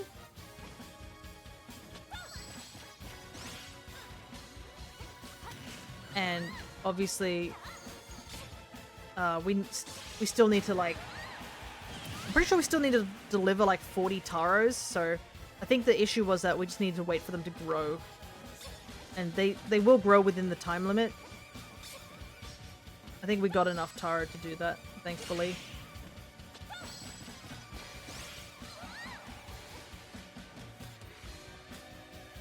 Because I gotta remember to actually deliver the taro and stuff. That would be a waste if I just casually forgot. Can you imagine? I grew all that taro and I forget to actually put it in and like sell it. That would be very devastating.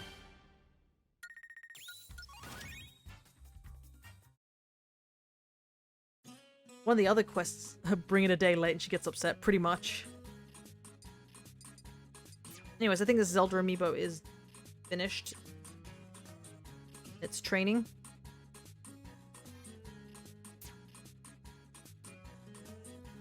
But yeah, she gave that to me on very, very short notice, I will have to say.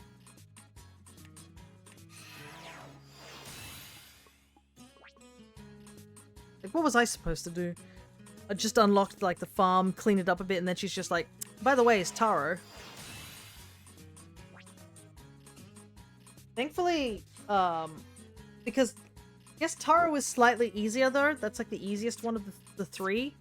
Because I believe she can ask for pineapple instead, and we would have been in some serious trouble if she'd asked for pineapple.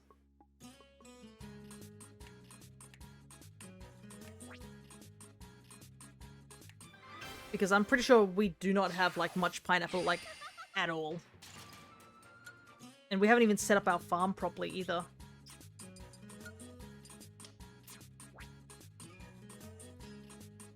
But I really want to get it done, because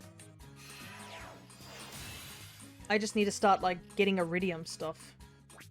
It's kind of the big thing right now, is get enough iridium to start making sprinklers.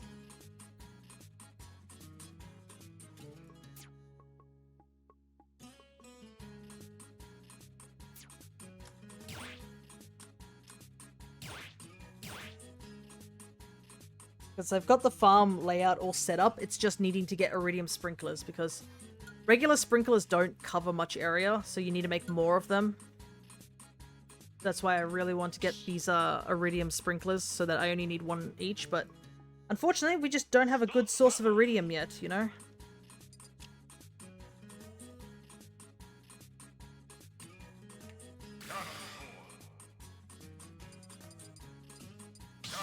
Like, I think you can buy a sprinkler from Krobus. Yeah, Skull Cavern spelunking pretty much, but I also found out that the iridium dagger and iridium hammer that you get for getting the iridium bar, no, it's not the galaxy sword, or was it the infinity blade? I think it's a galaxy. 2, 1, go! But yeah.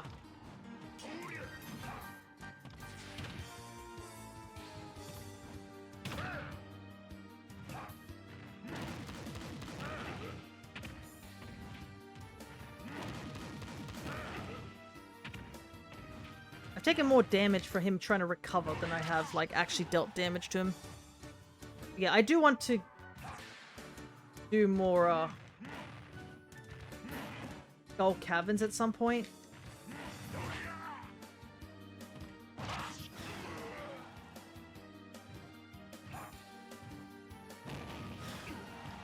The only downside is I'm bad at the game.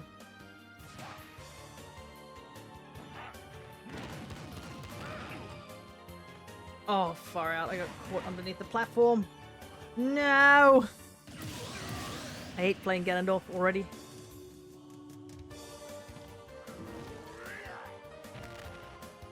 I also don't like the fact that he's using that attack.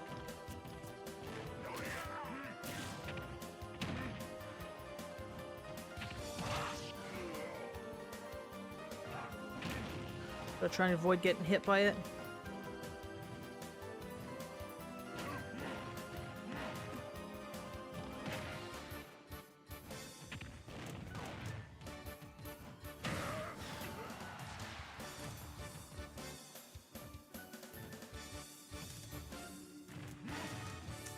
Okay.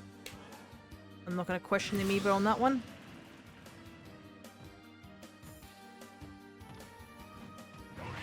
But yeah, we still have to get to floor 100 of the Skull Caverns too at some point.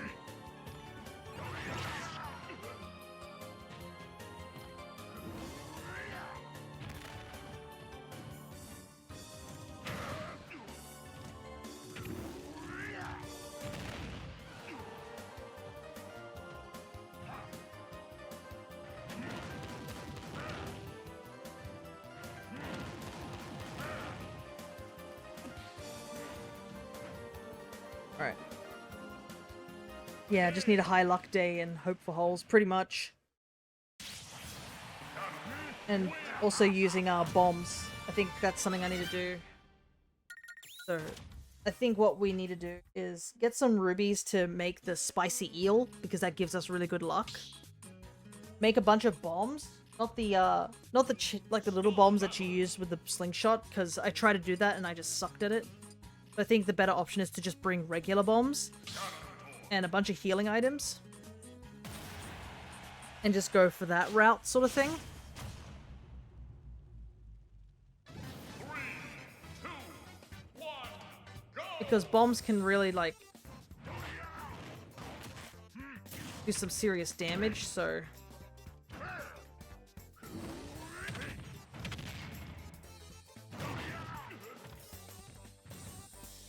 And it will also save us having to, like, mine up all the rocks. See if we can find the holes or, like, rare items. But another big thing would be just us getting the slime wrangler thing, so we don't have to worry about slimes hurting us.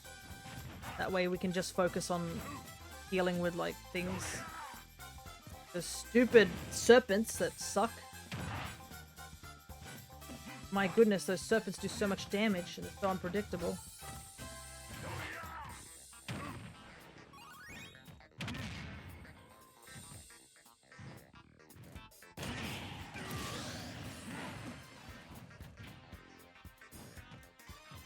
But you have to kill a bunch of serpents as part of the monster killing quest as well.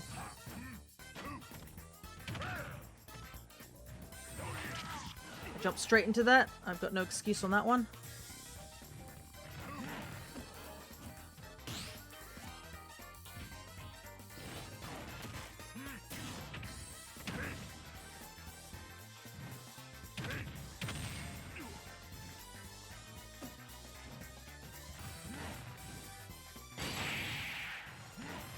You know, might as well. I think another thing that we could probably do if we want to try and get down to 100 is bring some staircases for some of the later levels, just in a just-in-case scenario. I know you do get a different message if you get down to the bottom of Skull, or get to floor 100 in the Skull Caverns, with or without stairs. I believe if you use more than 10 stairs, the guy down there does say that you probably were cheating a little. I don't think it changes what reward he gives you, but he's just like, you know, sort of thing. Go!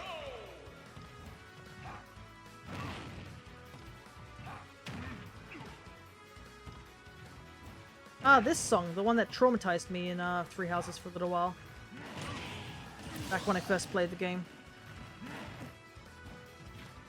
Yeah. There's a lot of little secrets in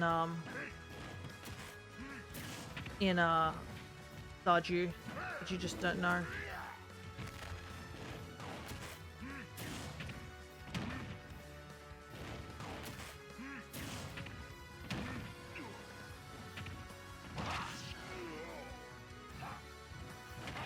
That's why Stardew is such a good game. You can tell there's a lot of love Concerned Ape put into it.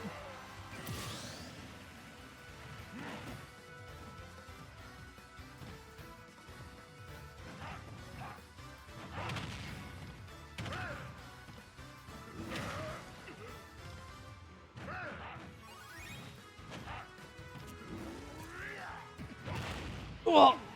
I should have just gone for a tilt. That was a bad decision on my part.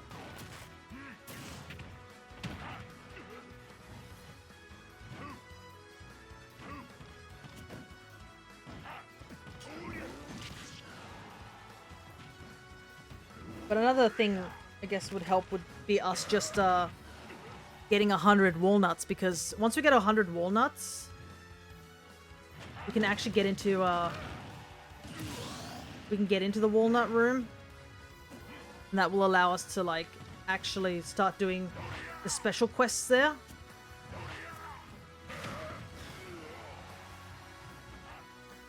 Stardew Valley should have actual mayor elections. That's for earlier. But the thing is like, I don't know who else I would want as a mayor. That's the problem.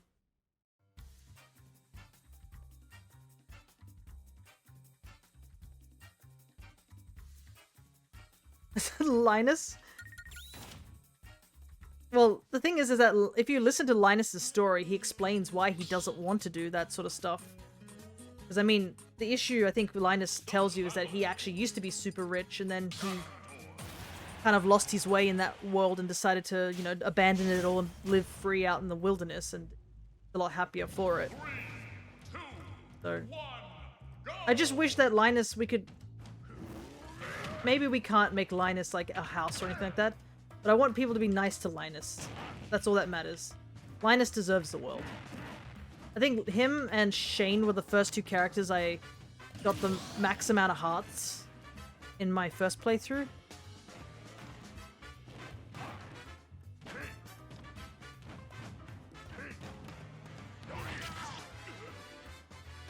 It also helped that they were both in locations that I, you know, usually passed by.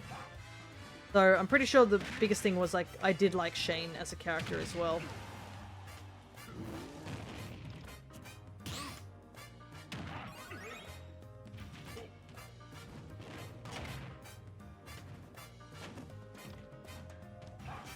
But yeah, there's some pretty interesting characters. One character I know nothing about is literally Haley. I know a lot of people like Haley, or like at least she's one of the easier bachelorettes to actually get with. But goodness, if there's a character I know nothing about, it's her. I think it's weird because like Shane is just as like, you know, aggressively not your friend. Oh, this is gonna end well. But and Haley also is like that too, but I don't know. Compared to Shane, I just didn't get along with Haley whatsoever.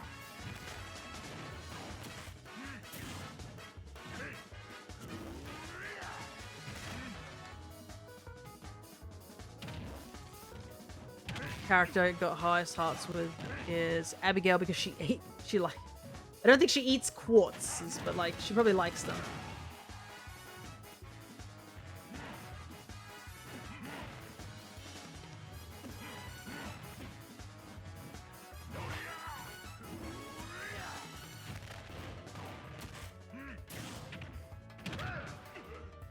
Give her a quartz and read the dialogue. Okay. But she does eat quartzes. I don't know. I don't imagine quartz as being terribly edible. Unless quartz actually has a taste to it that us humans aren't aware of. Maybe it's like she just likes how it feels in her mouth. Thanks, I was getting hungry. I don't think she actually eats quartzes. I think it's just like a joke answer. You know, like what one of your friends would say. Just to get a reaction out of you. That's what I feel like that is.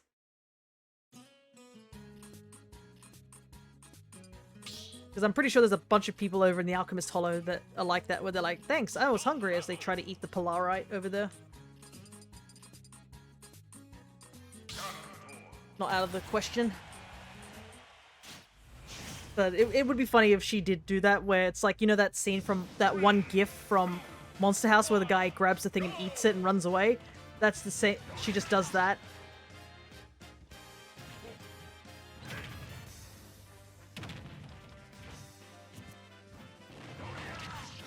Oh, I am getting kind of walloped. I need to focus.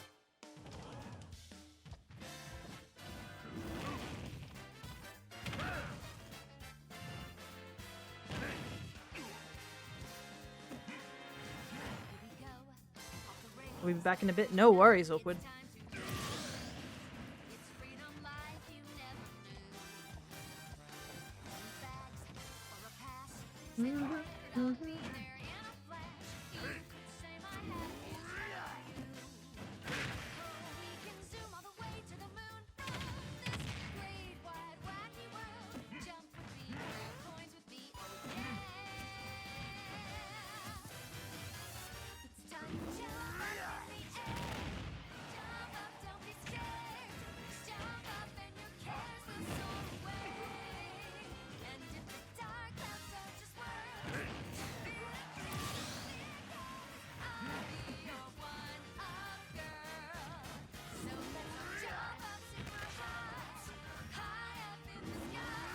This is kind of bad that he keeps spamming this.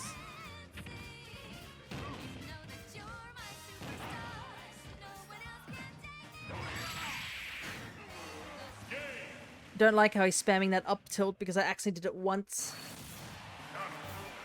I have a feeling this might be an amiibo I'll have to retrain. How much time have we got? I might stop training him right now. And have to redo him again. Maybe off stream. Because he is spamming that attack far too many times. I think we'll just finish off with Link. I'll bomb Link instead. Then we'll just have the 3 fight instead of the Gandalf because... yeah, that up tilt is too much right now.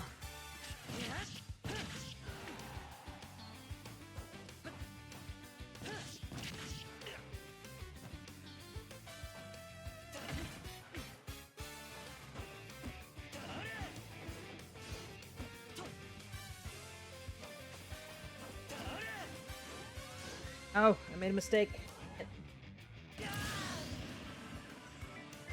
Whoa, Link's hat is like, the cap is doing some weird things. But this is an anti-gravity thing, isn't it?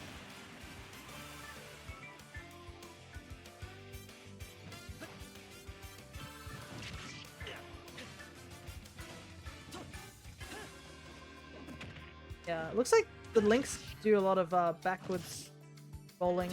I hope it's not because I've been doing it a lot. I don't think I have been, but I don't know. Sometimes you're not aware of like the things you do until like you look at the replay and you're like, oh boy, I do that a lot.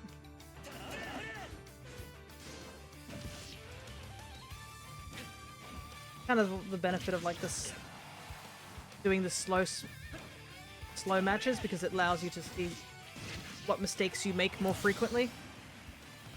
Or just watching your own playthrough. You want to get better at Smash? Just watch some gameplay that you did. You'll start picking up on all your mistakes real quick.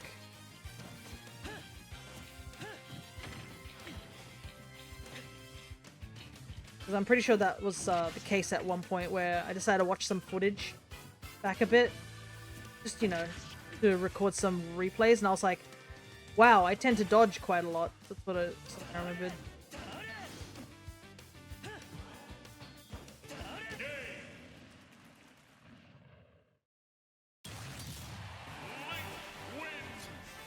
But sometimes you just you have a habit and it's just very hard to get rid of.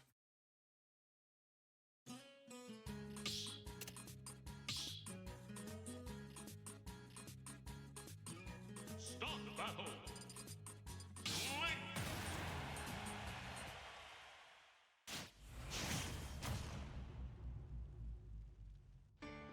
Hey, Minecraft. 1, We were just talking about you earlier. I have to get back to playing Minecraft at some point, because I know Perry's gone back to playing it. I haven't touched it in a little while. I think I stopped playing it after when I went on the trip.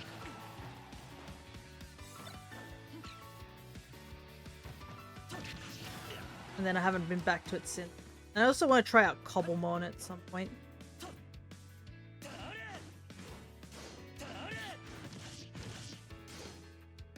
Ah, dang it. I saved him, I didn't save myself. I should stop doing that, like...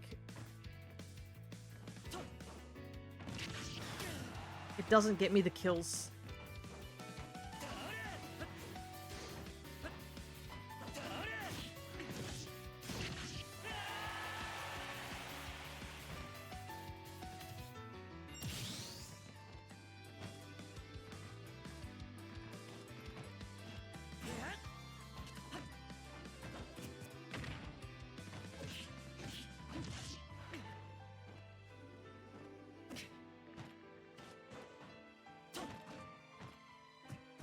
You know what a cool idea would be? To make, like, versions of these houses floating around your Minecraft server. Because these stages are really cool. And how there's, like, multiple different versions, too.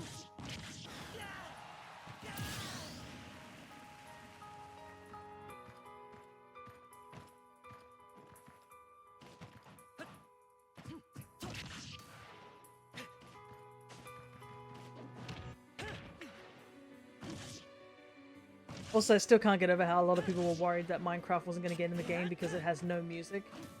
And then they're like, okay, and they just pull out some of these really awesome tracks. Obviously, they're all remixes. Make them any less cool.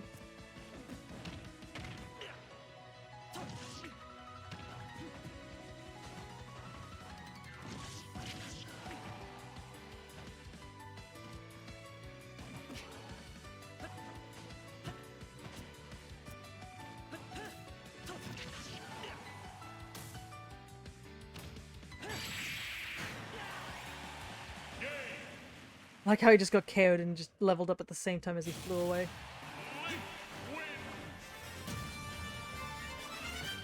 Alrighty. We're getting there.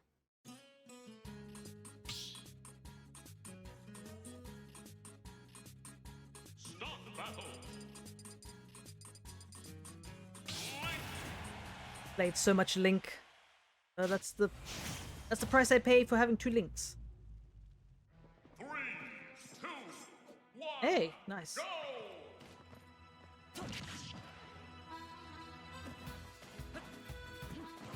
Oh, there's another reason Tears of the Kingdom wasn't a 10 out of 10 game. What happened to Cass?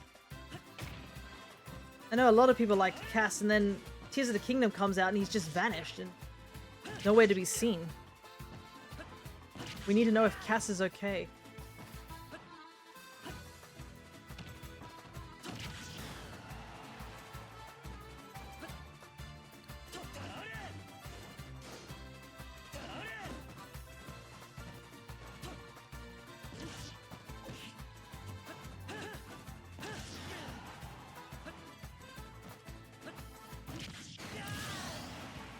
And this theme also slaps, you know.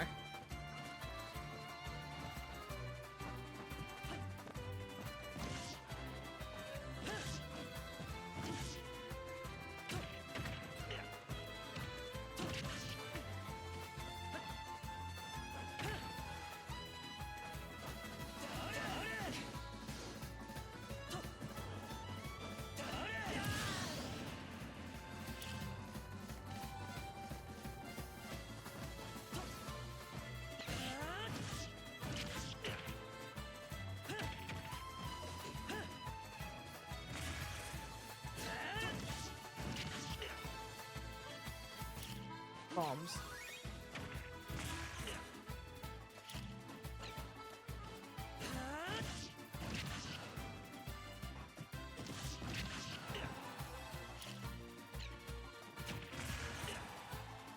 Get the long shot.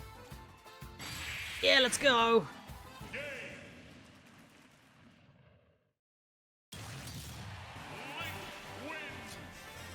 Obviously, it's not as hard if it's slowed down, but still cool.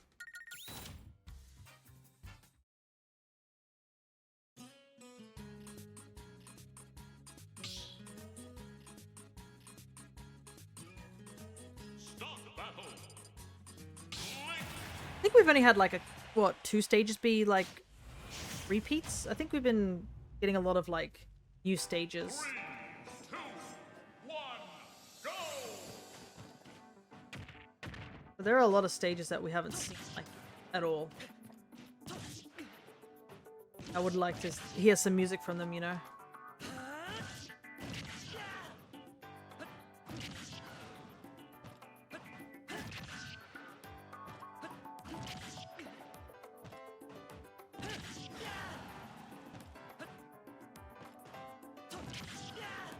Unfortunately, the part where the Amiibo is not smart enough to avoid getting juggled up from the top.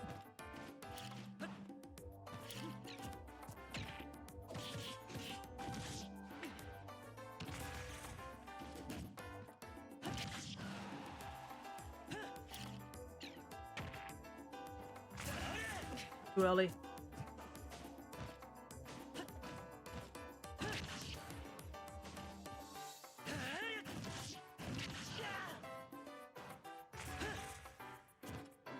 Nope. Oh, that was close. Know what he was going for there.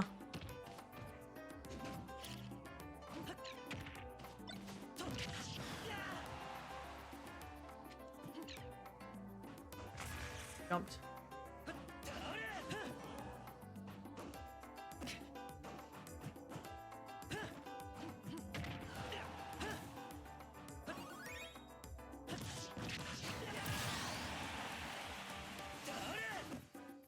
I feel like I do that combo off stage with this these Link amiibos a lot. Yeah, I don't see it like being replicated. I don't know. Me. When I was watching the other fight, that did.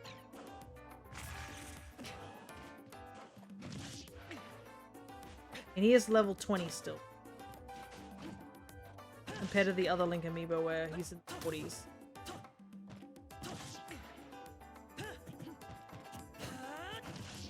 I should have held shield.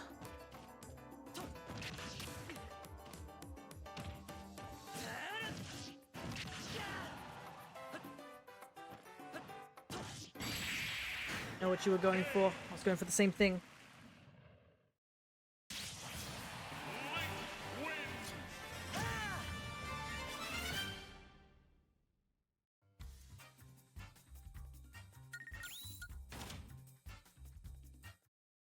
Alrighty.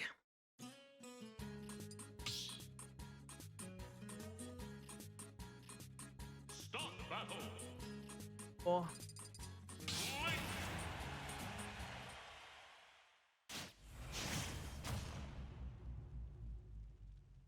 Three, two, one, go! Yoshi stage. Yes, that is true. We haven't had a Yoshi stage in a while.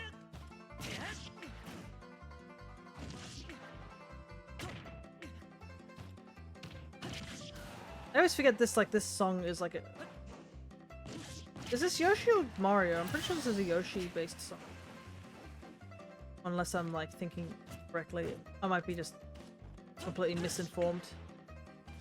Probably Mario, more Yoshi, to be honest.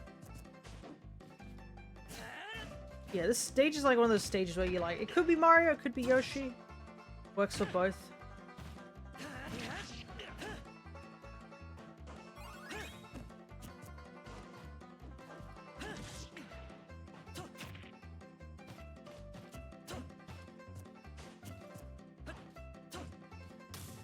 Ah, I just missed altogether.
Right.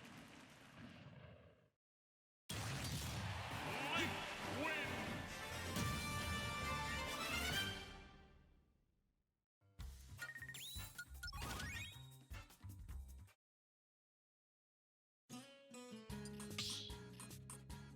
So, Raid, I think we're going to hit the 5-hour mark around the time that we're finished training this Link.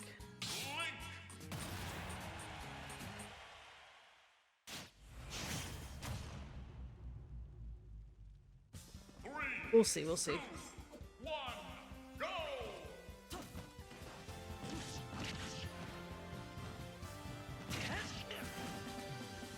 I feel like we've come to Magicant 3 times. And there's nothing wrong with Magicant, but I was just like, observation-wise, I'm like, haven't we been to Magicant like multiple times at this point?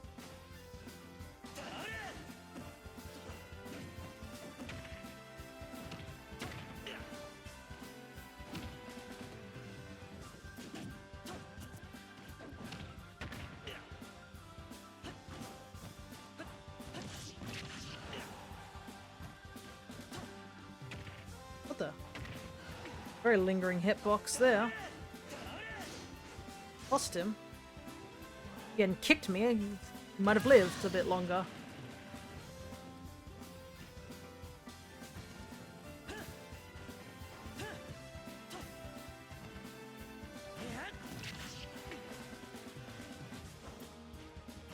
You can play the Earthbound, can't you, at this point? It's one of those games that I hear a lot of people, like, you know, sing praises about, especially all those people who really want, like, a Mother 3 translation. I wonder if I should give Earthbound a go at some point. See what all the hype is about it.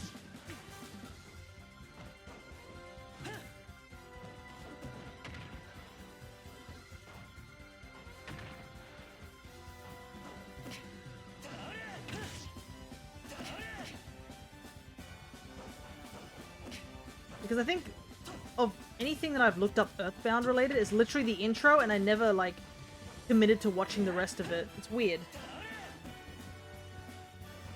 I think I've seen like people play the intro so many times and then I've just never committed to like watching the rest of it.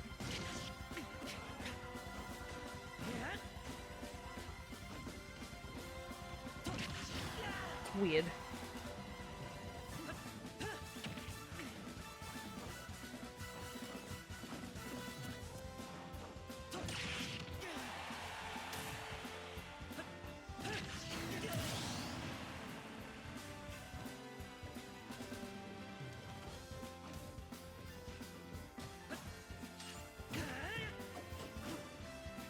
Bye.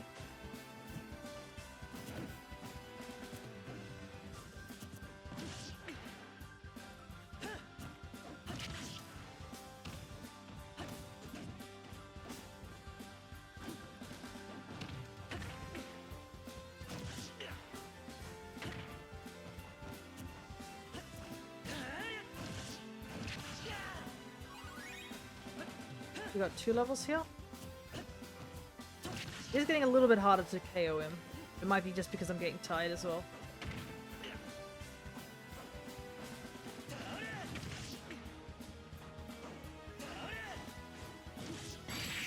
There we go, that's what I wanted.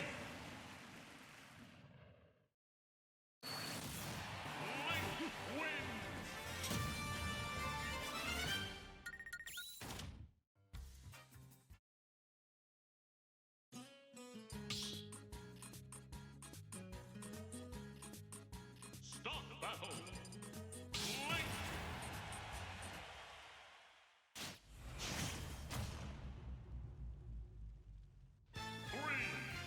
We're back here again? Go. We're really getting some repeats now.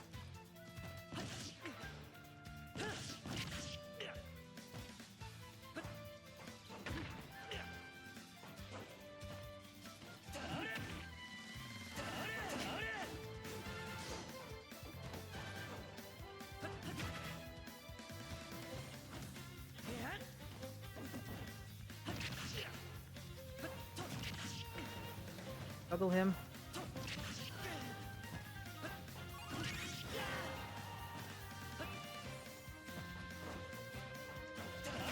No, the kick.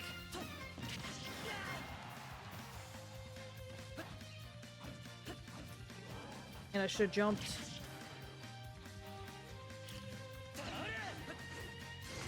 Oh. Would have been bad.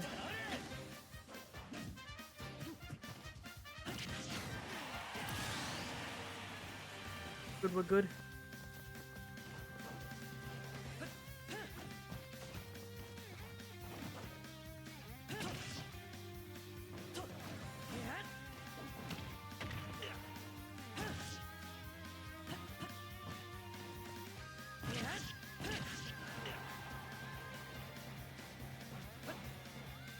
Oh, dang it, he dodged. Getting smart.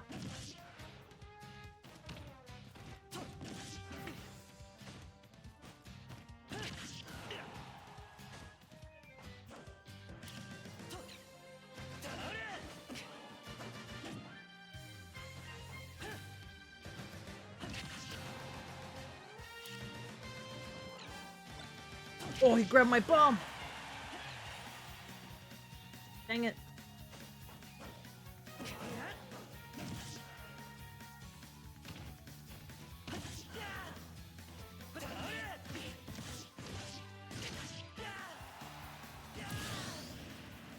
Nice. I didn't think that was gonna kill, I'm not gonna lie.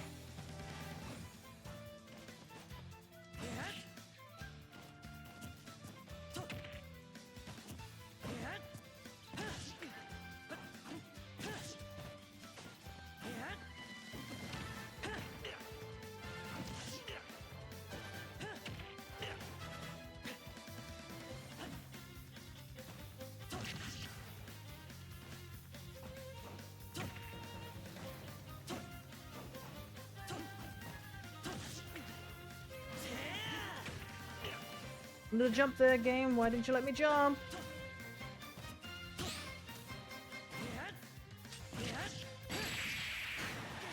Let's kill? Yeah, let's go rage.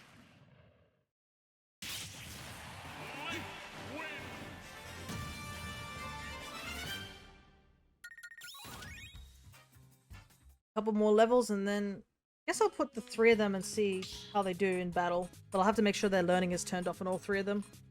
Start battle. Well, at least the 2 of them. The other Link's in level 40, so that might be a bit unfair. Hey, look at this! It's Lumios with the worst song in this game. I think there's nothing wrong with Lumios City's music, it's just I got sick of it very, very quickly. It's not fighting game music. But I guess it makes sense that we talk about it, since, you know... Do you think the hints were here all this time? Probably not, it's just because Greninja's in the game. That'd be funny though.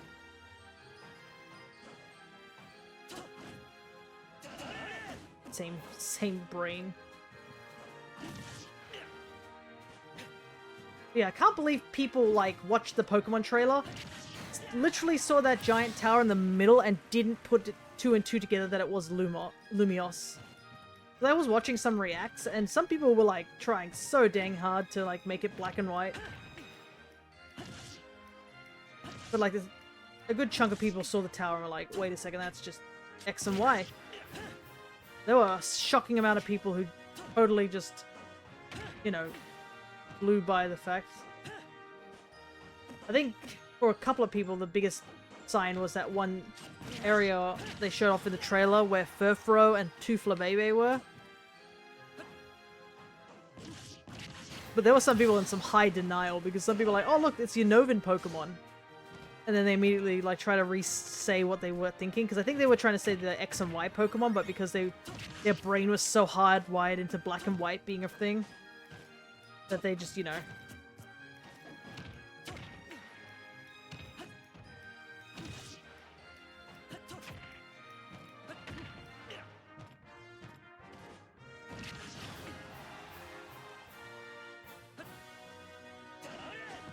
You can't deny that Lumios is like one of the most iconic locations in X and Y, since it's like right in the middle of the entire... Ooh, slight voice crack there. It's like right in the middle of the map, isn't it?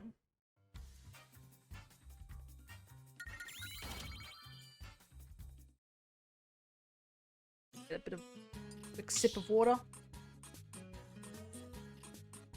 Kind of funny. 5 hours kind of blew by really quickly. Like, I'm already at the 5-hour mark, but it doesn't feel like 5 hours to me. Maybe it's because I've been, like, focused in games. What is this track?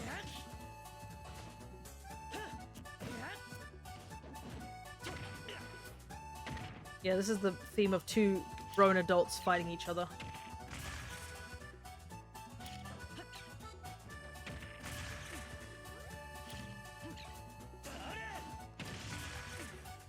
Really mean to the Amiibo. Oh my god. Can we get a 5th one? Oh my goodness, are we just gonna stand in one place and just throw bombs at him? Oh, oh my god, we still got the kill though. That's funny. We only hit him like once off with a regular attack and then everything was bombs.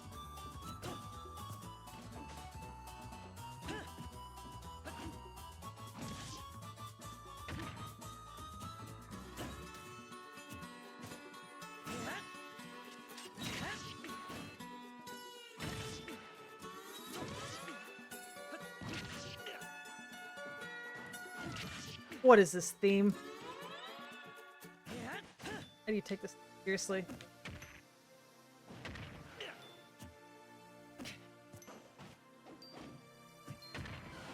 Link is at level of 30, yeah. We had to give up on the Ganondorf Amiibo, unfortunately. He kept spamming up tilt too much, to the point where he wasn't even attacking, so I've decided to like reset him and like start again on that one. Oh, that killed. I'm expecting that.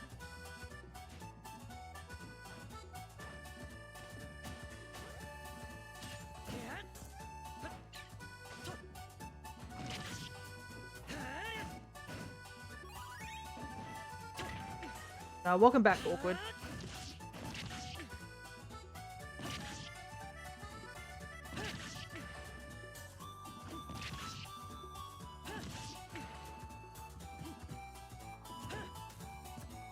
Oops. Mistake.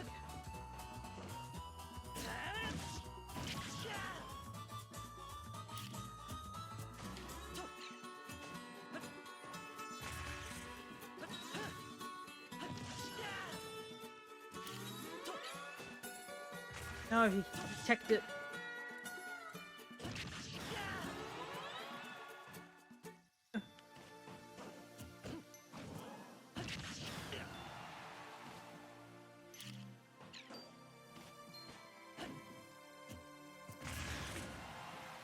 So I'm just bullying him with bombs.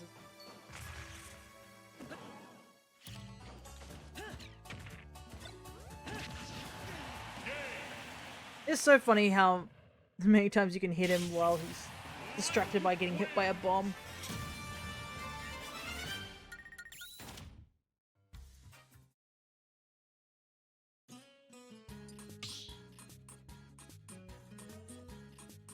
Yeah, we're almost done training this Link Amiibo.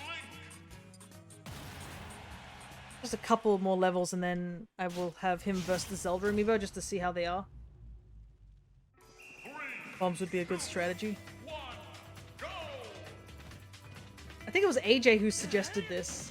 So the first Link we didn't use anything, but like when we started first training this particular Link Amiibo, he pulled out a bomb and I was like, wait, we didn't even pull out bombs yet. It was just randomly out of all the moves that the character could pull out, he just went for bombs first.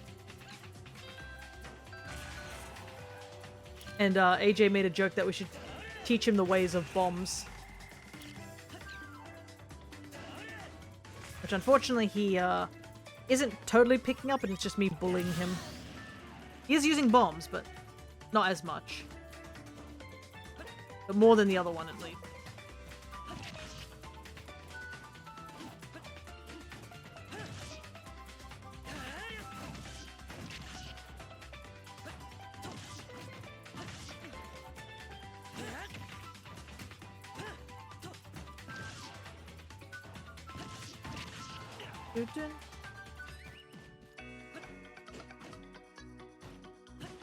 I missed this particular part of the song, New Leaf.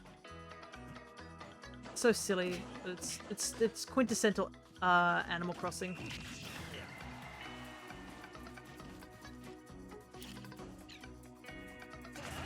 Oh, too early. Off the platform, please.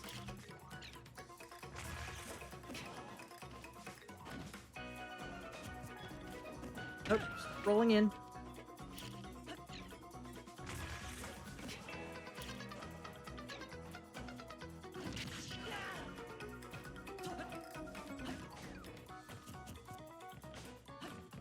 So are you training them to fight like you? Well, yes and no, I guess. Like, obviously, they do pick up on how I fight. So if I had two of the exact same amiibos, and I gave one to, like, someone else, then you would probably see there's a difference in, like, the way they fight.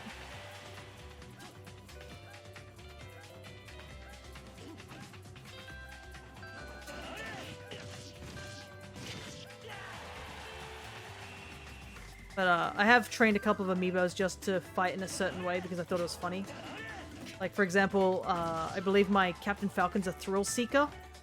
So when he fights, he tends to, like, make a lot of risky plays, but he also taunts a lot as well, which is funny.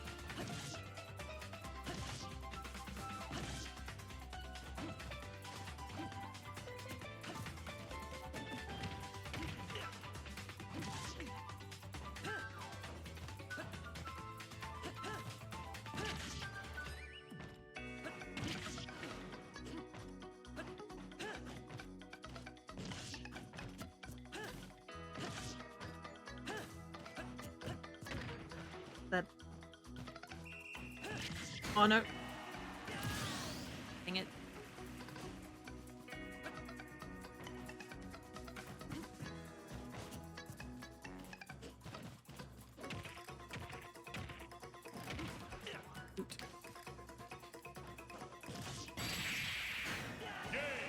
Here. They went up 2 levels, I think, this round.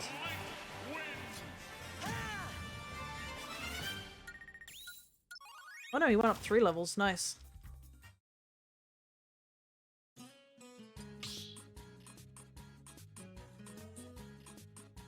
Start battle. It's good. Yeah, it's good. Speeds up the process a little bit. But I think he's almost ready to, like, just stop learning any more stuff. 3, 2, 1, go!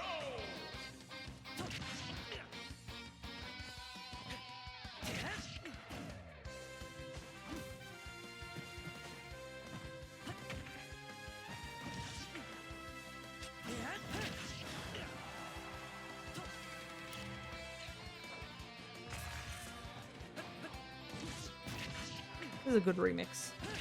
I do prefer Reshiram and Zekrom's original music, but this obviously fits better for the fighting theme of the game.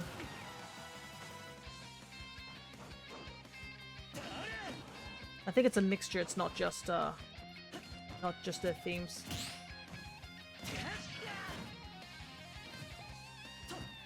I like how you corrected yourself, you're like, no, it's not the goo. Oh, that was a bad idea. Like, no, I'm not speaking slime.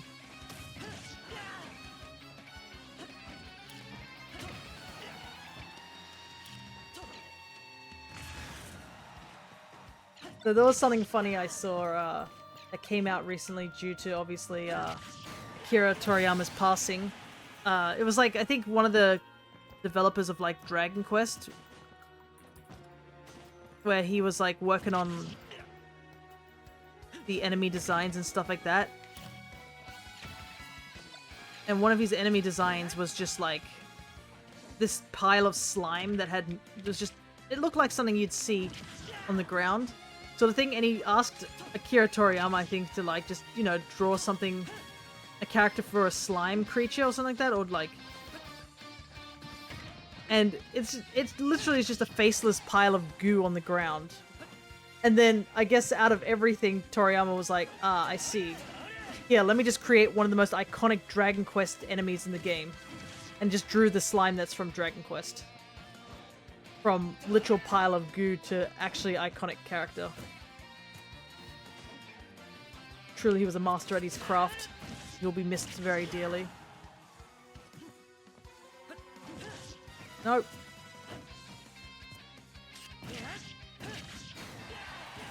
Yeah, he was amazing. Yeah, his art style is so recognizable. There are people who can draw in his art style, thankfully, so it's not like the Dragon Quest games will, like, no longer have his art style, but it is very sad to see.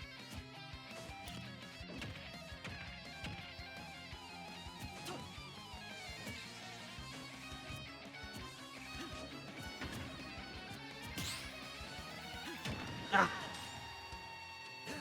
Trying to approach and I couldn't approach.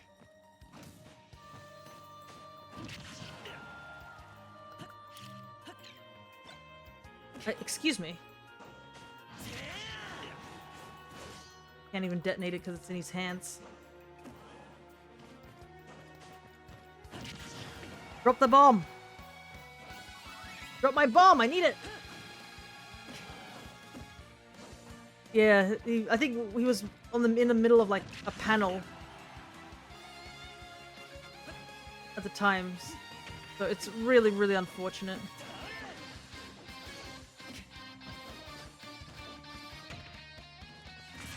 Haha! Dang it, that didn't work in my favor. I forgot I was at really high percentage. I just killed myself. Oh boy.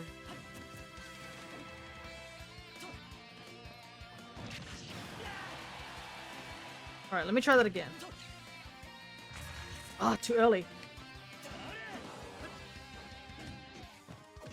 But yeah, I think they posted, like, what the last panel he was working on before his unfortunate demise, but I do wonder, like, what they plan to do with Super, because he was still working on Super.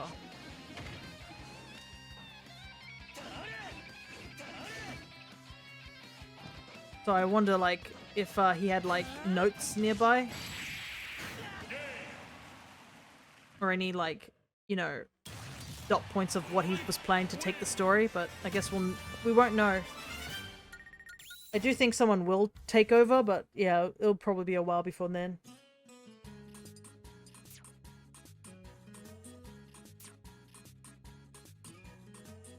Yeah, he was working with Toyotaro on it. Yeah, we likely have no idea. Yeah, I'm sure there is somebody who does know, but yeah. It is gonna be... It's gonna feel different. That's for sure. No doubt about it. Also, I think we should put a protection on Oda and make sure nothing happens to Oda, because he needs to complete One Piece, because there will be like mass hysteria if anything happens to Oda. He's got to finish One Piece. We can't lose him either. All right. Let's check the two amiibos.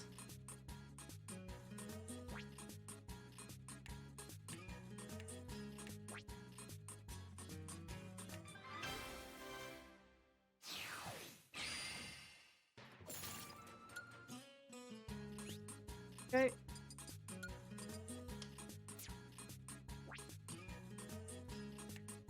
This. I'm just gonna double check that the Zelda amiibo is also, the learning is turned off, because I don't want any accidental learning. I'm pretty sure I did turn it off.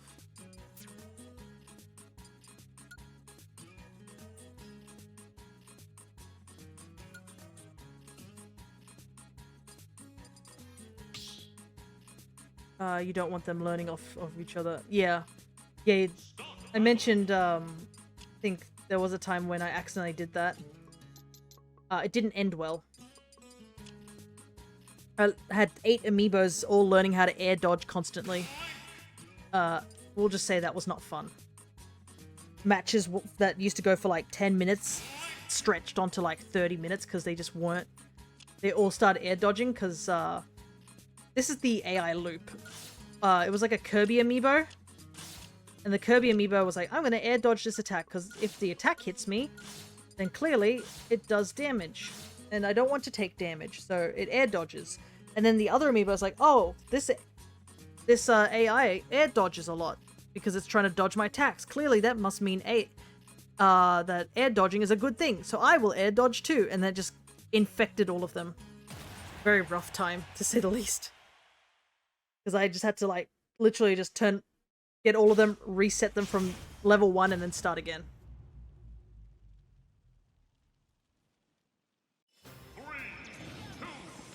Alright. We'll just let them fight. We'll see how they do. They are different levels, so it's probably a little unfair. I'll probably have to let them do this, like, off-stream anyways. Who's your money on? I think Zelda is pretty good. But, like, we do have one of the Link amiibos is level 43, so... It'd be funny if we were like, no, it's actually one of the CPUs that I put money on.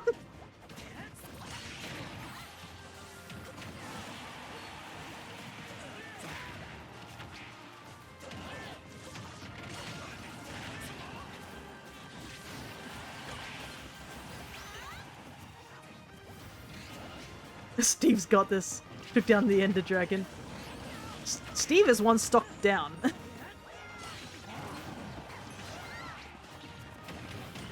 Look at Steve on the left side, he's just chilling. Man's got diamond, he's like...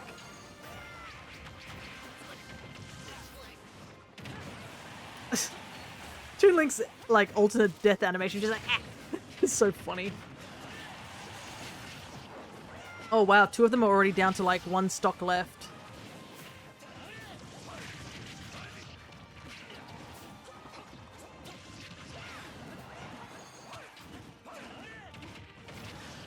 Oh, it's becoming an edge fight. They're all sitting near the edge.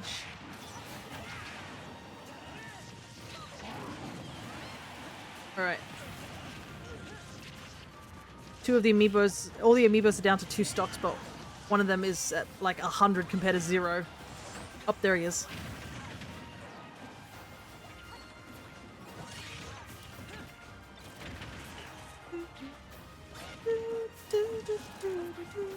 Three Houses had good music.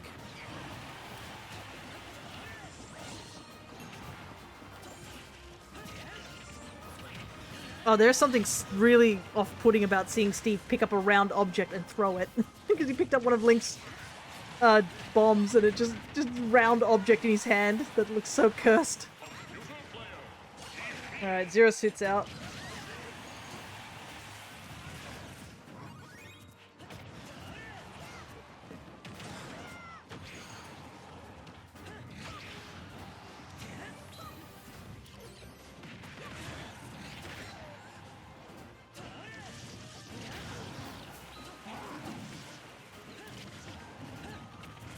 See.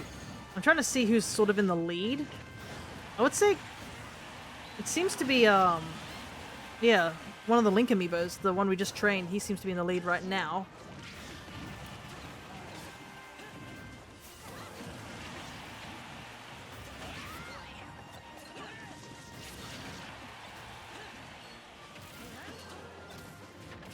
It's so hard to tell what's happening.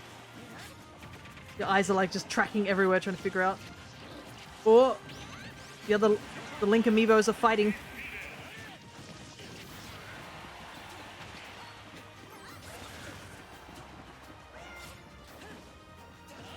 Alright, Bowser's gone. I kind of expected those two to be out first.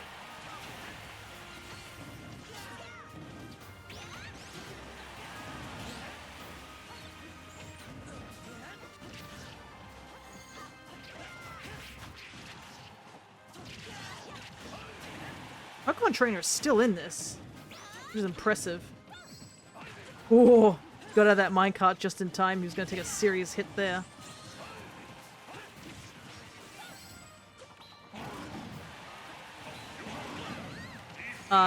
The irony that Charizard was the one who took out Steve. Oh my goodness, it's all the Zelda characters. It's...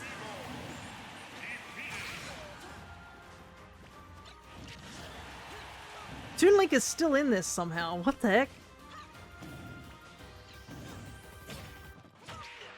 They're all at really high percent, so like, it could be anyone's game. But if Zelda gets like a good kick... Oh!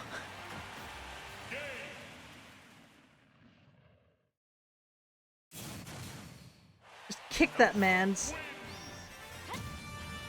Hey. I got the prediction right. Look at... But I do like how there's like... The top three are literally all Links. Just one of them is, one of these is not like the other, as they say. He's just happy to be here. Let's see how many KOs they each got. Holy heck, Zelda took out 9 people. Okay, Zelda took out Link 3 times. The Dusk took out Dusk 3 times and Raoul 2 times. The other two got 2 KOs. Wow, Steve did nothing. He didn't KO a single person. He was just chilling. That's funny. Anyways.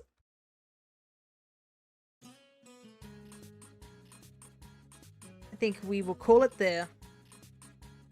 And I know, I believe The Alchemist is streaming at the moment. So I can at least send you guys that way.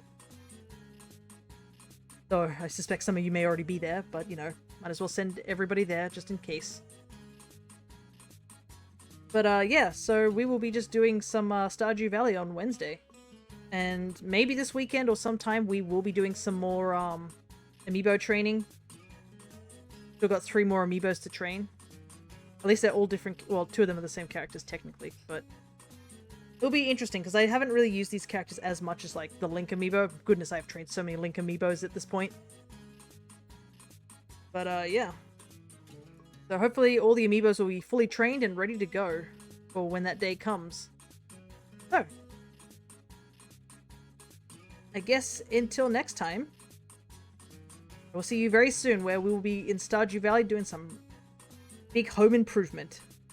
So, take care everybody.